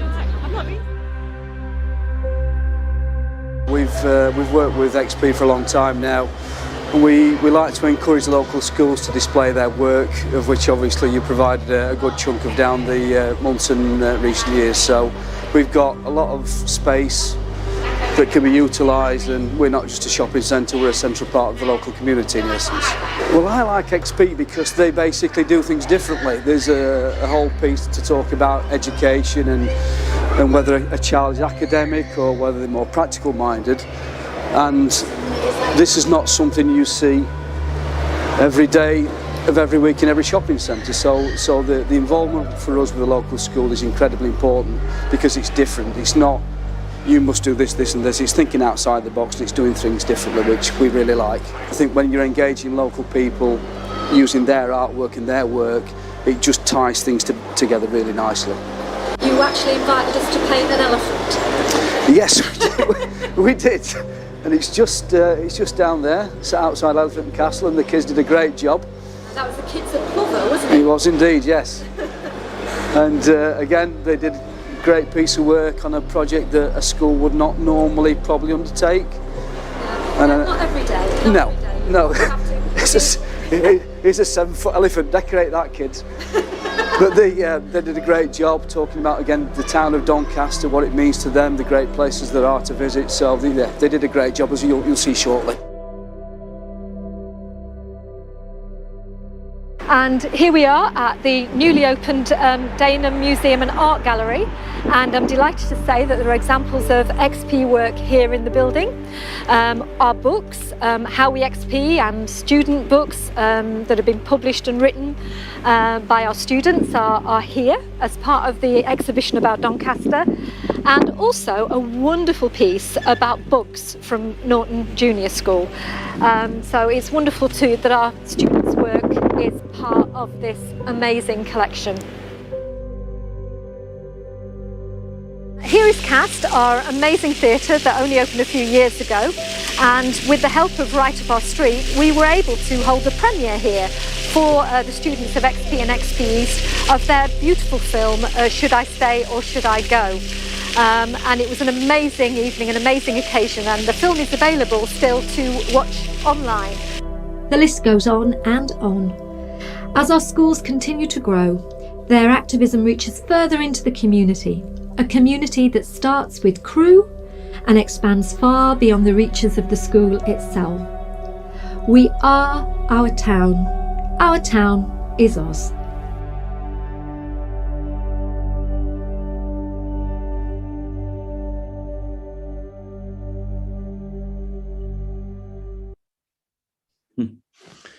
So I hope that gives you a flavour of the work that our children are doing in our town, connecting what they're learning in the classroom with their local community. I'm aware of the time, so I'll pass the baton on if that's okay. Thank you so much for sharing this video with us and the type of experiential learning opportunities which you are providing to your children in your schools. It's great to know that. And as Dr. Joseph Emmanuel indicated in the beginning, that to make any change, first of all, we have to engage. And the engagement level happens at various levels. The engagement happens in schools. It is also a linkage between schools and universities. So we have Mr. Atul Khosla with us. He is the Vice Chancellor of Shulni University. And sir, I've seen your university because we have a Bal Bharati school coming up nearby. So that gives us an opportunity to come and see the place. And the way the university has grown up in the last few years and the type of initiatives which you have started. And we also, our children have also experienced one of that initiative from your university, the Curiosity Quiz, in which a very large number of children of our schools also participate. And there is a lot of focus on creativity in that quiz. So good to have you with us, sir. And we are very eager to hear from you about the topic today. Please. Mr. Khosla.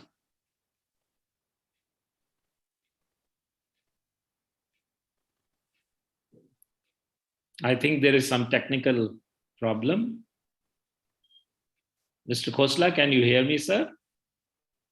We are not able to connect him, I think. No, I think he needs to unmute. Yeah. Yes.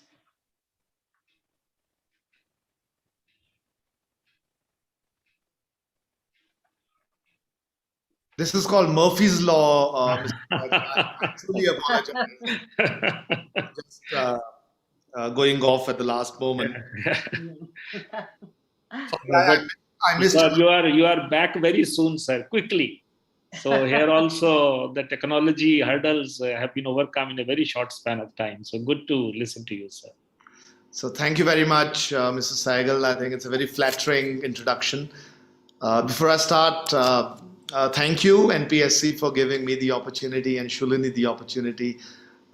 Very inspiring talks by Joseph and Gwen. Thank you. It's always, it's giving me goose pimples already, and I hope I'm able to do justice to the topic. Before I start, I'm going to take a minute about why I believe innovation should happen. And this is a practical view, it's not a theoretical view. I come from a small town. I grew up in a small town called Solan. In my days, it was 20,000 students. And it was not easy to succeed in a sense that no one ever tried for the best institutions of India. I was the first student ever to clear the IIT JEE exam from Himachal, for example. It was tough. So while we can argue that Indians are very successful, I mean, so many Indians are CEOs of the world. Why should we innovate our education? I mean, we're doing well. I go back and say that, look, the outliers will always exist. But there's a big belly of India, what I call the belly of India. These are students who go to smaller towns, lesser privileged children, students who are extremely capable, probably between 60 to 85% marks. children of daughters or sons of middle class, low middle class, and the farming community. What happens to them? How do you make this bulk successful? And I think that's a challenge that I take up every day when I go into the classroom. And to me, innovation in pedagogy has to move this belly to make them innovative. And if we can do that, India will become a way, I would say, richer, happier, and more powerful country. And that's the passion that I bring in. So that's, I think, the broader context. I'm a practical person. I'm not an academician. So I'm going to give you 9 tips. 9 tips, teachers, principals, for what I call bringing innovative pedagogy into your classroom. Some of these might be a little controversial. Excuse me if they are, but these are my experiments with, I won't say truth, I'm not Mahatma from any angle, but my experiments with pedagogy. I think the first is invest in star teachers. We need to make our teachers Shah Rukh Khans and Madhuri Dixits. We have to make stars out of them. Now, everyone cannot be a star. But think about how we interview when we hire our teachers. We typically hire them for knowledge. Who will become a star? Someone with passion, someone with love. So hire your teachers who have the potential to become stars. That's my first tip. One inspiration can change the life of a student. I got it from Arun Shourie. I remember, Manish Jain is there somewhere in the audience. Hi Manish, he and I went to IDK together.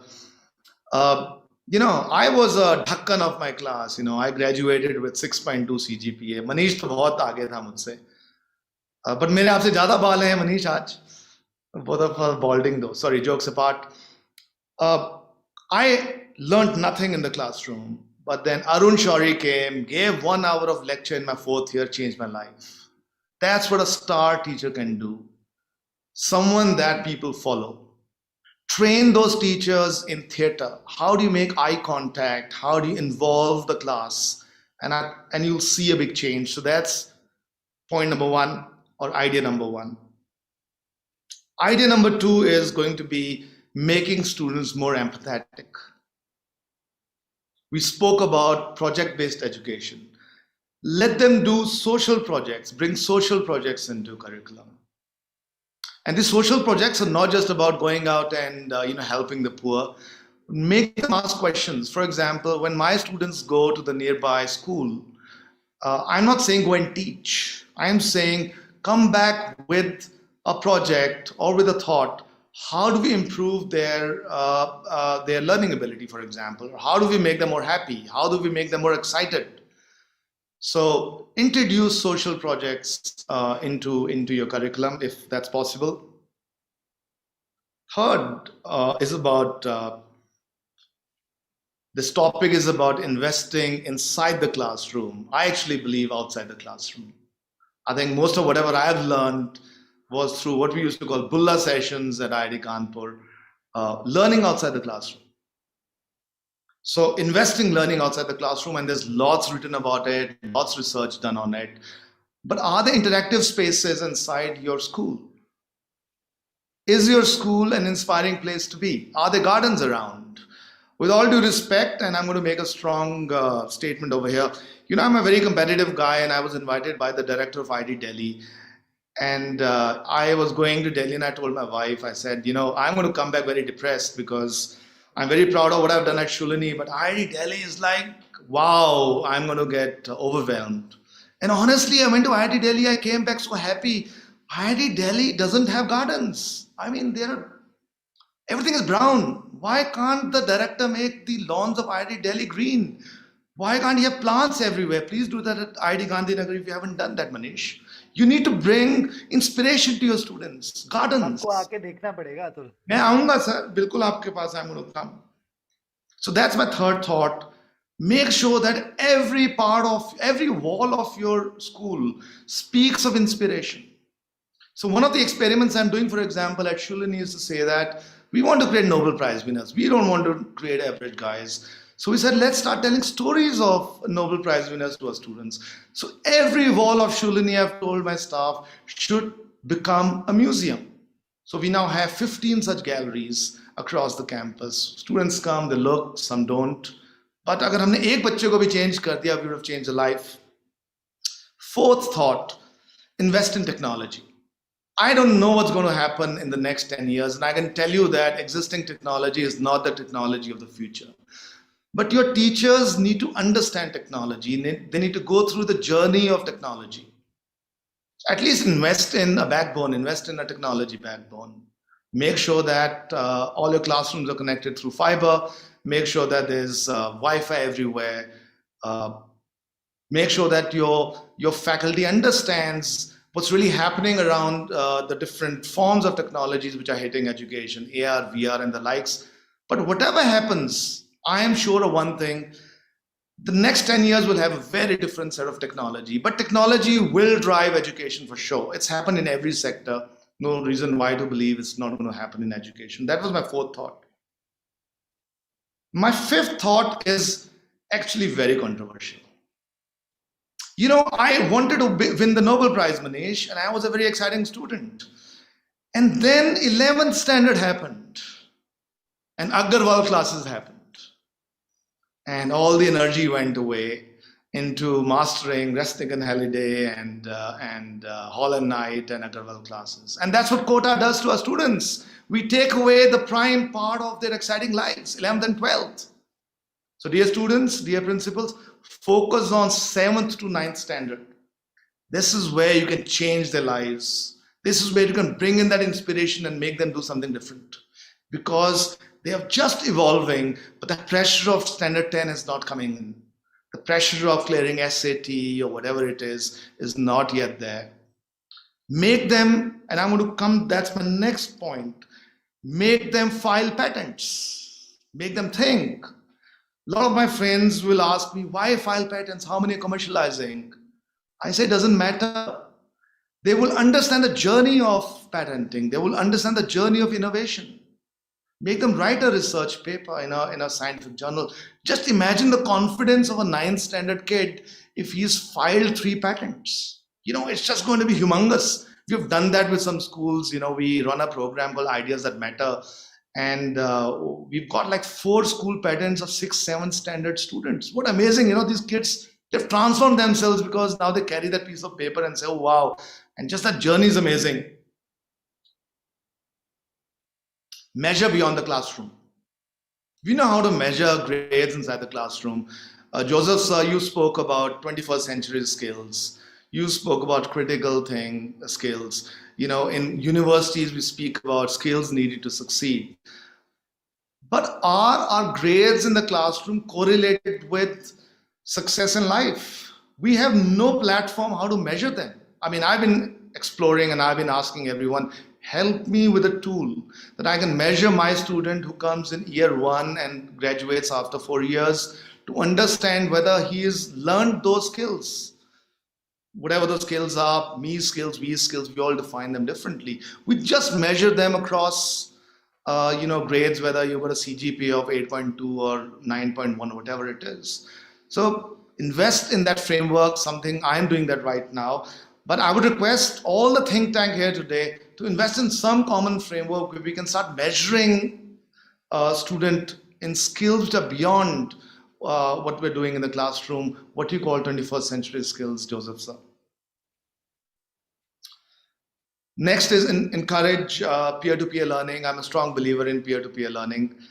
How do we engage students to sit together? And I'll give a small example over here. This was many, many years ago when I was in school. I was in the 7th standard, and I'm talking about early 80s, I guess. My school teacher made us sit in small groups, and she started teaching us in groups. And it was a fantastic year. We became friends. I learned so much.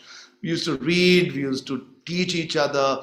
And then one day, apologies, Dr. Joseph, an inspector from CBSE came. And he rapped the knuckles of my principal and said, how can you teach like this? So they made us sit in lines then after that, right? So all that innovation sort of went away, which is my last point, which is about take risks, So if the teachers over here, you're all actors. Your classroom is theater. Take risks every day with all the wonderful work he does. He's already looking like an actor. He's got this topi, that you're wearing, Manish. Sorry, I keep on pulling your leg. But go inside the classroom and take risks every time. And you can do that because your audience is very receptive. I have spent most of my life in consulting. I can tell you I could not take risks presenting to my corporate clients. But inside a classroom, I can do anything I want. I am hopefully the hero of the classroom. At least I believe so, Mr. Sahgal. And can I go out and experiment, whichever way it is? That's a 9. And the 10th thing to all principals was, we speak about autonomy from CBSE, we speak about autonomy from regulators, but are we giving autonomy to our teachers? Are we giving autonomy to our teachers to take their classroom sessions the way they should or they want to? So give them that freedom. So these were my 10 points. I hope I've added value. I always end up with some thoughts about how things should change. So there's a very famous poem by Javed Akhtar called Doraha, which is about taking risk. And I'm going to read that poem for you guys, if you allow me. He wrote this for his daughter, Zoya Akhtar. It's called Doraha. I apologize, Gwen, you might not be able to understand. It's in Hindi, but I'll try to translate it. And I'm going to read a few lines. It's about taking risk. He says, ये जीवन एक राह नहीं दो रास्ता, ये जीवन एक राह नहीं एक दो राह है. This life is not one road, it's a bunch of crossroads. पहला रास्ता बहुत सहल है. The first road is very easy. इसमें कोई मोड़ नहीं है, ये रास्ता दुनिया से बेजोड़ नहीं है. It's a straight road. इस रास्ते पे मिलते हैं रीतों के आंगन, इस रिश्ते में मिलते हैं रिश्तों के बंधन. Mr. Khosla, thank you so much. I'm really sorry. Thank you so much. I'm making a point there. Take the risk. Thank you. Have a great day. I'm so sorry. We're actually out of time. I know. Time is over. Of the next session. Thank you so much, Mr. Atul Khosla ji. Now, I would like to, I'd just like to mention, ma'am, our fourth speaker for today was Mr. Sridhar Rajgopalan, and he was, due to a technical glitch, he was unable to join, but he shared a wonderful video and a presentation on several innovative pedagogies, and I think that's available in the Knowledge Center for all of us to have a look at and learn from. I'm not sure we have time even for a question answer session. I think we might have. First to, because Mr. Atul Khosla's, in any case, I'm going to visit his university along with LV. I'm coming there with Mr. Sahgal to come to your university. I'm really very much, blessed. And the points that you have talked about, invest in your teachers, making students more empathetic and, learning, investing outside, invest in technology, make them think. See, a lot of things, I'm not trying to boast about NPSC, but many things, especially because of SUPW, socially useful, productive work. Our children are going to Cheshire home, they are going to blind. We are not just going for the sake of it. You will see to it that the kind of transformation which takes place when they come back, that becomes a part of experiential learning. When they go there, and that has been really brought a big change in our children. And peer-to-peer that you have talked about, a lot of programs which are going on. There are many other things that our schools are doing, but then there are many more points which have just elaborated and which will be looked into. But many things are being done, and it's wonderful. So there's nothing that we felt that it was out of context.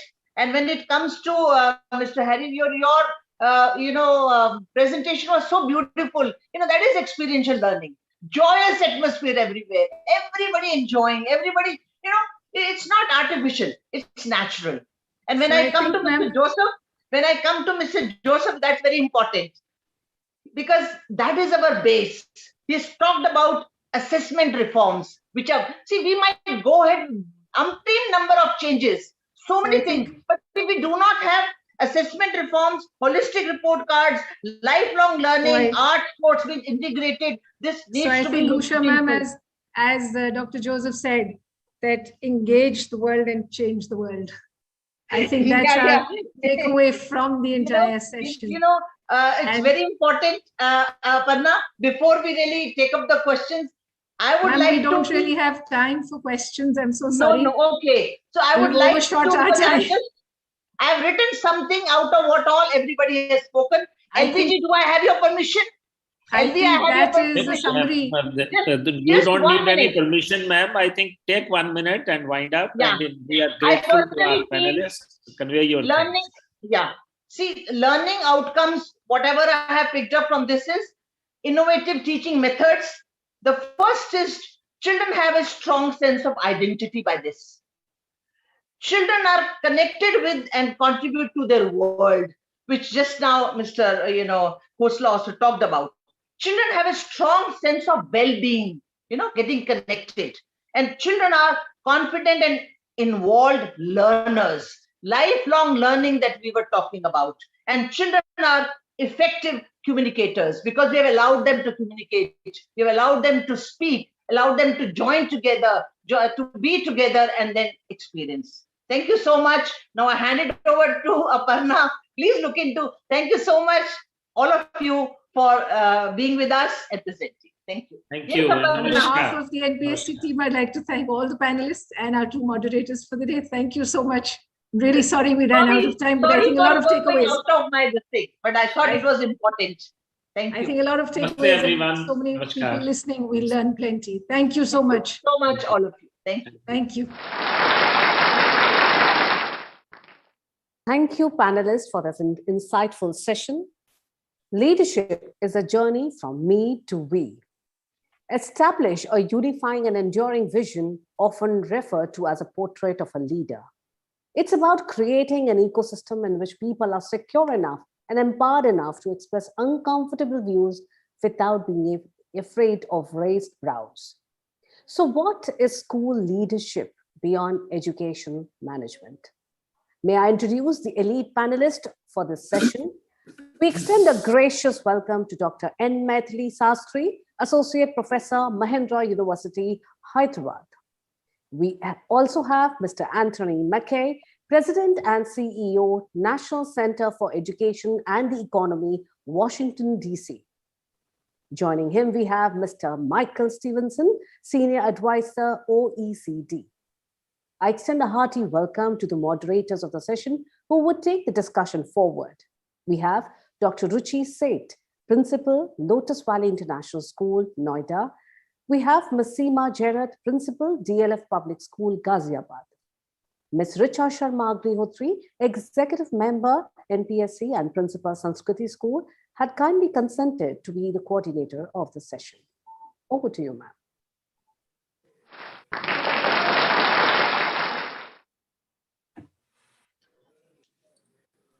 Good afternoon and welcome to this last session of the conference. It's a pleasure to have on our panel three very experienced and celebrated educators. We have with us Mr. Anthony McKay, a leading voice in global education. He has advised organizations, governments, and school systems on every continent. Mr. McKay, I found your paper on the future of educational leadership, the 5 signposts, very relevant and absorbing, and I would want to recommend it to everybody. And we really look forward to some great learning from you today. Thank you. Our second panelist, Mr. Michael Stevenson, is Senior Advisor, OECD. Mr. Stevenson is responsible for creating the long-term roadmap for the PISA. We are hoping, sir, that we can look forward to having you create a roadmap for India's principles as well. Happy to have you with us today. Our third panelist is Dr. N. Maithili, a dear friend and Head of Department of Education at Mahindra University, teaching doctoral students. Dr. Maithili is one of the few researchers working on school leadership in the Indian context. She is well known to all of us as the co-creator of the Pedagogical Leadership Handbook for Leading Learning in Schools. Dr. Maithili, The experiment that began in March 2020 has had outcomes, and the pedagogical leadership training has so far been cascaded down to 25,000 CBSE school principals, 661 Jawahar Navodaya Vidyalayas, and 1,245 Kendriya Vidyalayas. Coming to the session today, I think we've had 8 sessions so far, and there have been rich dialogues in all those sessions, which have clearly brought out one thing, that the ambit and expectations from school education are changing. The NEP 2 emphasizes the need to overcome the cumulative learning deficit of students in India. India will have the highest population of young people in the world over this decade, and our ability to provide high quality education opportunities to them will determine the future of our country. Therefore, a new form of leadership is urgently needed to rethink our educational systems in a post-COVID environment. And the onus of bridging these existing gaps is on all of us here, the school leaders who can lead the school pedagogically and not just as administrators or managers. Never before has the emphasis on improving student learning been so high as being witnessed today. And the school leader happens to be the second most important factor for improving student learning. I want to tell all our panelists here that most of our NPSC principals here are experienced, and we are adept at juggling complex responsibilities. But there's a lot on the table for the educators today, and we look forward to your diverse perspectives in helping us pave the way for this new India that's in the making.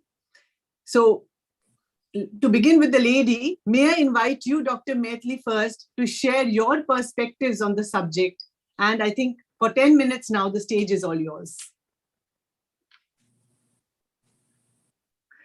Could you unmute yourself, Dr. Maithili? If you could just unmute yourself. Yeah.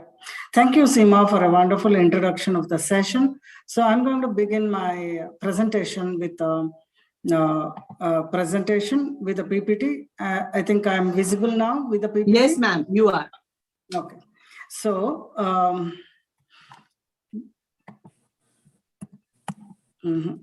it's not moving. It's moved. We've got the signal. Yeah. Okay.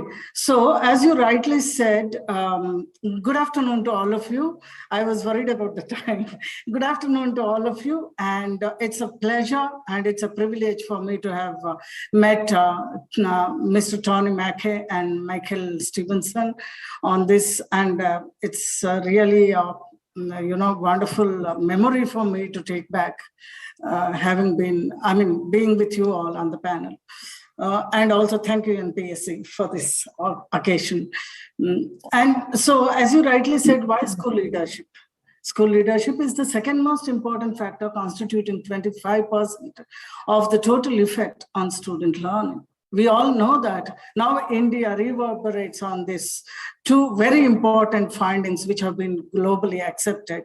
And that's thanks goes to the government of India, which initiated these programs through putting it up in 12th five-year plan in, way back in 2014. So what does it do? It creates conducive conditions for all stakeholders in the school through collaboration, coordination, networking, etc., and sets the direction for overall school improvement through vision, mission, goals, and such other leading processes. Creates an overall purpose for teaching learning process in the entire school. Now, therefore, it also leads to innovations to turn around schools from the low base and also to move from good to great schools. Okay, so what is the school leadership beyond the management? I argue in this presentation that it is not only about values, vision, mission, goals, but it is also about aligning the values with the vision and the goals. What does it mean for us? In Indian context and with the school education system, it is the alignment of vision, values, vision, and goals with respect to school as an institution and with respect to education system and also at the individual level as school leaders. And for as examples, I took and wrote, as values at the school institution level: transparency, fairness, developing ownership, and then achieving excellence as a vision for the school, and accountability as one of the goals towards reaching this. And then at the education system level, it is about equity and diversity as a value, and equitable quality of education for all as a vision, and every student must learn as a goal. And at the individual level, it is about taking responsibility for actions and having a personal mastery as a vision, and all-round development of students as the goal. Now, to give an analogy on this, I was trying to look at how do I bring home this point of alignment. I could very well see, that the connect with the solar system that we are living in today. And that is, there are so many planets in the solar system, and sun is at the center, and no two planets are colliding with each other. They revolve around the sun, and they also rotate around their axis. Now, how does it happen? It happens through that subtle alignment which we are not able to see. And that is where the question lies: how do this alignment happen? And without this alignment, can we really call this as a solar system? That's the whole approach to seeing what is leadership beyond management. And therefore, that critical aspect of alignment is very, very important for all of us to know and put in practice as leaders of the school. And therefore, to ponder the question now, we are all engulfed and, thick with activities that we do day in and day out as leaders. Please ponder over the question: is leadership in action alone? I leave it to you to move to the next thing. Therefore, again, you try to look at it with that question ringing in your mind. On this statement, we are all one, but different. Different, but the same. What does it indicate to us? So this again takes us back to saying, when we are all one but different, takes us to the diversity and inclusivity. Different but the same takes us to equality, equity, fairness and justice, isn't it? Then how should, once again, it comes back to, first argument that how should the alignment of values, vision, goals happen in our schools? And where should it happen? If we have to locate school as a site, should we have to locate education system as a site of this alignment? Or should we have to locate individual as the site of this alignment? Or all the three?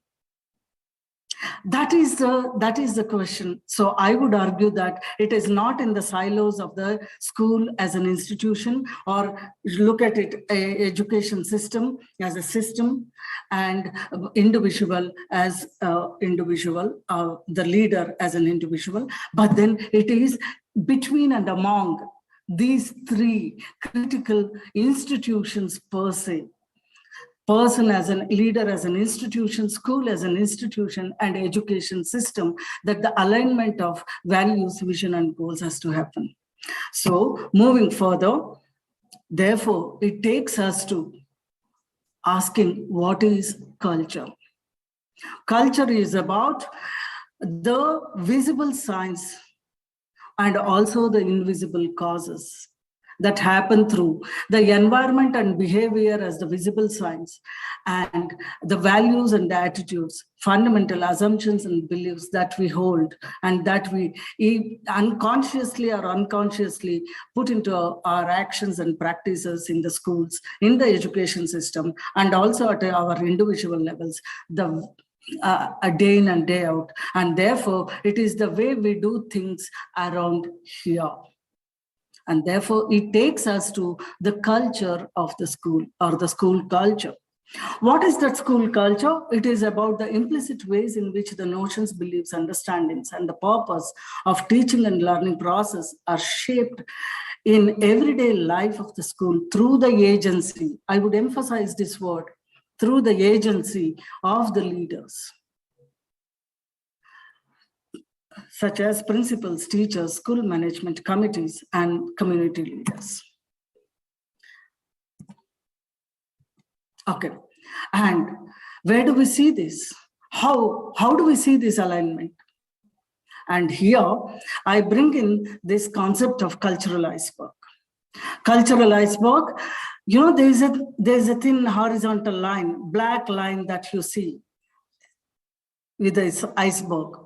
There is a formal overt system with us, with which we work.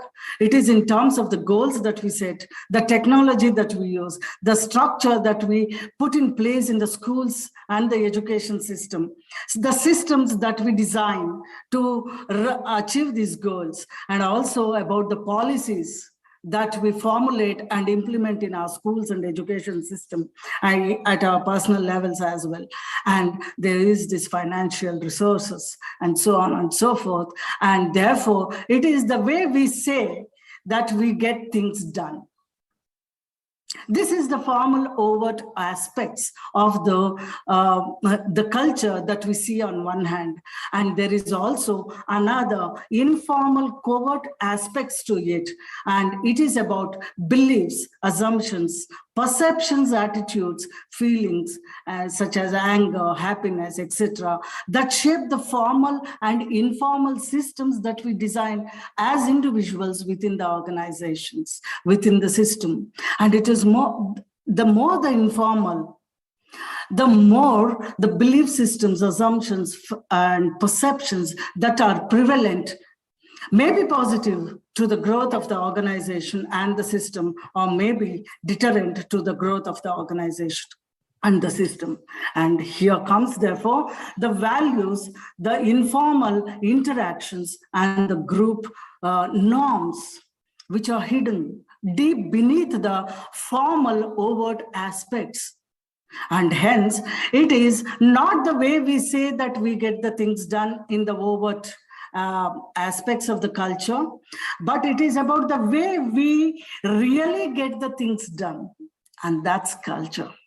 And where have we to work for the alignment of the vision, the values, and the goals? It is more on these covert, informal aspects and the way we really get the things done, rather than the way we say that we need to get the work done. And therefore, here we see that beneath the iceberg is a lot that we need to do as leaders to move beyond the management. Therefore, what determines the learning culture? Trying to articulate for the purpose of the practitioners, the esteemed leaders who have gathered here. And what can we see? It is about the interaction between the said beliefs and notions and unsaid beliefs and notions on one hand. The unsaid expectations and the said expectations, when they interact, we have the observable behaviors and the embedded attitudes beneath these observable behaviors. The complexity of the interaction that determines the learning culture, right? And this determines actually the alignment of values, vision, and the goals between the education system, the school as an institution, and the leader as an individual or the person. So at all three levels, we need to look at these alignments. Therefore, and then why learning culture? Why do we need this culture? It is given to us from the larger society, most of these beliefs, assumptions, notions. The norms are set because of the education system that drives us with its policies mostly. But then why do we need this learning culture? At any level, be it at the education system level, at the personal level, or at the institution level of the school, it has the power to create new beliefs, norms, values, and expectations for transforming schools and the education system, and also to transform ourselves as individuals.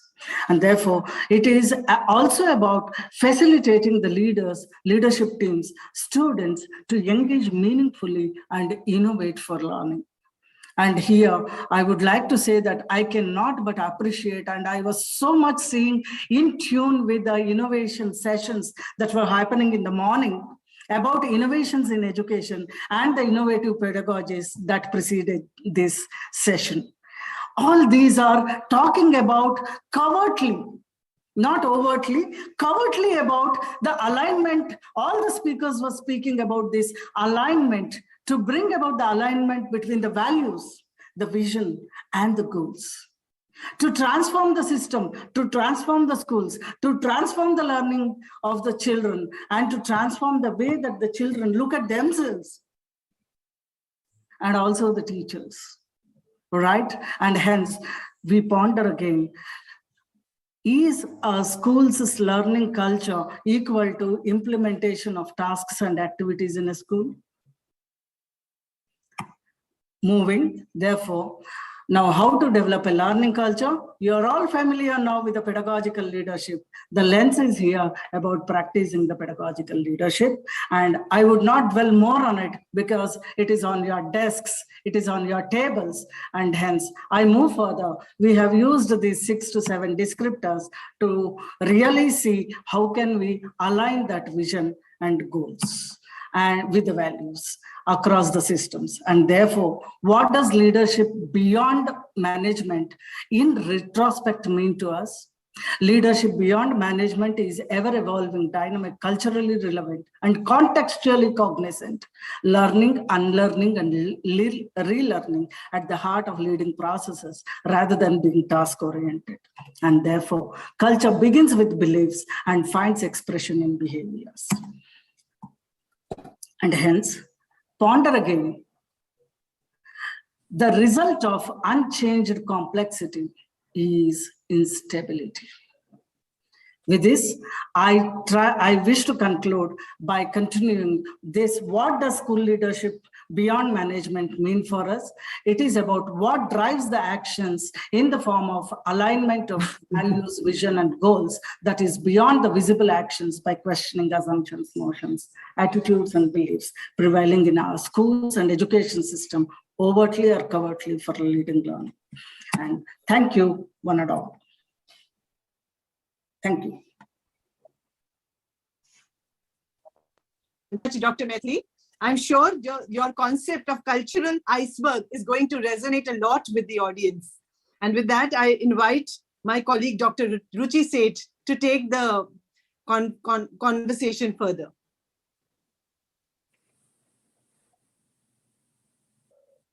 Thank you, Seema.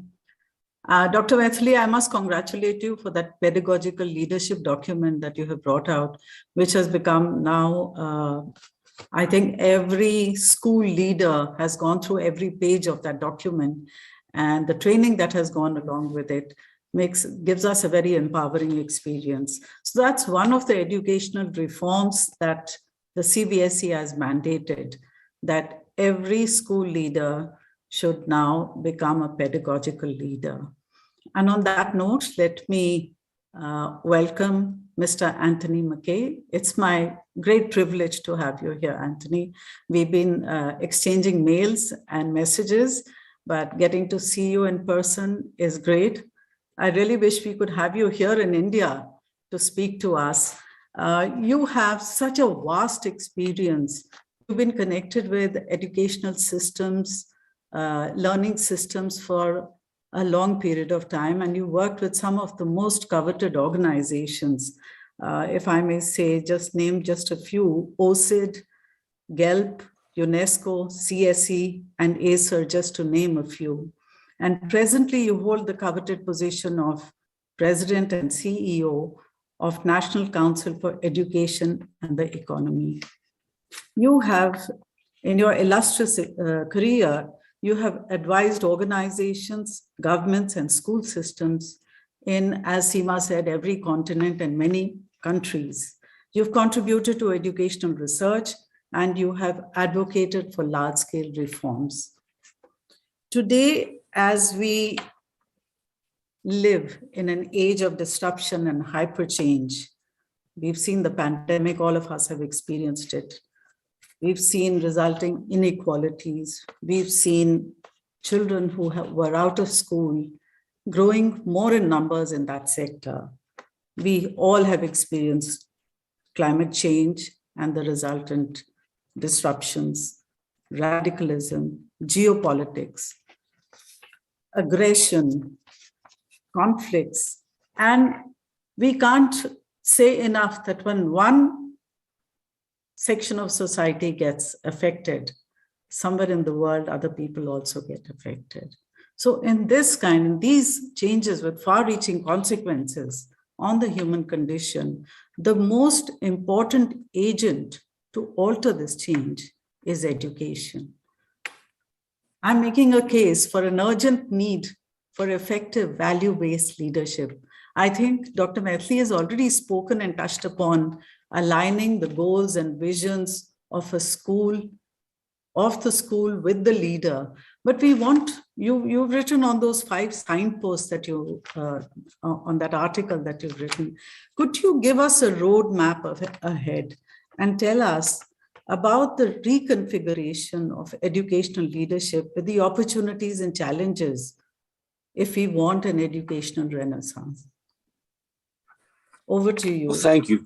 Okay. Thank you very much. That is such a wonderful introduction and superb presentation that's come before this contribution. But the way in which you have set up the contribution that I want to make is completely perfect. You've said we are living in an age of disruption and hypertension. And you've said that we need to have a learning system that will attend to the huge challenges that we face. We need to be able to look after ourselves, each other, and the planet. Absolutely. And our learning system must serve that purpose, the purpose of the sustainability of we as humans. So it's a very big task that we have before us as school leaders. So the fact that you've positioned this conversation in the way that you have, that is beyond management, school leadership for the kind of world that we want to have. And as Michael will say, school leadership in order to flourish, yes, in order to thrive. Thrive. I mean, that then gives us a sense of what the big purpose is.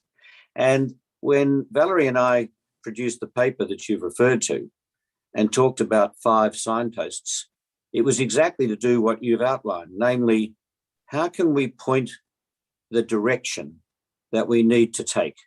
Could there be a way of saying that in addition to all of the competencies and all of the qualities and all of the tasks that leadership have, and here we are with many, many school leader colleagues, there's a huge expectation. Are there a number of signposts that will help us as school leaders? And we've identified 5, and I'll mention them very briefly. The first, we've talked about leadership that can create a shared narrative, a new narrative around the purpose for learning. Now, I'm not going to say anything more on that than the introduction I've already given, because Michael will talk about the importance of learning systems to encourage the flourishing of all of us. And you've talked about all of us in the sense of the importance of equity, of inclusion, of recognizing diversity. I'll come back to that.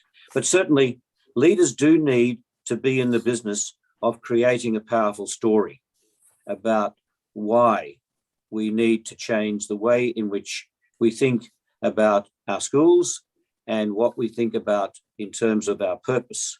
So I'll leave that one. Michael, I'm sure you'll come in on that theme. The second is we've talked about leading within an ecosystem. Now, I know ecosystem language is sometimes awkward, but perhaps I could put it this way. our leadership certainly is of our own school. And then it certainly is leadership shared across schools that we cooperate with. And it's leadership in our communities, that is the communities of our young people, our parents.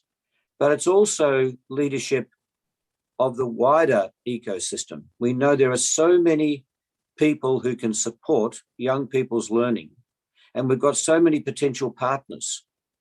And it's not just a question of making sure now, at a time where we know young people are struggling in so many ways, as a result, not just of the pandemic, but of the pressures of life, then obviously there are many others that can support young people's learning, social, emotional, as well as cognitive. And then there's the business community, there's civic leaders, there's other agencies. So I think we need to think about our school leadership as connecting to what you might call is an ecosystem. And if we all work together, if learning is everybody's business, we think we've got a far better chance of being able to ensure that all young people will emerge from school with a sense of wanting to continue to learn and having all of the characteristics that have been mentioned throughout many of the previous sessions. Third, can we lead for equity? You've already raised the question of equity as being absolutely crucial.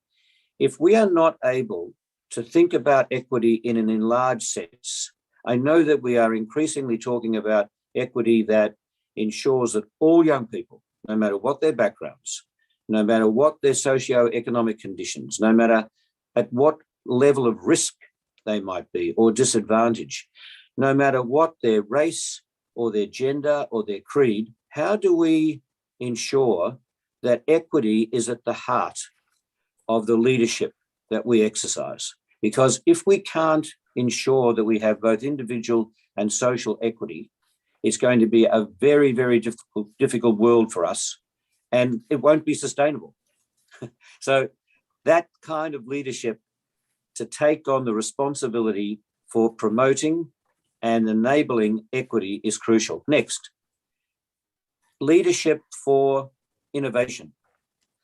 The argument here is that it's not simply to suggest that all of the ways in which we are currently working are somehow outdated, but it is true that some of them are, and we should be constantly leading to innovate, not just do things better and faster, but to do things differently.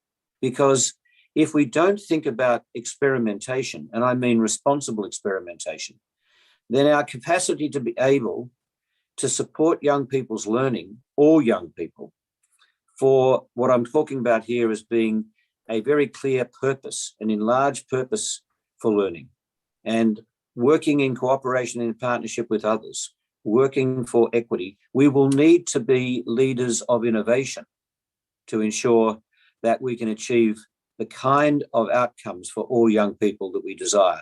And finally, we've talked about leading for futures literacy. Now, another way of putting this is that it's not enough for us to be only operating within a time horizon of a couple of years. We as leaders need to be able to anticipate the future, because we want to ensure that we are preparing all of those people within our school communities for the changes that are going to be continuously disruptive.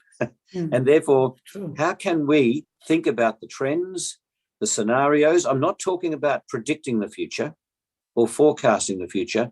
I'm talking about attempting to anticipate the future. And there are many ways in which we can use futures literacy to do that. One way in particular is to think about time horizons. And so I've mentioned a time horizon that might just be a 3 to 5 year time horizon. But I think all of us now want to anticipate further time horizons.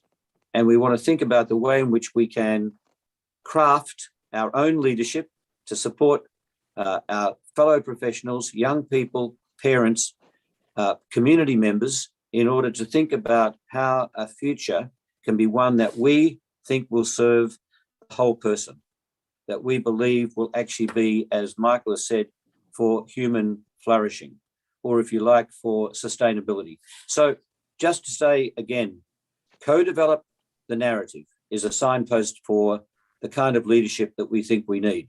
Certainly engaging with the ecosystem is another direction that we think that leaders should take in order to ensure that we have the right outcomes for all young people.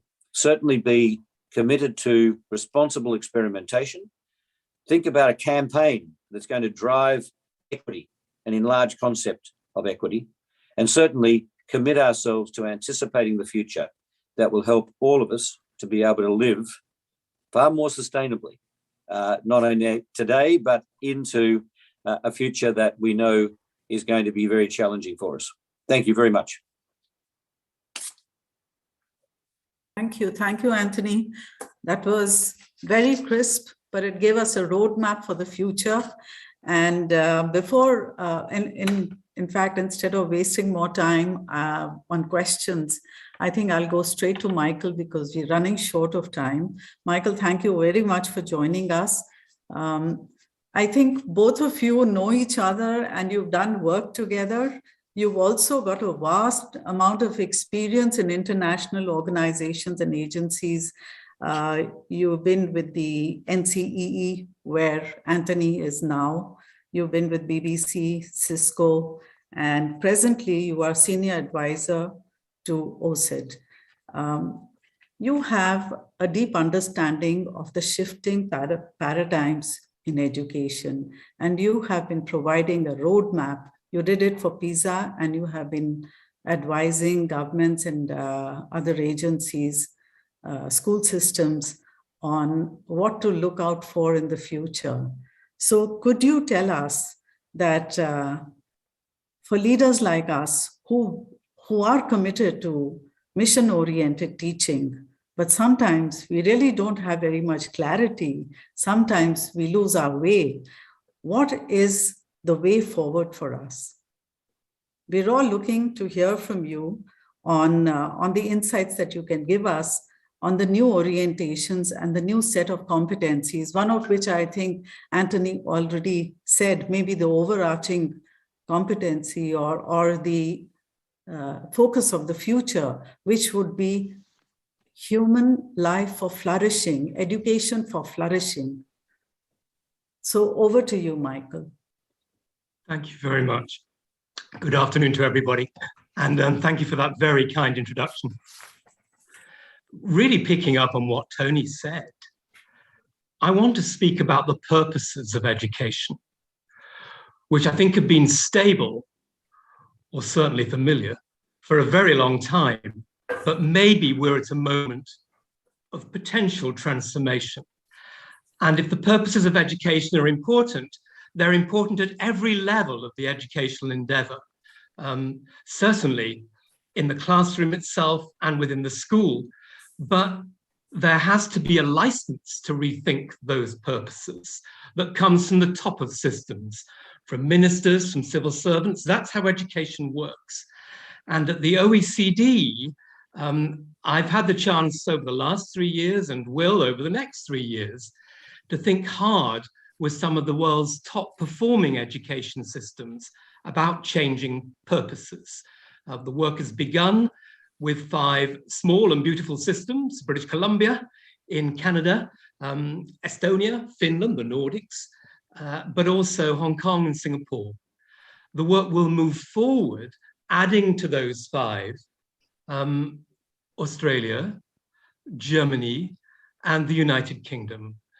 All of those countries committed at the highest level, their most senior officials, the ones with long-term responsibility, all of them talking together about the purposes of education and why they might need to change.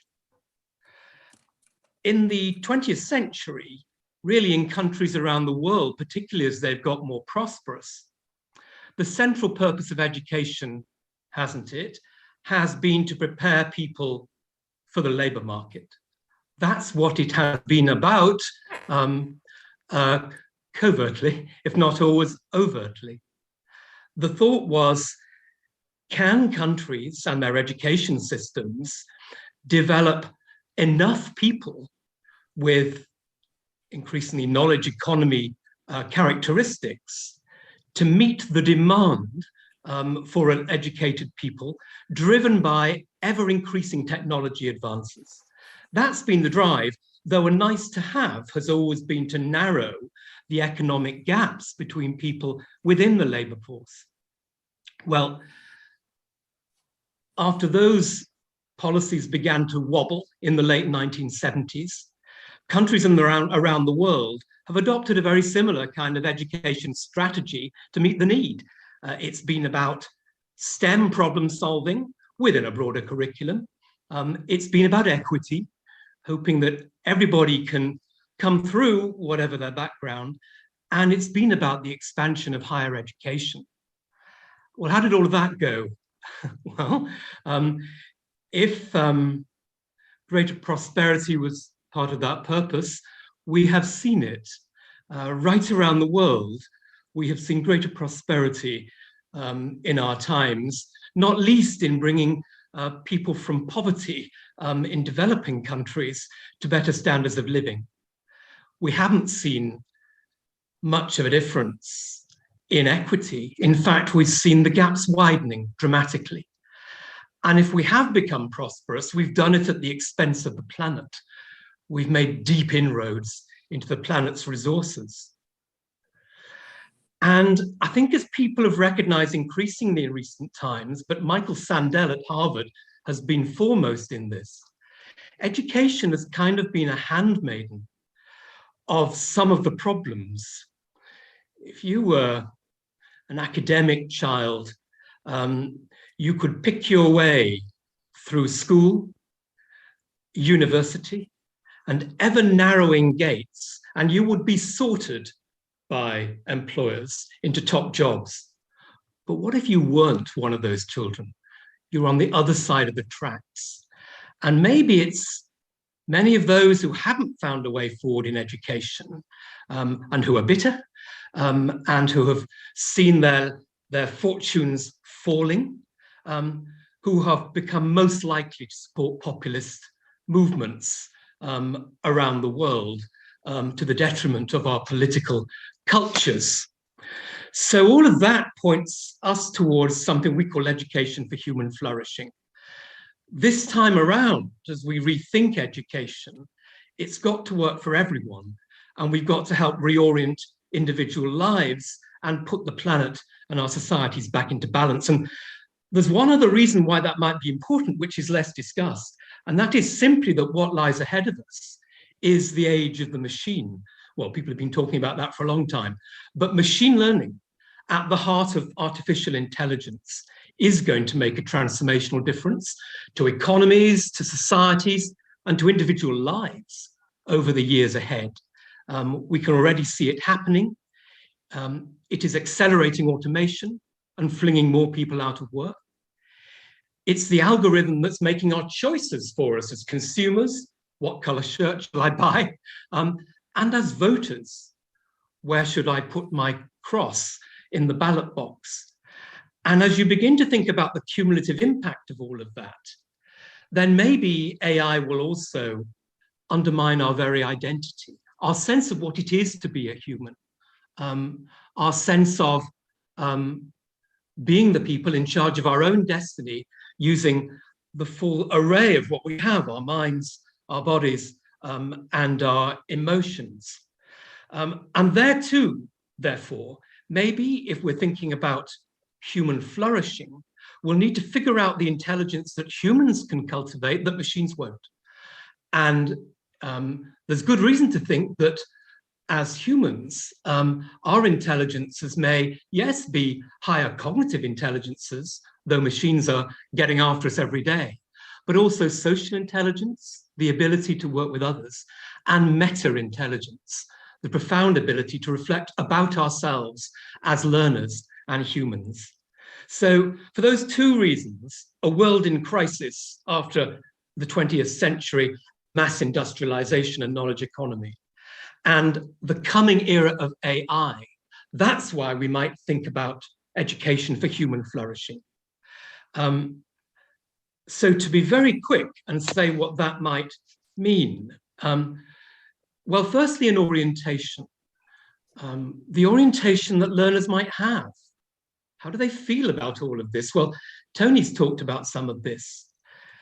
And we think it may be not only future readiness, not only future literacy, but a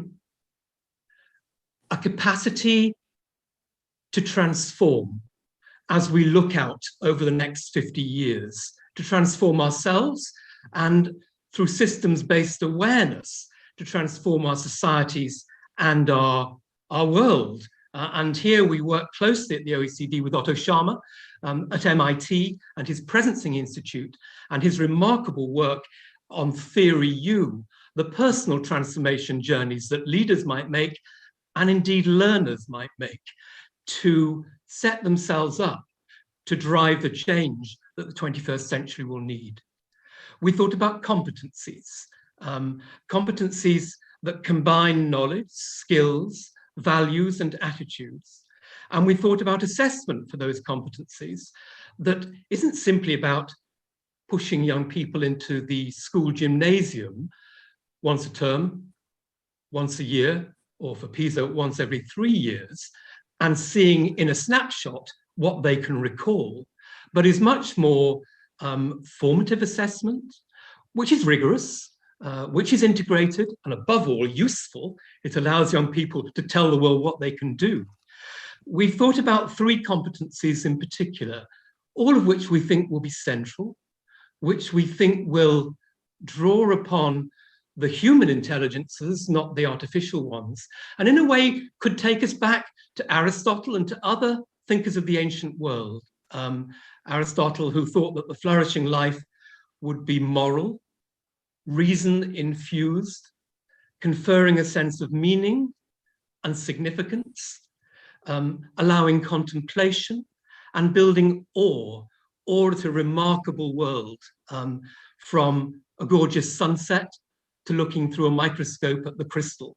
We thought of, therefore, adaptive problem solving, not just problem solving, but the ability to transfer what you learned in the last problem to the next one. Machines can't do that, not yet at least. We thought about ethical decision making based on metacognition, that sense of perspective which allows us to recognize the needs of others, the needs of societies, of the world, and of ourselves in reaching difficult decisions, not political decisions necessarily, but certainly ethical decisions that touch on how we should behave in a difficult setting. And thirdly, we thought about aesthetic perception, that ability to judge what is fine and necessary and beautiful, and to do that in a very personal way. It's not, can you recite the top 50 paintings in the Western canon of portrait art? It's, how can you see the spiritual value in the world around you and all the artifacts and all the natural phenomena that make our world a wonderful place? So that's where we're headed with this work, the High Performing Systems for Tomorrow work. And we recognize, and I just want to end by acknowledging Tony's thinking, 3 system trajectories that would enable it. Equity. You can't talk about human flourishing and accept that about 1/3 of those who go through our school systems are cast aside. This must be for everybody. And maybe as much as equity, we should be thinking about opportunity. We're not simply looking to allow every child to get to the same foundational literacy benchmarks irrespective of background. That's letting every child get to the same thing. What about letting different children get to different things through differently sculpted learning opportunities? The second trajectory is actually to make use of these AI-based education technologies, which are remarkable, as we know, and allow people to learn through rich video-based experiences, profound concepts that underpin disciplines, rapid feedback, adaptation to where you are in the learning journey. That's what AI technologies can do for us. And finally, again to Tony, the ecosystemic direction. Surely, if we're to provide better learning opportunities for everybody through life that play to all of those different dimensions of the human being, we will need to capitalize on all of our resources of every kind, not just those resources within the school. So those three trajectories, equity, AI-based education technologies, and ecosystems at system level, recognizing that it'll be for policymakers to make the trade-offs between them, some of them very complex. If you're a policymaker trying to bring in new competencies and assessments, you'll think to yourself, I need grip on my system. But the ecosystem idea is exactly not about grip. It's about letting go and opening up to what everybody can bring into education. So that's the work. We've called it Education for Human Flourishing. It'll move forward for a further 3 years as we develop detailed policy frameworks for countries that might want to go in this direction. And of course, for the OECD, with its surveys, such as PISA, which again might draw on these competencies, these assessments, and these orientations. Thank you very much for letting me share all of this with you this afternoon. Thank you so much, Michael. It's a very optimistic note that we are ending this session on, because talking about human flourishing when half the world is struggling to survive today, maybe not half the world, it's an exaggeration, but that's what education is about, isn't it? It's about giving hope and leading us towards that goal of hopefulness. And so I'd like to just say a very big thank you to both the speakers, Anthony and Michael, for this. I don't know, Richa, do we have time for some questions? No, we don't. So thank you so much. I'm sorry, we'll have to sort of end the session now. We're already about 15 minutes. We've overshot. So thank you so much, Dr. Maithili, Anthony and Michael, for sharing your thoughts. And ideally, we would have loved to have this session go on. And I'm sure all leaders have many things to talk about, but it's been an absolute delight and honor to host you. Thank you, Ruchi and Seema, for your moderation and for coming in and adding your special touch to it. Thank you very much, everyone. And let's look forward to the valedictory session. Thank you. Thank you, Anthony. Let me just come in. I must thank Mr. Tony McKay. It is, I think, early morning, 4:30. He's sitting there for us. So I must thank all the speakers for sparing their valuable time. Thank you so much. Thank you. And thank you, CBSE, for giving the opportunity. Thank you so much. Thank you.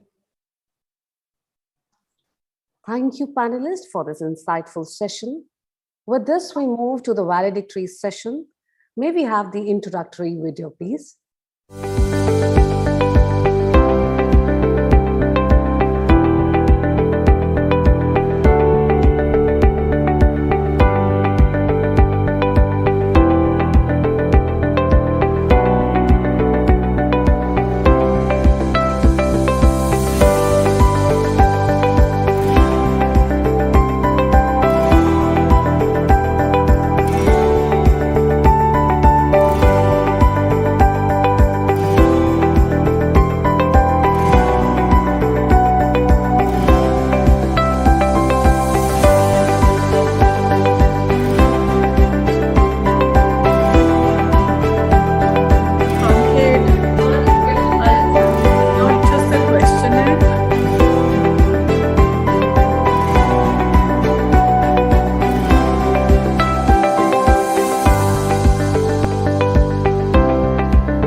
Strength does not come from physical capacity. It comes from an indomitable will.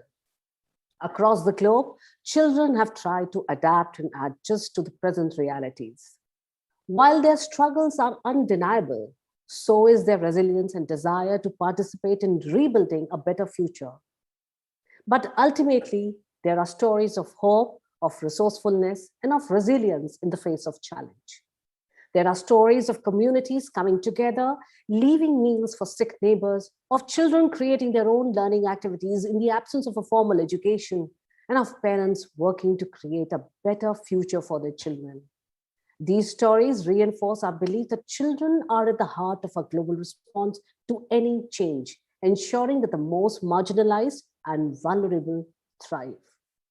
With this, we invite you to the valedictory session, the theme of which is recovery, resilience, and reimagining education. I invite Komal to kindly take us through the session, please. Over to you, Komal. धन्यवाद ऋतु। रोज नई राह, नई चाह लिए परिंदे घर से निकलते हैं, रोज नए सपने, नई चुनौतियां लिए, कठिनाइयों से करने दो चार, जीत हार से अनजान, अपनी मंजिलों पर टकटकी लगाए परिंदे घर से निकल पड़ते हैं। मुझे भी इन परिंदों से सीखना है बहुत कुछ, सीखना है बहुत कुछ। एनपीएससी के 49वें सम्मेलन के अंतिम सत्र की समाप्ति पर आज कुछ ऐसी ही सोच हम सब के मन में बार बार उठ रही है कि हम अपनी भावी पीढ़ी को आसमां की बुलंदियों तक ले जाने के नित नए प्रयास करते रहें। कुछ ऐसे ही विचार लेकर आ रही हैं मॉडर्न स्कूल वसंत विहार की होनहार छात्राएं। आइए इस भावपूर्ण अभिव्यक्ति के माध्यम से हम भी इन परिंदों की उड़ान का हिस्सा बने।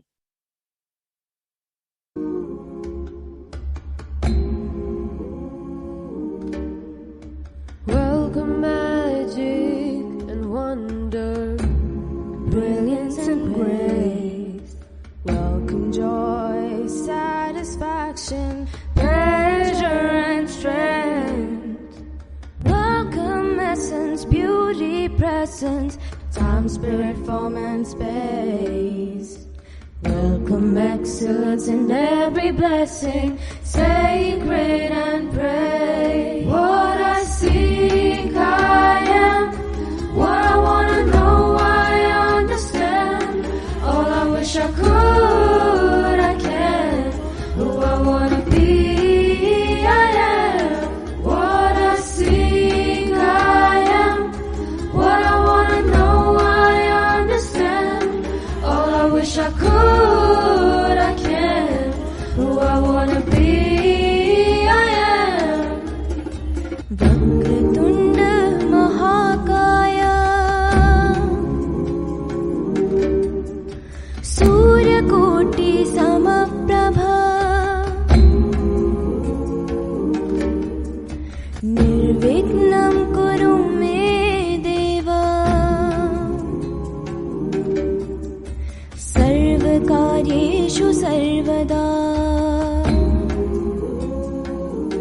What I seek I am, what I wanna know I understand. All I wish I could I can, who I wanna be I am. What I seek I am, what I wanna know I understand. All I wish I could I can, who I wanna be I am. Akhand mandalakaram vyaptam yena characharam tatpadam darshitam yena tasmai shri guruve namaha.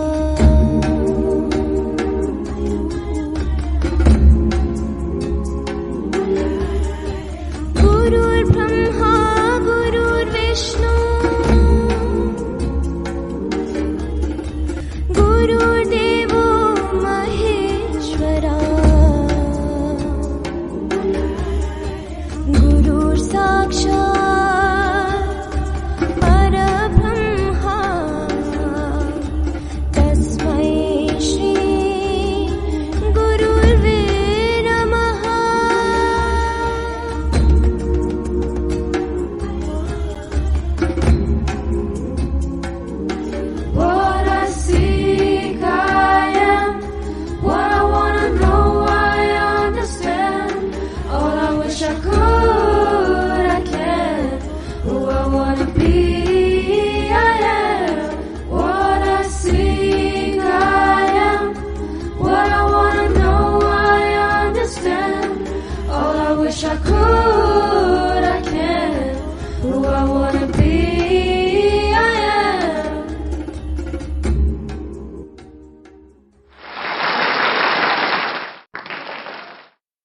बेहद शानदार प्रस्तुति।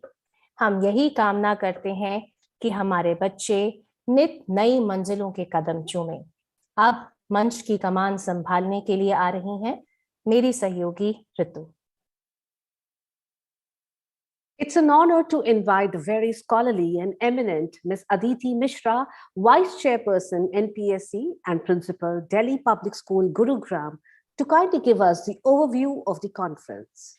Over to you, ma'am. Thank you, Ritu. Sangachadvam, Samvadadvam, Samvomana, Sijanatam, Devo Bhagam, Yatha Purve, Sajanan, Pasate, from the Rig Veda. May we move together in harmony, speak in one voice. Let our minds be in agreement, just as the gods shared their portion of sacrifice. And so we come together in harmony, with one voice, with one mind, to bridge the gap. NPSC organized its 49th annual conference with the theme Bridging the Gap for a Sustainable and Inclusive Learning World on 4th and 5th March 2022, with leading educationists from around the globe and many schools that came together in 9 stimulating sessions with a collective vision to forge new pathways in education. Many renowned speakers from various fields with innumerable experiences addressed the current issues in the field of education. Day 1 began with a beautiful collaborative song written by Dr. Meenakshi Gupta, an office bearer of the NPSC. Students from 10 schools of the NPSC came together to sing Pragati Ke Path Par, Ahvan, the calling. This was followed by the welcome address presented by our chairperson, Dr. Sudha Acharya, and principal, ITL Public School, Dwarka. She extended a warm welcome to the honorable guests, Shri Manoj Ahuja, former chairperson CBSE, Nobel laureate Shri Kailash Satyarthi, Professor Debashish Chatterjee, Director IIM Kozhikode, and Mr. Darren Farrant, Director, United Nations Information Center, New Delhi for India and Bhutan. She also welcomed all the members, speakers, and panelists who had joined us for this conference. She expressed her deep gratitude to the NPSC members and the NPSC mentors for their constant support and guidance. She left us with a very deep thought on collaboration, that how will we handle ourselves and each other if we have to make collaboration a reality. Dr. Ms. Asha Prabhakar, Secretary NPSC and Principal Bal Bharati Public School, Noida, presented the annual report for 2022, 2021 and 2022, encompassing various events conducted by NPSC schools over the past year. She shared the various academic initiatives related to SDGs, webinars, and the various community outreach programs that have been undertaken by the NPSC together. The inaugural address by Shri Manoj Ahuja, former chairman CBSE, came next. Mr. Ahuja said that we should all applaud the efforts of the educators, especially in these challenging times of the past 24 months. He urged the NPSC as a collective think tank to reach out to the unreached. He said that the NPSC can be a great influence builder to bridge the opportunity gaps. He also told us in the NPSC to strive to bring equity in education. The chief guest, Nobel laureate Shri Kailash Satyarthi, expressed his views on an equal world for every child, beginning with this beautiful verse from the Rig Veda. He said, the need is to march, talk, and walk together, to collaborate and create knowledge for all. He said, as educators, we should never forget that every single minute matters, every child matters, and every childhood matters. Hence, he emphasized on the need to globalize compassion by igniting the fire of compassion and empathy in students. He said the world has problems, but these can be solved if we acknowledge that they exist. It is our moral responsibility to invest in our children for a harmonious world.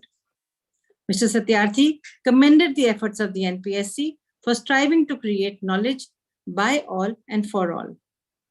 He summed up with a beautiful story about the hummingbird and asked us to discover that little hummingbird inside us and to do our bit, however small, to make a difference.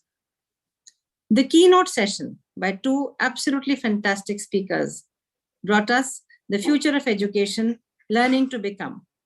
An insightful conversation between Professor Debashish Chatterjee and Dr. Amita Mullah Batal, Chairperson and Executive Director, Education, Innovations and Training, DLF Foundation, Schools and Scholarship Programs. The conversation, very tongue-in-cheek at times, revolved around the future of education and Karma Sutra, authored by Professor Debashish Chatterjee.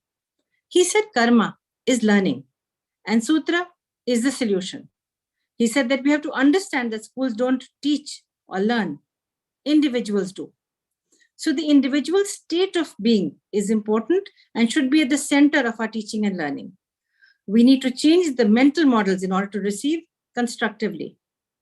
The conversation left us all with the thought that we have to move on from becoming consumers to humans.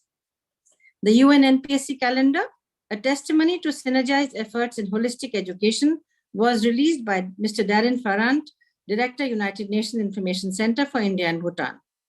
Mr. Darren said that the SDGs are simple but salient.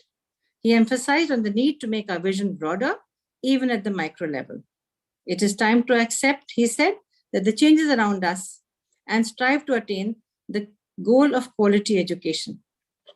The vote of thanks was presented by another member of the office bearers of NPSC, Ms. Meenakshi Sahni, Vice Chairperson NPSC and Principal Modern School.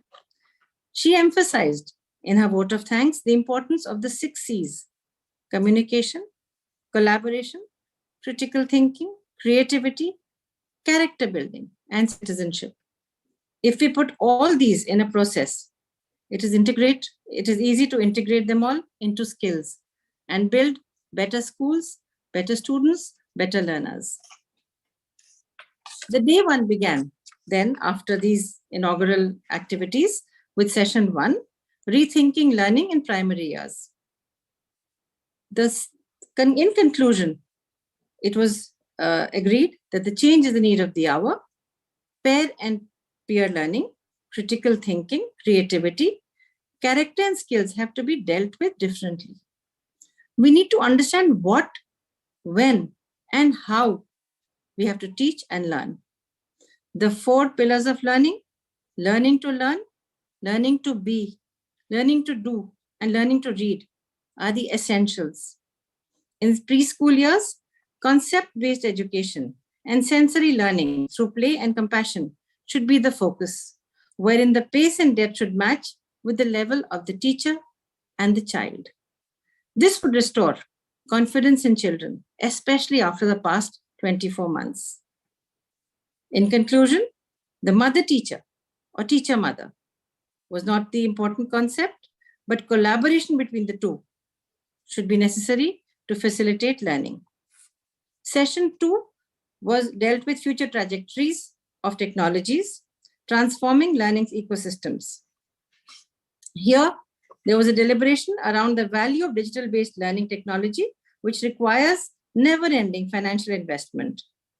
The foundational message was to think about interoperable tech stack.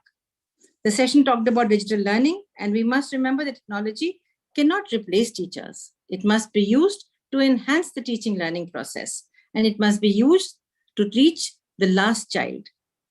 Technology helps young minds to develop knowledge and mindsets, skill sets, and tool sets necessary to rebuild the foundations of a thriving and equitable society. While we are looking for personalized learning, connected learning and collaborative learning should not be far behind. Session 3, Bridging the Gap Between Art and Academics Through Joyful Learning, saw a performance on storytelling. This is one art which encompasses music, dance, and art. We are all on a journey where we fall, we fail, and falter, but we get back on our feet. This is what the journey of life, the journey of learning is all about. The session introduced to us little Jhumki, who actually exists in all of us. A Jhumki who forgot to look at herself in the pursuit of looking at others. The session transported us to the world of narratives. Pathik chalna jo seekh liya hai, hole hole, pag badhate chalo. This can be the anthem for all of us, parents, students, and teachers.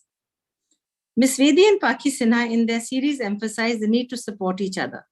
I think the most profound thought that it has left most of us with is दूसरे के पंजर तोड़कर अपने पंजर पुर्जे नहीं जोड़े जाते.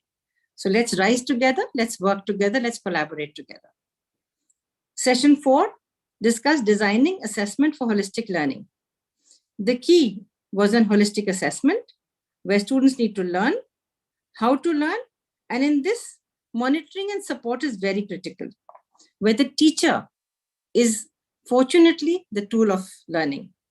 Teachers should identify the needs of the students, the outcomes, and accordingly support each student. Assessment for learning, of learning, and as learning are equally important. Session 5 talked about skilling in schools. This was the start of day 2, cultivating the entrepreneurial mindset in education. I think all the speakers and listeners agreed that education needs an overhaul. Learning to learn skill, reskill, and upskill is the need of the hour. Emphasis should be on vocational education because we need to facilitate and empower our students. Skilling and training are required from formative years. The curriculum needs to be redesigned, and the focus should be on critical thinking and problem solving. Educators should now focus on creating not job seekers, but job creators. Session 6 was Innovation in Education, the Algorithm of Meta-Learning, where the introduction of the culture of innovation in the school system was discussed.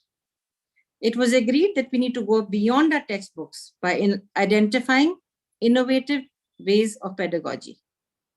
We had the most interesting analogies drawn between acting and teaching, and how every teacher is essentially an actor, a Shah Rukh Khan perhaps, or a Madhuri Dixit, who has to hold attention and then teach in the most dramatic and in the most innovative way to make teaching and learning more real. The teacher has to be center stage, and she should be the actor enacting the curriculum modules. Session 7 on sustainable education, a roadmap to circular economy, talked about contextualizing of education and connecting the roots with new age tools. We need to awaken the collective conscience for a sustainable future. The circular economy is the only way ahead. The 3 R's of reduce, reuse, recycle need to have a 4th R attached, which is to regenerate nature. This is where our young learners can contribute the most, and we as educators must mobilize them. Session 8, Learning to Leapfrog, Innovative Pedagogies to Transform Education, where the speakers emphasized on competency-based learning and equipping each teacher and student based on the principles outlined by the NEP 2020. We need to adapt and adopt for maximum learning. Experiential learning, art-integrated activities, and query-based learning are all various forms of experiences which schools should ascribe to and try and create opportunities for teachers and students. So we should work for student-centered learning, which should create a developmental mindset and harness informal learning within formal contexts. Adopt ways that would take the learner to real-life scenarios and help them to explore and research on their own to construct their own knowledge. The last session talked about school leadership beyond education management, where we are all one, but different, and yet the same. The alignment of vision, values, and goals in the school system need attention, and leadership should be such that it supports all the stakeholders, celebrates differences, and brings everyone together. Leadership should create powerful stories, and we as leaders need to anticipate the future. To end with, since we finished all 9 sessions, I'll end with this little thought, which has been written by one of the teachers of school, Sapna Dhawan. आओ चलें, सब मिलकर चलें, दूरियां करें कम और अवसर बांटें हम. शिक्षा और सोच को चलो बदलते हैं, एक नए दौर की ओर अब चलते हैं. खुद से खुद को पहचानते हैं, आओ चलते हैं, सब मिलकर चलते हैं. Thank you very much, and I hope you enjoyed the 2-day sessions organized by NPSC. Thank you, ma'am, for bringing together the most important takeaways of the conference. May I now invite the dynamic Ms. Meenakshi Sahni, Vice Chairperson NPSC and Principal, Modern School, Vasant Vihar, to kindly moderate the valedictory session. Over to you, ma'am. Many thanks, Ritu. After the wonderful 2 days, marathon days filled with inspiration, excitement, and lots of areas and perspectives to explore, and thanks to our dynamic chairperson, Sudha Acharya, and team NPSC, we inch closer to the last leg, the last sessions of our conference.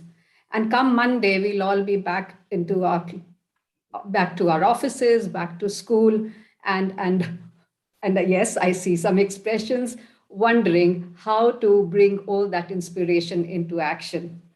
And if anything, the pandemic has brought people hard to find, most sought after, into our offices, into our living rooms.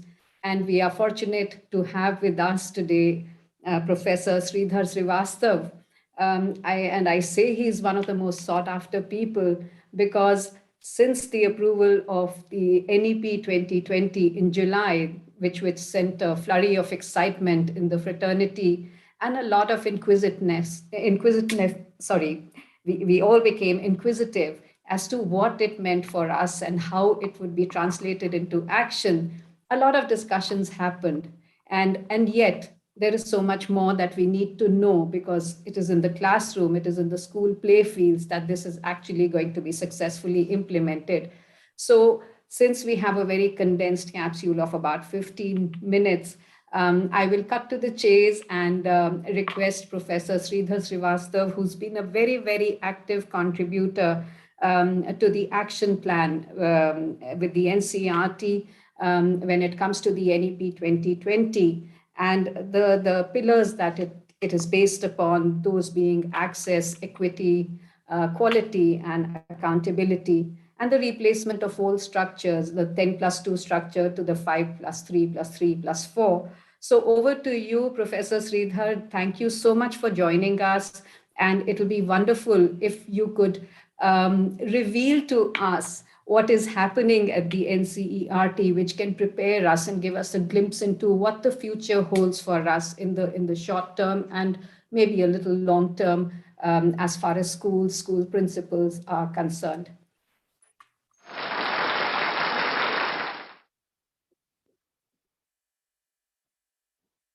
Sir, you're on mute.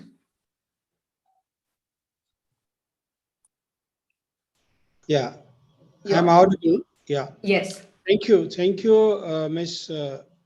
Meenakshi, for your kind words, and very good afternoon to you all. And I'm very happy and I'm very grateful that NPSC has invited me, and we will be spending 10-15 minutes from my side, and I will be saying a few words. And respected Padam Shri Dr. Sudha Murthy, who is the chief guest of this session, and Dr. Dinesh Arora, guest of honor, and chairperson and vice chairpersons of the NPSC. When Ms. Jan was just saying, mentioning a few words, access, equity, equality, and accountability. And I would very rightly say that I, being a person of area like assessment of learning, I'm a person of mathematical science. So many things that is there theoretically in the parlance of education, in the sense that anybody who comes with a degree of BA, BEd, MEd, or PhD in education, learning and all, I might be saying things which I have experienced by virtue of being in NCERT in 20 years and moving around the country. And I have got opportunity, I would say, the last school and the last teacher and the last child. If I say it in my phrase, means the far-flung areas of India I have been able to see, and I have got the chance. And I feel very fortunate that at least being in NCERT, I could get the opportunity to see exactly how the present number says about 260 million children studying in this country, and what is the range that we have. We have the school like we have in the NPSC, and then many good schools, and then we have the schools where the children and the teacher, different stakeholders are grappling with their day-to-day functioning, or they are enjoying their individual ability or their situational abilities. We are in 21st century, and we have got the first policy of this century. And I would say that this policy attached is associated with the aspiration of this big country and the population dynamics we mentioned. And really, we should not lose any opportunity this time to see that the policy is translated into its real sense. And a few things I would be just mentioning from the policy. There is a kind of transitioning in emphasis in the policy which is posited there, and now there is an emphasis on critical and analytical thinking rather than rote learning. The policy says that students must develop the ability to think analytically, participate in discussions, become adept at speaking, writing, and other 21st century skills, and learn how to learn. Learning how to learn has been mentioned earlier also in earlier policy also. Lifelong learning is a phrase that has been used in earlier policies also.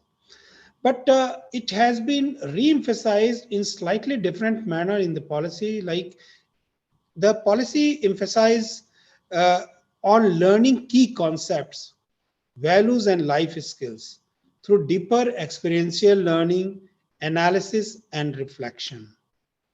That this time we have got a chapter 4 which mentions about the pedagogical and curricular reform that we are foreseeing. We talk about no hard boundaries. We say that the policy is saying that there should be no hard boundaries as regard to different subject streams like academic, vocational streams, and at the same time within the academic stream, science, commerce, or social science.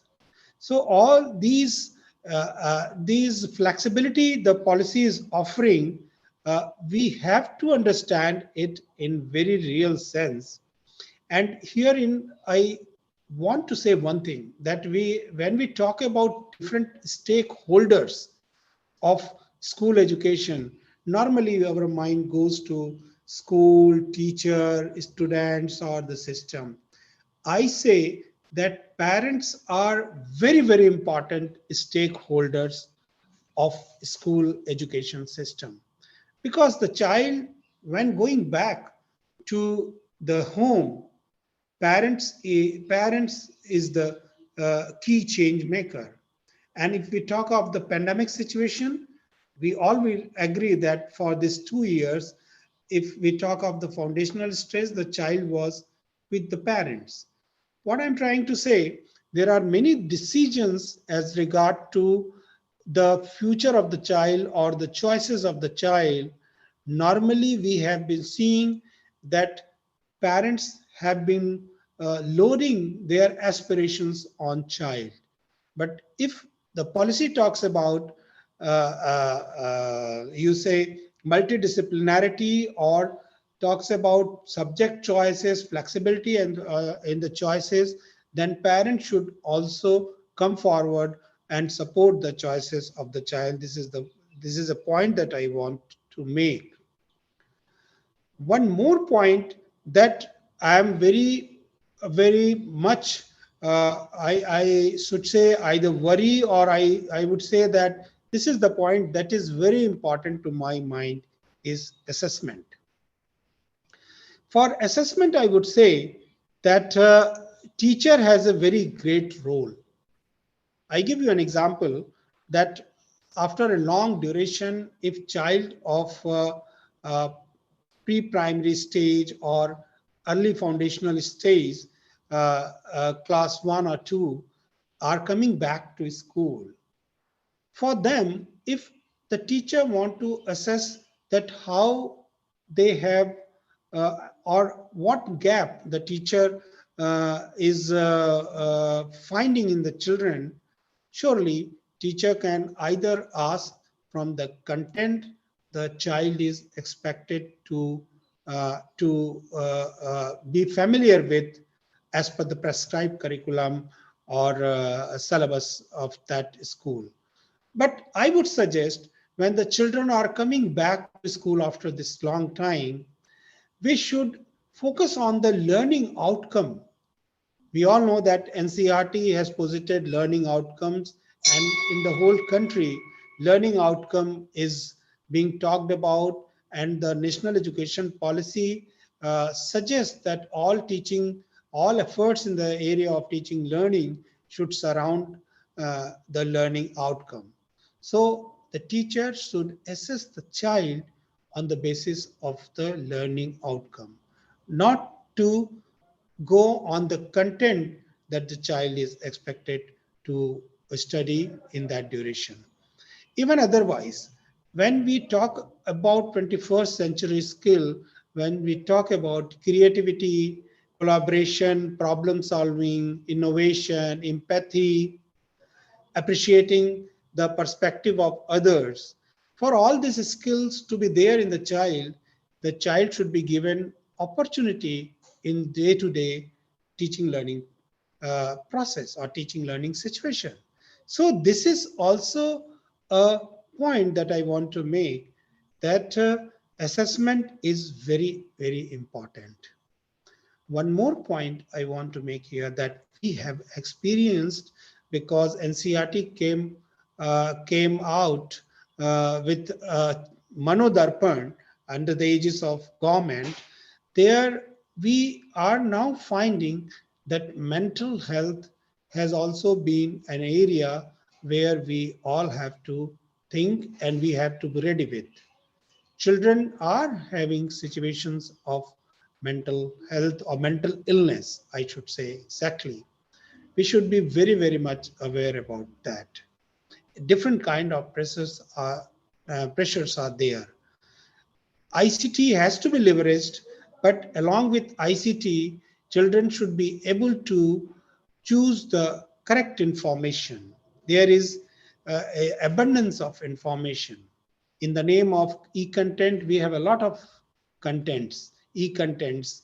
There could be certain e-contents which are really, really very useful, and there should be peer sharing of that e-content, and there should be peer sharing among teachers also about the successful methodology for making children understand certain concepts. So these are certain points that I wanted to put forth.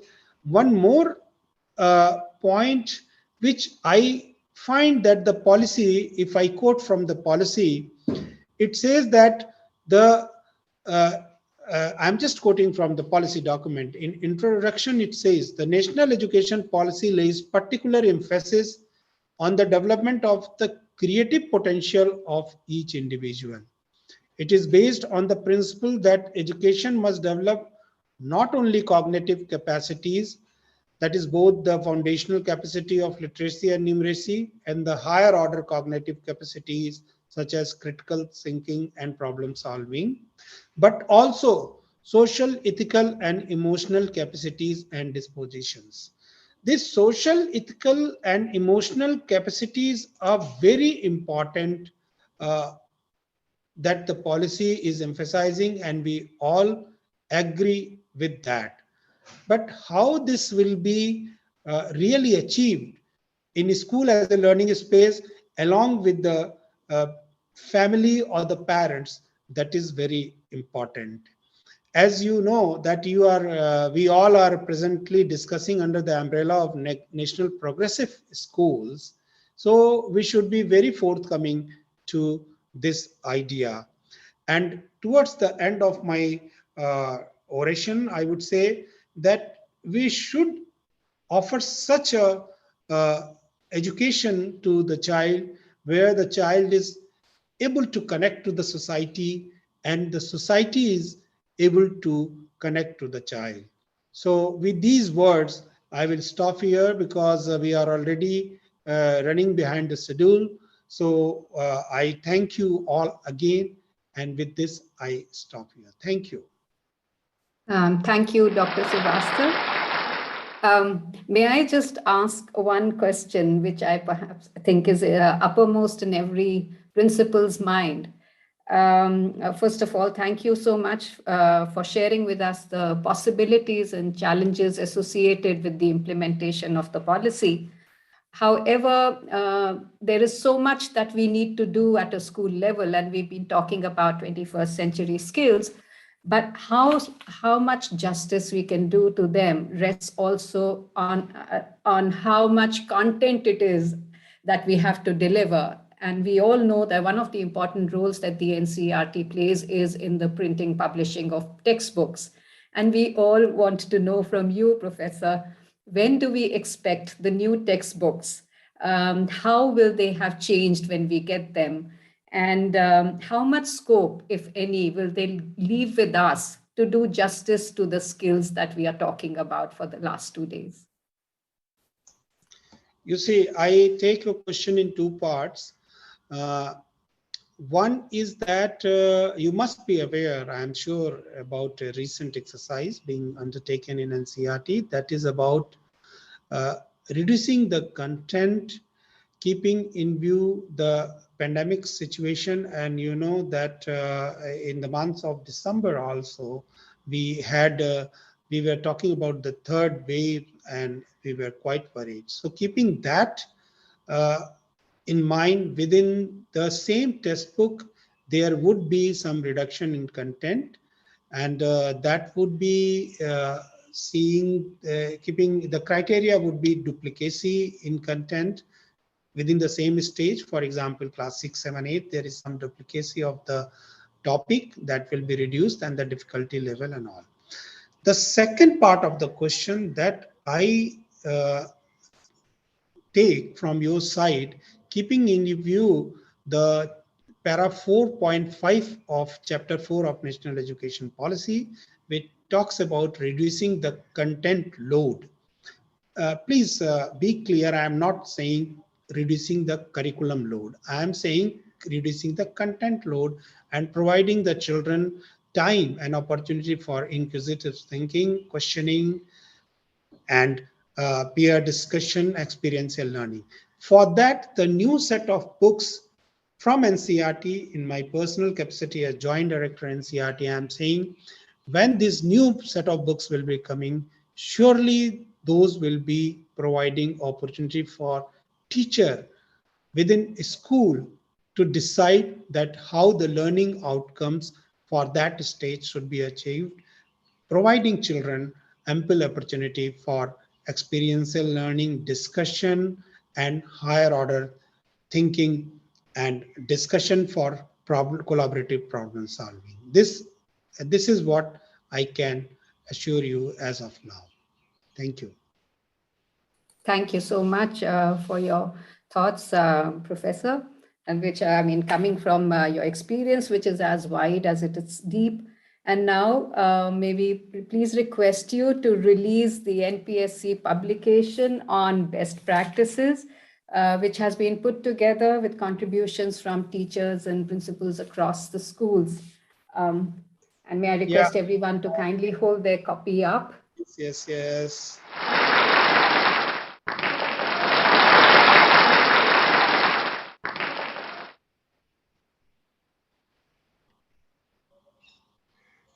thank you once again. Really grateful, Dr. Srivastav.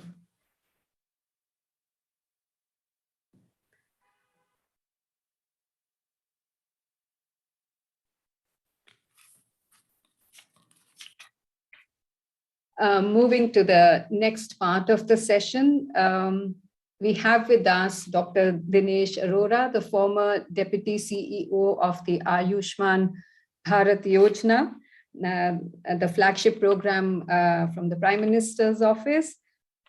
And at the beginning of this program, I do have to say, whatever your problem is, the answer does not lie in the fridge.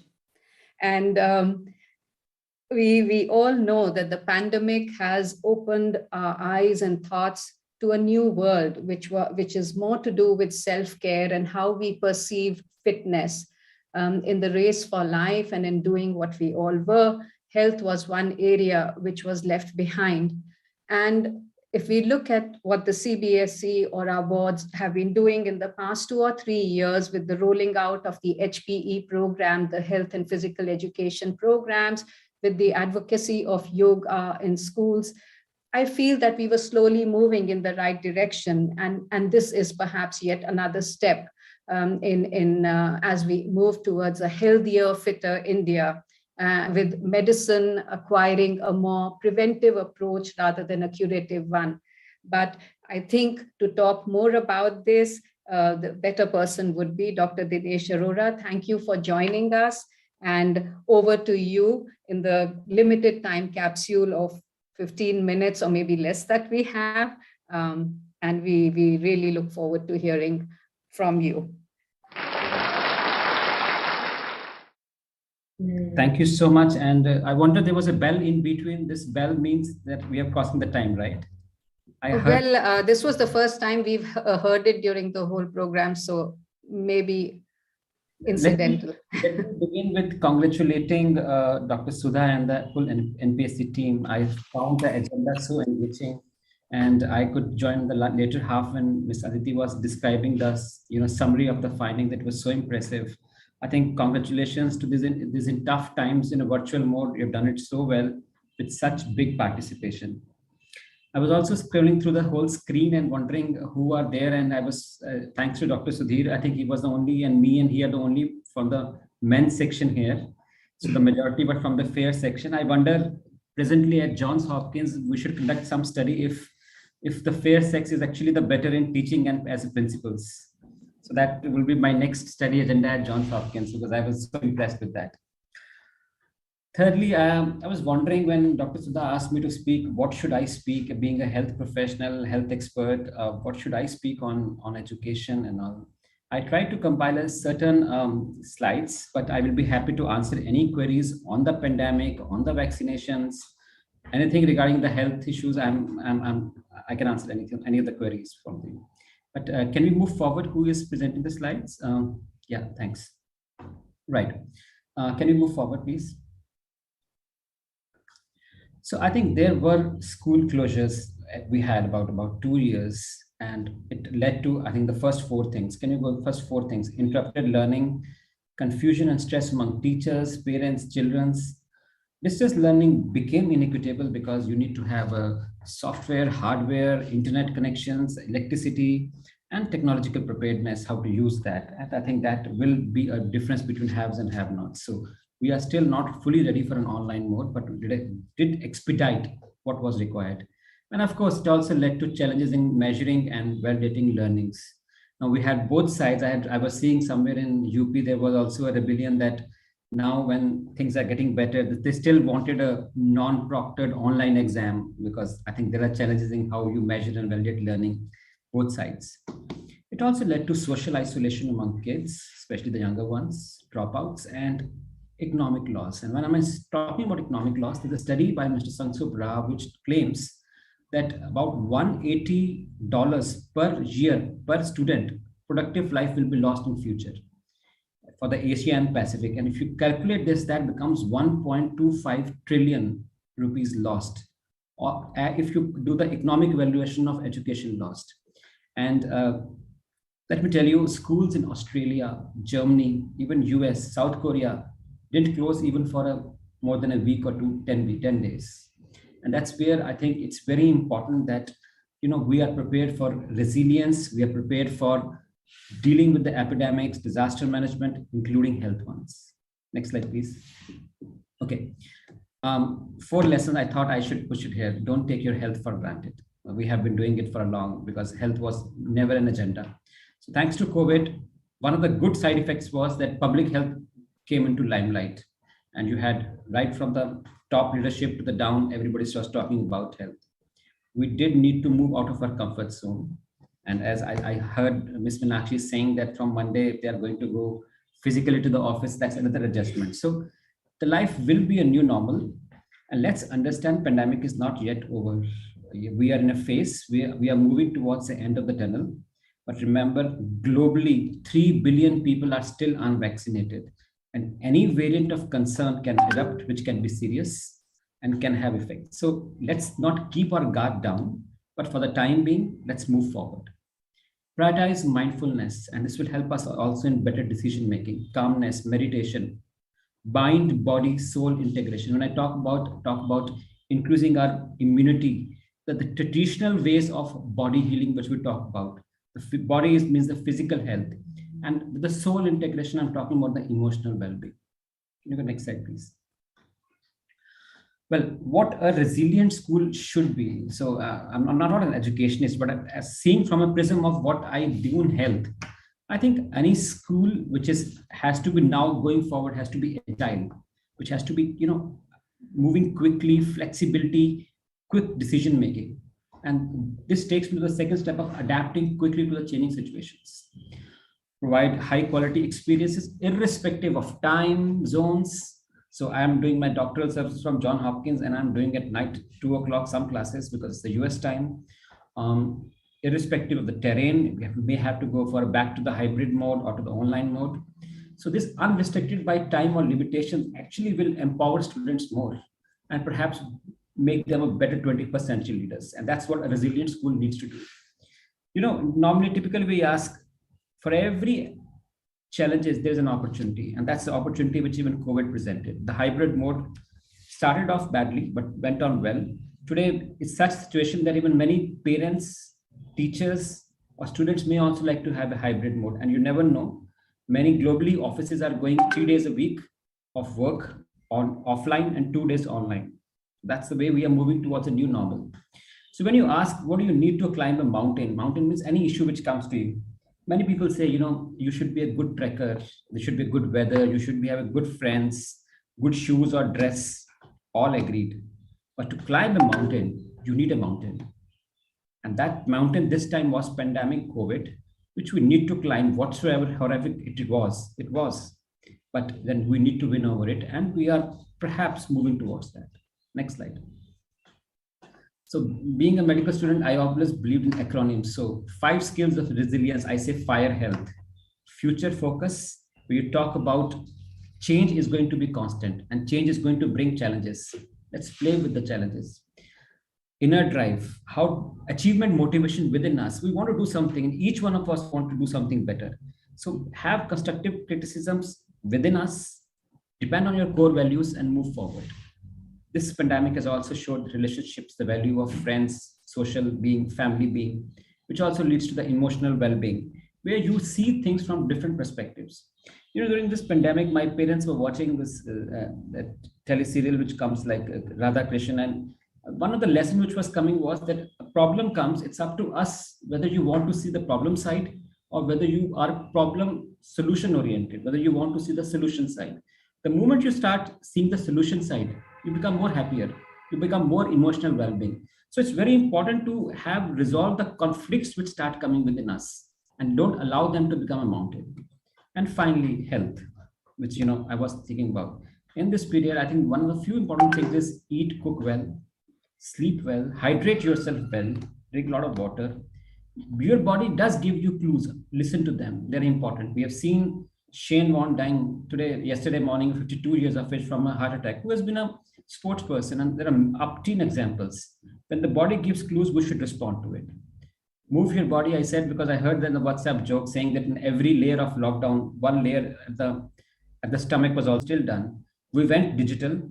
And now we are going to a great leap of cloud, IoT, and artificial intelligence. Cloud, where we store our data.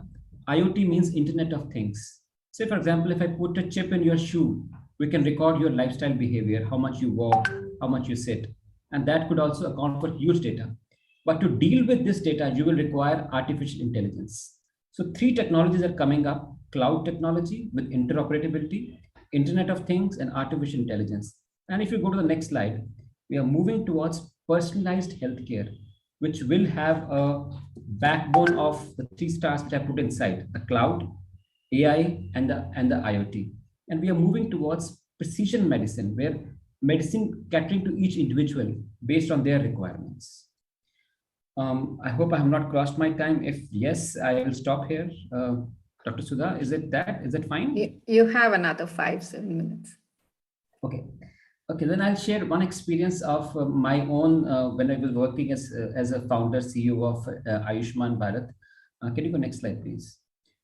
Okay, we have another digital transformation slide, sorry. So this is what I was saying.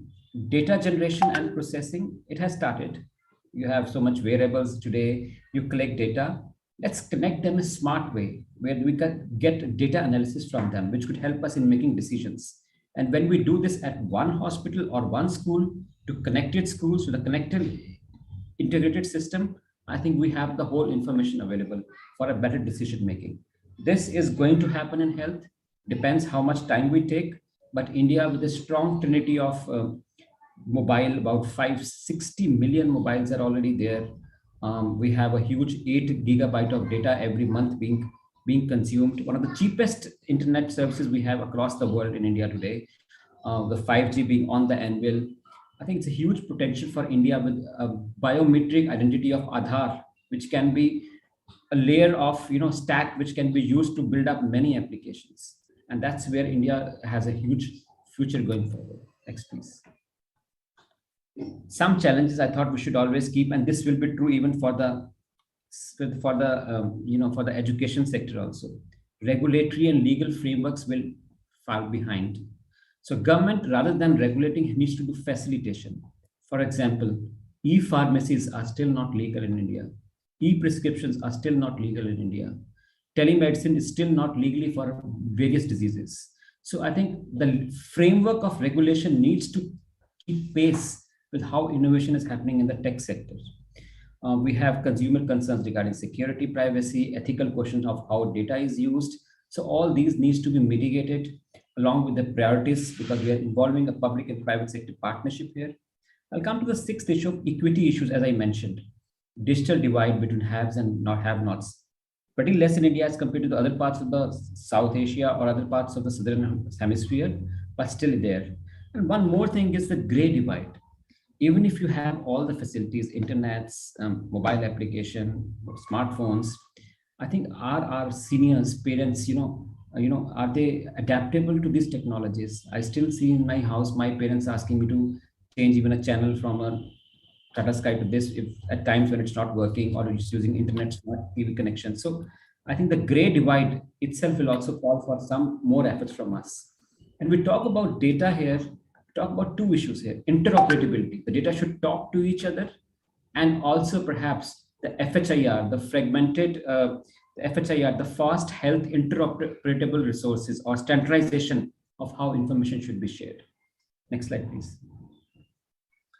2 slides on my experience on PMJY. I don't know how many of you are aware of Ayushman Bharat Pradhan Mantri Jan Arogya Yojana.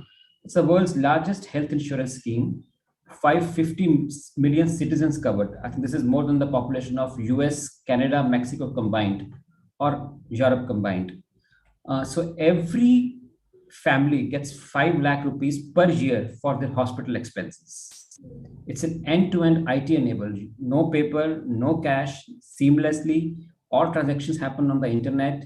You just need your thumb biometric identification to identify yourself. Portable means if I am in Delhi and tomorrow I go to Goa and fall sick, I can avail that service in any of the empaneled hospitals.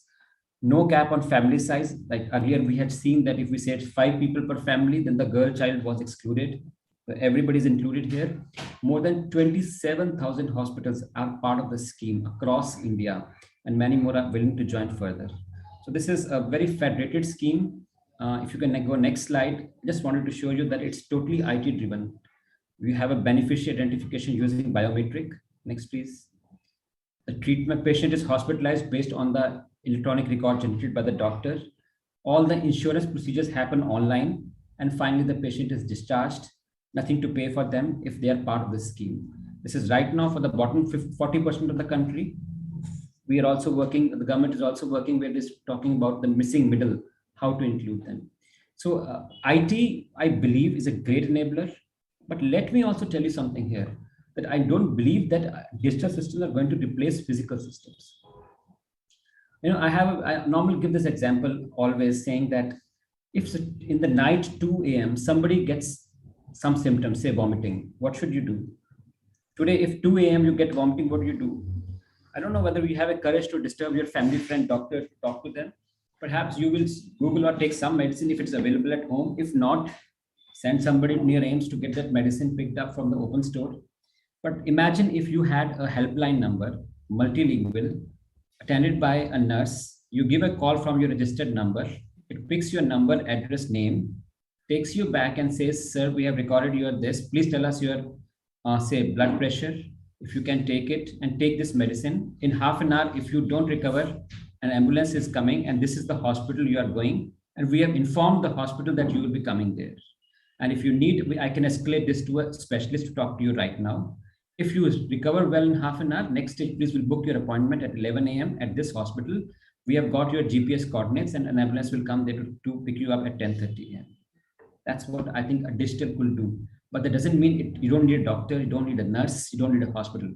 It's going to be an enabler for services for efficiency, transparency, accountability. And both needs to be complement to each other. And this is what I believe, even when we are going hybrid, when we are going online, when I'm talking about e-learning, it's going to be a hybrid. It's going to be more efficient, transparent, and accountable, but not replacing the physical systems. I'll stop here and open to any questions. Thank you. We have no questions. Thank you, Dr. Arora, for taking care of the time and giving us a whirlwind trip of what is happening on the health scenario in the country. It really fills me personally with hope and optimism that there is a rudimentary social security system which is developing, and it's going to change the landscape in a very, very positive way in the times to come, something we cannot see now. And education and empowerment are very, very lofty goals and mansions, and these cannot be built with shaky foundations, and so if we have to get anywhere, we have to first of all strengthen the foundation, which is health and fitness. Thank you for joining us. We really are very, very grateful. And I, on behalf of Team NPSC, would like to extend a very, very warm and hearty thanks to you. And over to our Master of Ceremonies, Ritu. Thank you once again. Thank you, ma'am, for moderating the session. We can give our children only two things in life which are essential: strong roots and powerful wings. Then they may fly anywhere and live independently. Of all the luxuries in life, the greatest luxury is getting freedom of the right kind. These are the sayings of our next guest. There are leaders, and then there are transformational leaders who are able to inspire teams and nations and lead them to accomplish greater things. This form of leadership involved two types of transformation: performance beyond expectations and transformation of followers into leaders. Ladies and gentlemen, please join me in according a warm and a hearty welcome to none other than Padma Shri Sudha Murthy, author and philanthropist, chairperson, Murthy Foundation, a leader who embodies the elements of transformation leadership. In conversation with her, we have chairperson NPSC, Dr. Sudha Acharya, Principal, ITM Public School. Over to you, ma'am. Namaskar. It is my great privilege to be in conversation with a personality who is an embodiment of simplicity, who is an academician, an engineer, a philanthropist, a movie buff, and a social worker also, resilient social worker. She is none other than Padma Shri Dr. Sudha Murthy. So it is our privilege and sheer delight to talk to you, ma'am, today. Your life is an open book for all of us. Once we start reading your book, we fall in love with it. Ma'am, now the whole country is talking about reading mission, reading campaign. You are aware that Government of India is running a campaign for 100 days reading mission. You know, we all grew up reading books. We have been with the habit of reading 20 lines at least before sleeping. But how do we get children to read? And these children who have their digital identity, they have so much distraction. They have Facebook, Insta, LinkedIn, all those things. So how do we get them to read? I'll start with your childhood, ma'am. You belong to a family of teachers, I would say. So great value system that made you who you are today. And you have always taken the right choices, in my view, wherever. So, very early you have started writing. First of all, you started in your native language, then you shifted to English. Little bit throw light on your childhood, how it shaped your career, your life. Sudhaji, thank you for inviting me as the chief guest for your valedictory function. It is always a joy to talk to teacher because I come from a teaching family. My father was a professor and a doctor in a medical college. My grandfather was a high school teacher. My mother was a school teacher. Then I married into a teacher's family. My father-in-law was a school teacher, and my brother-in-law is a professor. So probably teaching is part of our DNA. And my era was different. We should not compare that today because today's scene is post-liberalization. Okay, and my time was post India's independence. Both are there is so much difference, vast difference is there.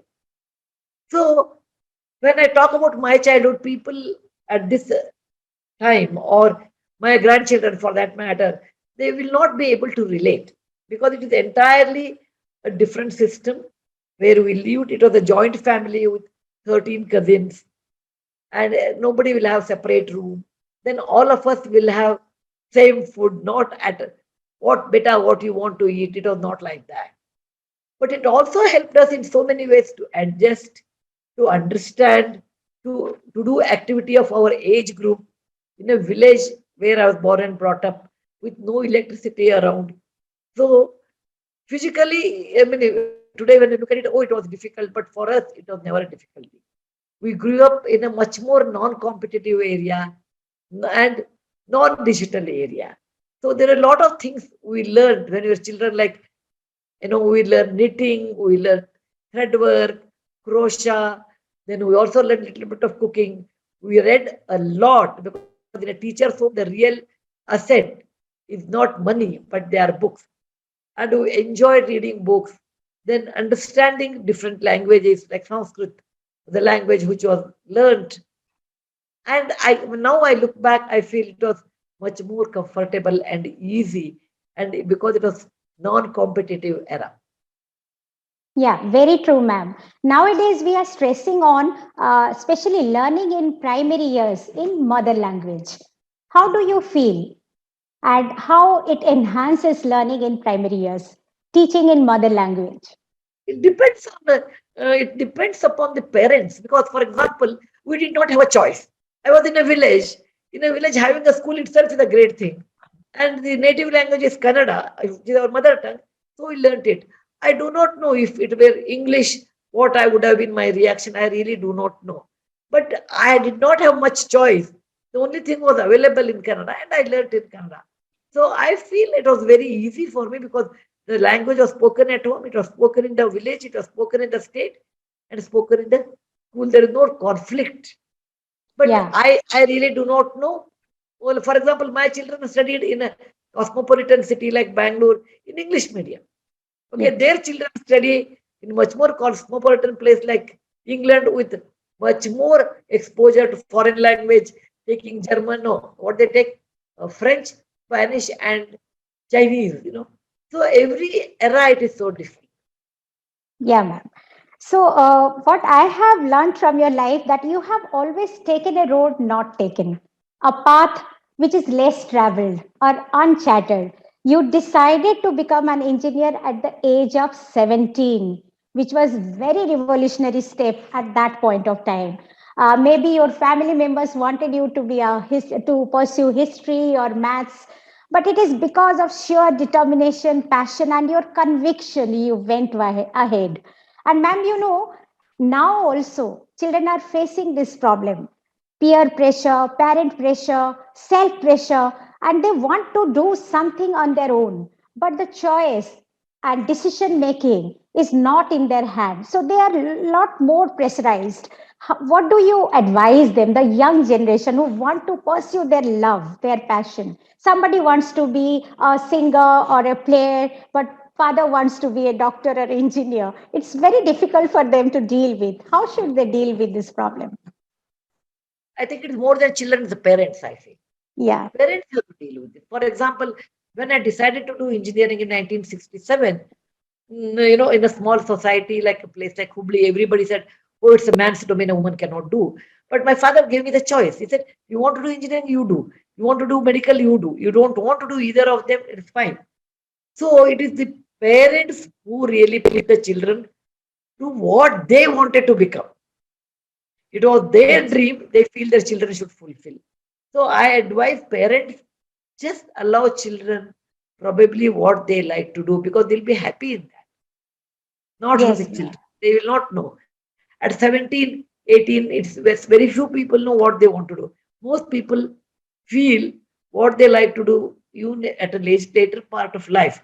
So please allow them to bloom naturally than a forced blooming. Yeah, ma'am. While you were doing your engineering also, you are the solitary girl in your class, so you must have faced a lot of challenges. Even I know that you are the first female engineer in telco. And specifically when you read that advertisement that female candidates did not apply, which really distressed you, and you wrote a letter to JRD Tata. So how was your experience dealing so many challenges in your engineering college also? And what was your experience in telco? Well, in engineering college, I was aware. It was not that I was not aware. I was aware that I'll be the only girl throughout my education. And I knew the boys may not cooperate because they were not used to seeing a girl. Third thing is, it's entirely a different subject and nobody will help me because my dad was a doctor. But I always felt it. I have a great belief in that. If you work hard, you can always achieve it. And after first semester, when I stood first in the university, I realized it's a more of a myth. It's a more of our imagination that it's a man's domain. Who said it's a man's domain? Women can do very well. Then I said, okay, more people think, oh, it's so difficult. It is more in your mind. If you work hard and if you are sincere, you can do it. And that gives me enough confidence in it. Yeah, ma'am.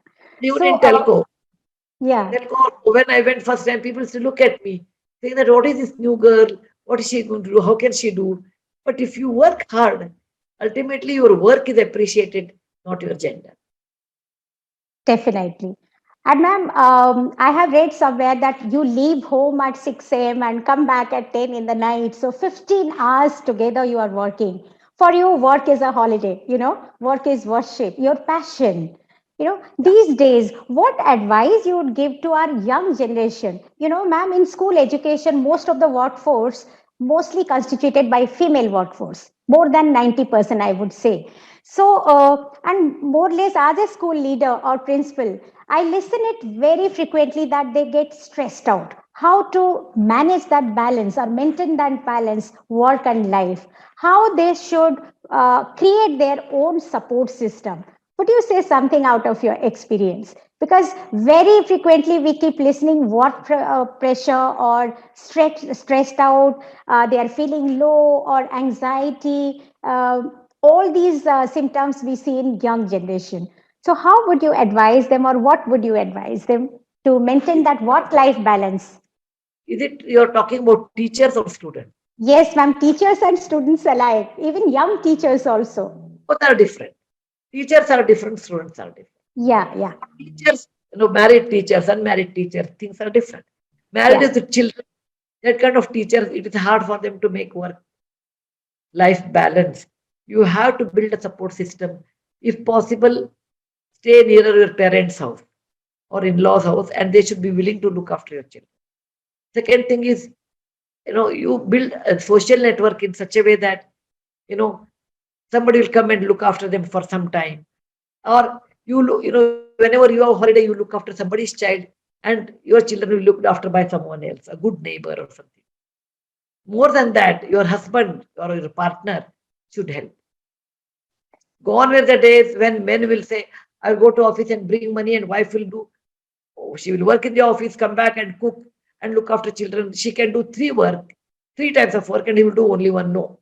Today, youngsters, if they are married, their wives are working, they should pitch out their time and money and responsibility. Then only a working woman can do well. Behind every successful woman, there is an understanding man. Please remember, unless your partner or husband does not support, your family does not support, then it is very difficult or next to impossible for a working woman. Unless you get a very good maid or very good neighbor, but better is your own family people helping it. For youngsters, the peer pressure, but more than the pressure, it is the parents' pressure. Comparing, look at my brother's son, look at my sister's daughter. Never do that. Every flower in the God's creation. Every flower is beautiful in its own way. So is every child is good in some or other ways. Don't compare and destroy their life.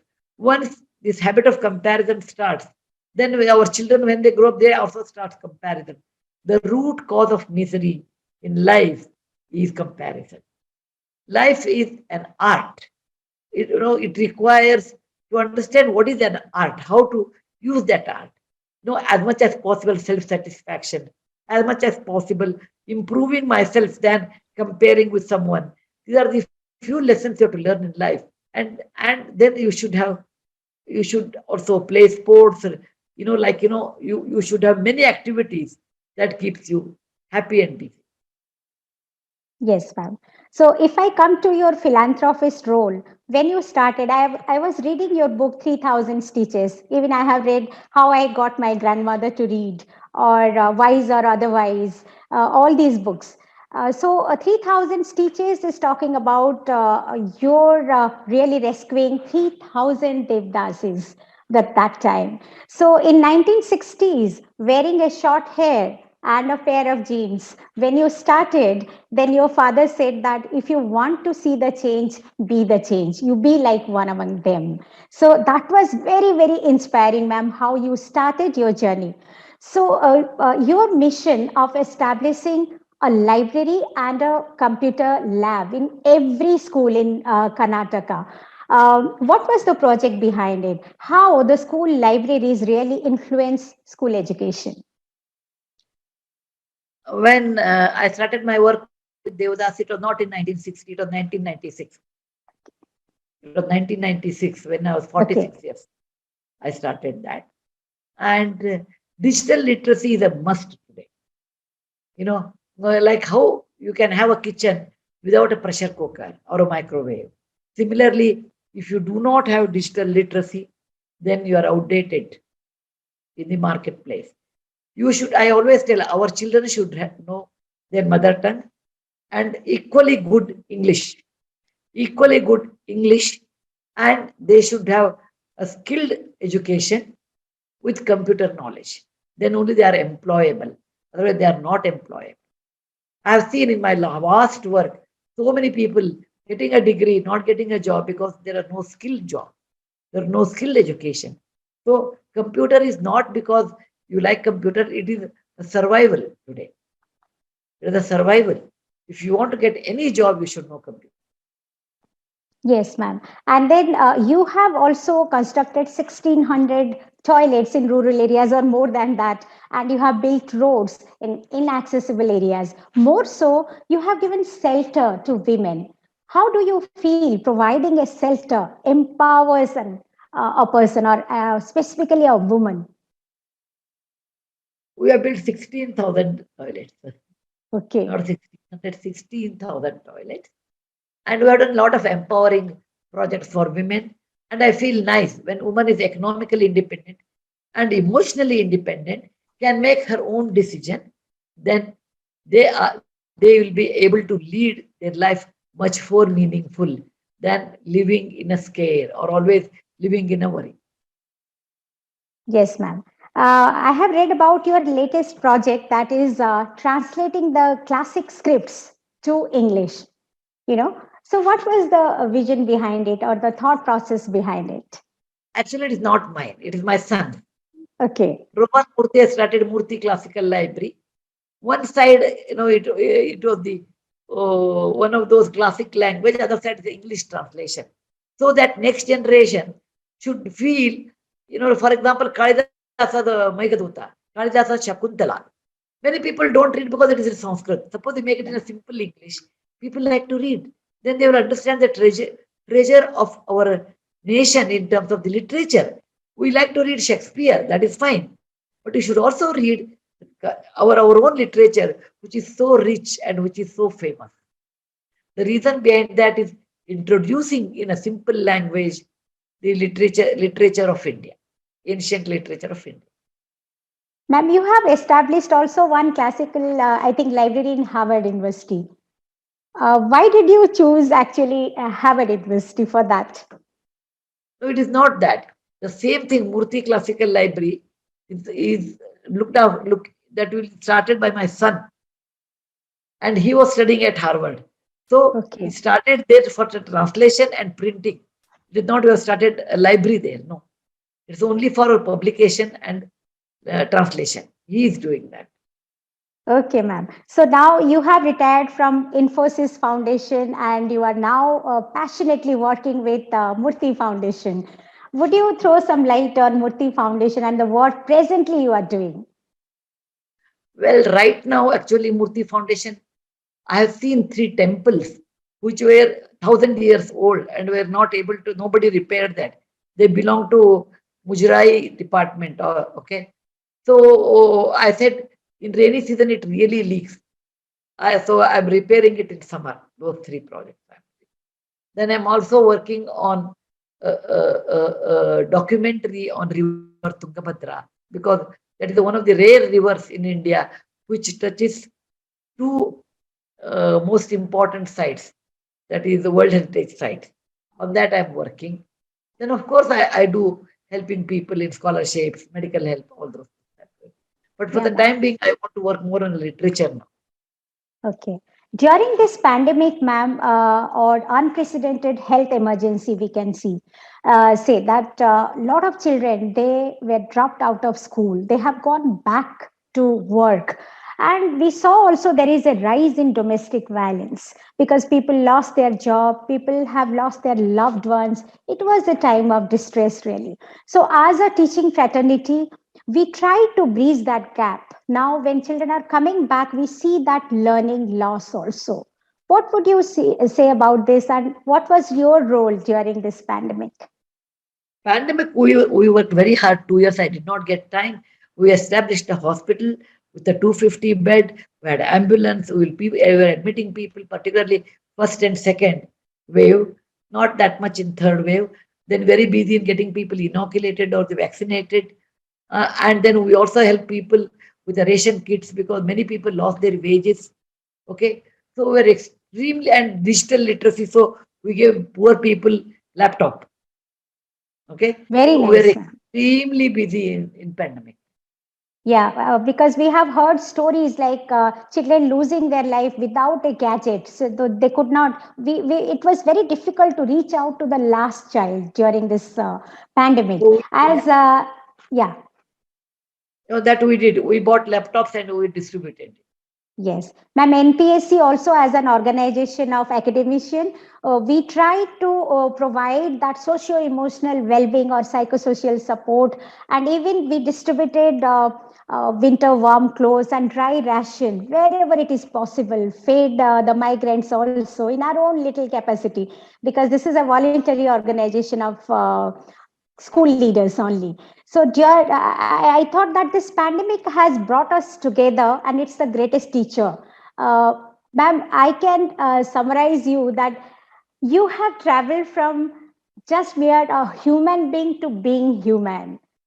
I mean, you are a personality whose simplicity personified, as yet has outreached the potential of human existence. That's how I can describe you.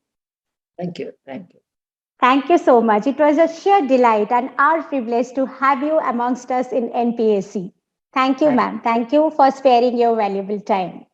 Thank you. I wish you all the best, all teachers. I belong to your fraternity. You are doing a good job. In our country, a teacher is, traditionally a teacher is very responsible person. We say Matru Devo Bhava, the first is always the mother. Second one is Pitru Devo Bhava, that is your father. And number 3 is Acharya Devo Bhava. It is a teacher. A teacher has a magic wand who takes a child, ignorant child, with that wand over a period of time, he or she changes into a knowledgeable person. You have a great responsibility, and it is one of the most joyful profession, because you are always with the youngsters, so you become young at heart. So I'm very, very grateful to addressing teachers and particularly principals who are holding a responsible position. I wish you all the best. Thank you. Thank you. Thank you, ma'am. Namaskar. Thank you. Jai Hind. Jai Hind. Thank you, ma'am, for such an insightful session. May I request Ms. Tanya Joshi, Executive Member, NPSC, and Principal, the Indian School, to propose the vote of thanks. Over to you, ma'am. Thanks, Vicky. Gratitude is not only the greatest of virtues, but the parent of all the others. A quote by Cicero. A very warm good evening to one and all present here. My sincere gratitude to Dr. Sridhar Srivastava, Joint Director, NCRT, Dr. Dinesh Arora, former Deputy CEO of Ayushman Bharat, Government of India, Padma Shri, Dr. Sudha Murthy, author and chairperson of Murthy Foundation. My heartfelt gratitude to Shri Manoj Ahuja, Secretary, Ministry of Agriculture and Farmers Welfare, former chairperson CBSE, Professor Debashish Chatterjee, Director IIM Kozhikode, Shri Kailash Satyarthi, Nobel Laureate, and our chief guest for the program. A special thank you to Mrs. Aditi Mishra, Vice Chairperson NPSC and Principal DPS Gurugram for compiling the invocation song for the inaugural ceremony. Ms. Asha Prabhakar, Secretary NPSC and Principal Bal Bharti School Noida for compiling the directory. Mrs. Aditi Mishra and Mrs. Rachna Pant, Director Ramjas School, Arkipuram, for the NPSC publication. Mrs. Meenakshi Sahni, Vice Chairperson, NPSC and Principal Modern Vasant Vihar for the invocation song at the valedictory session. A big thank you to Ms. Meenakshi Kushwaha, Secretary NPSC and Principal Birla Vidya Niketan for compiling the profiles of the speakers. A big thank you to all the former chairpersons who moderated various sessions and added a unique flavor to them. Thanks to all the executive members for preparing the thought-provoking and insightful teasers for the sessions and for coordinating the panel discussions. A special mention of the Tantra technical team for managing such a grand-scale event in the most effortless way possible. Thanks to Ms. Ritu Sharma, Ms. Komal Mehendirata for being such gracious MCs, and Ms. Neelam for being the technical lifeline of the entire event. This massive event wouldn't have been possible without the tireless efforts of Ms. Sudha Acharya, Chairperson, NPSC, and Principal, ITL Public School, Dwarka. She has been the backbone of this mega event. I would like to end with a quote by Pat Withers, which beautifully captures the essence. When we listen and celebrate what is both common and different, we become wiser, more inclusive, and a better organization. I think what we have truly heard and celebrated some common thoughts and novel ideas as part of the two-day program. Thanks to one and all for sparing your valuable time and for making this program a huge success. Thank you. Thank you, ma'am. As we are at the fag end of this larger-than-life mega conference, May I now invite Dr. Sudha Acharya, Chairperson NPSC and Principal ITIL Public School, for the closing remarks. Over to you, ma'am. Namaskar. It was a sheer delight to go through 2 days. It was our hard work, dedication, commitment of our whole team, all my core team, that is executive members, even the guidance and mentoring done by our stalwarts, our former chairpersons. It paid us, and I hope that all of you really enjoyed 2 days deliberation and a lot of takeaways. At the outset, I must thank on record Mrs. Kathy Kirby. She is the Executive Director of GELF, that is Global Leader Education Program. She was instrumental. She was the soul. What we got all the international speakers. She coordinated beautifully with them. They are in different part of the world. USA, UK, Australia, and everywhere. She coordinated everybody. So we got them here, and we could listen to the other perspective, Indian perspective and international perspective. So I must thank her. And then we hope that the next year is a gala year, our golden jubilee year will start. So from next day onwards, we will start perspective building and again grouping us together, a lot of work ahead. So we have planned different ways how we are going to year-long celebration of this golden jubilee year. So I hope all of your cooperation, your collaboration, all our member schools will bring NPSC to a greater height. And I hope to see you again in all these international speakers. I have told them to conduct independent session for us because time was very short. So we could not properly listen to them, but it was a mega show. So I have got a lot of this requests from you to keep this platform live so that none of us have gone through the lobby or seen the facilities given by our platform. So it is live for next day also, so we can visit there.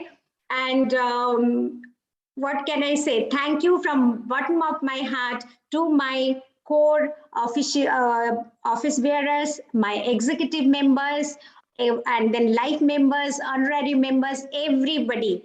We are grateful to you and extremely grateful to my team. It was a team effort. So all of us worked hard. Everyone's contribution is noteworthy. Thank you so much. See you again.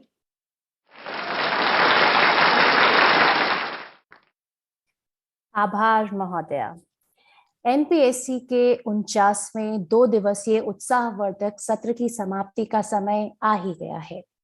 इस अवसर पर NPSC team को उसके आगामी 50वें यानी स्वर्ण जयंती वर्ष के लिए अदम्य जोश और उत्साह के साथ प्रयासरत रहने की शुभकामनाएं देते हुए हम यही कामना करते हैं।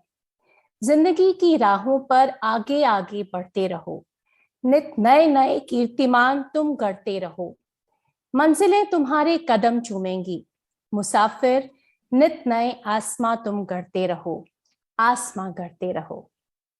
Historically, humans are forced to break into the past and imagine the world anew. This one is no different. It is a portal, a gateway between one world and the next. The road ahead is not easy, but then greater the difficulty, the more the glory in surmounting it. Let's remember, skillful pilots gain their reputation from storms and tempest. Ladies and gentlemen, as we felt engaged around questions today, we invite you to be curious, inclusive, and courageous. We hope that these deliberations leave you inspired and optimistic for what we can accomplish together, resulting in a better tomorrow for every student everywhere. We are grateful to all the speakers for adorning the occasion and sharing their opinions today. Look well to this day, for it and it alone is life. In its brief course lie all the essence of our existence. The glory of God, growth, the satisfaction of achievement, the splendor of beauty, for yesterday is but a dream and tomorrow is but a vision. But today well lived makes every yesterday a dream of happiness and every tomorrow a vision of hope. मैं कोमल mehndi Dutta And this is Ritu signing off. We wish you a wonderful evening ahead. Thank you.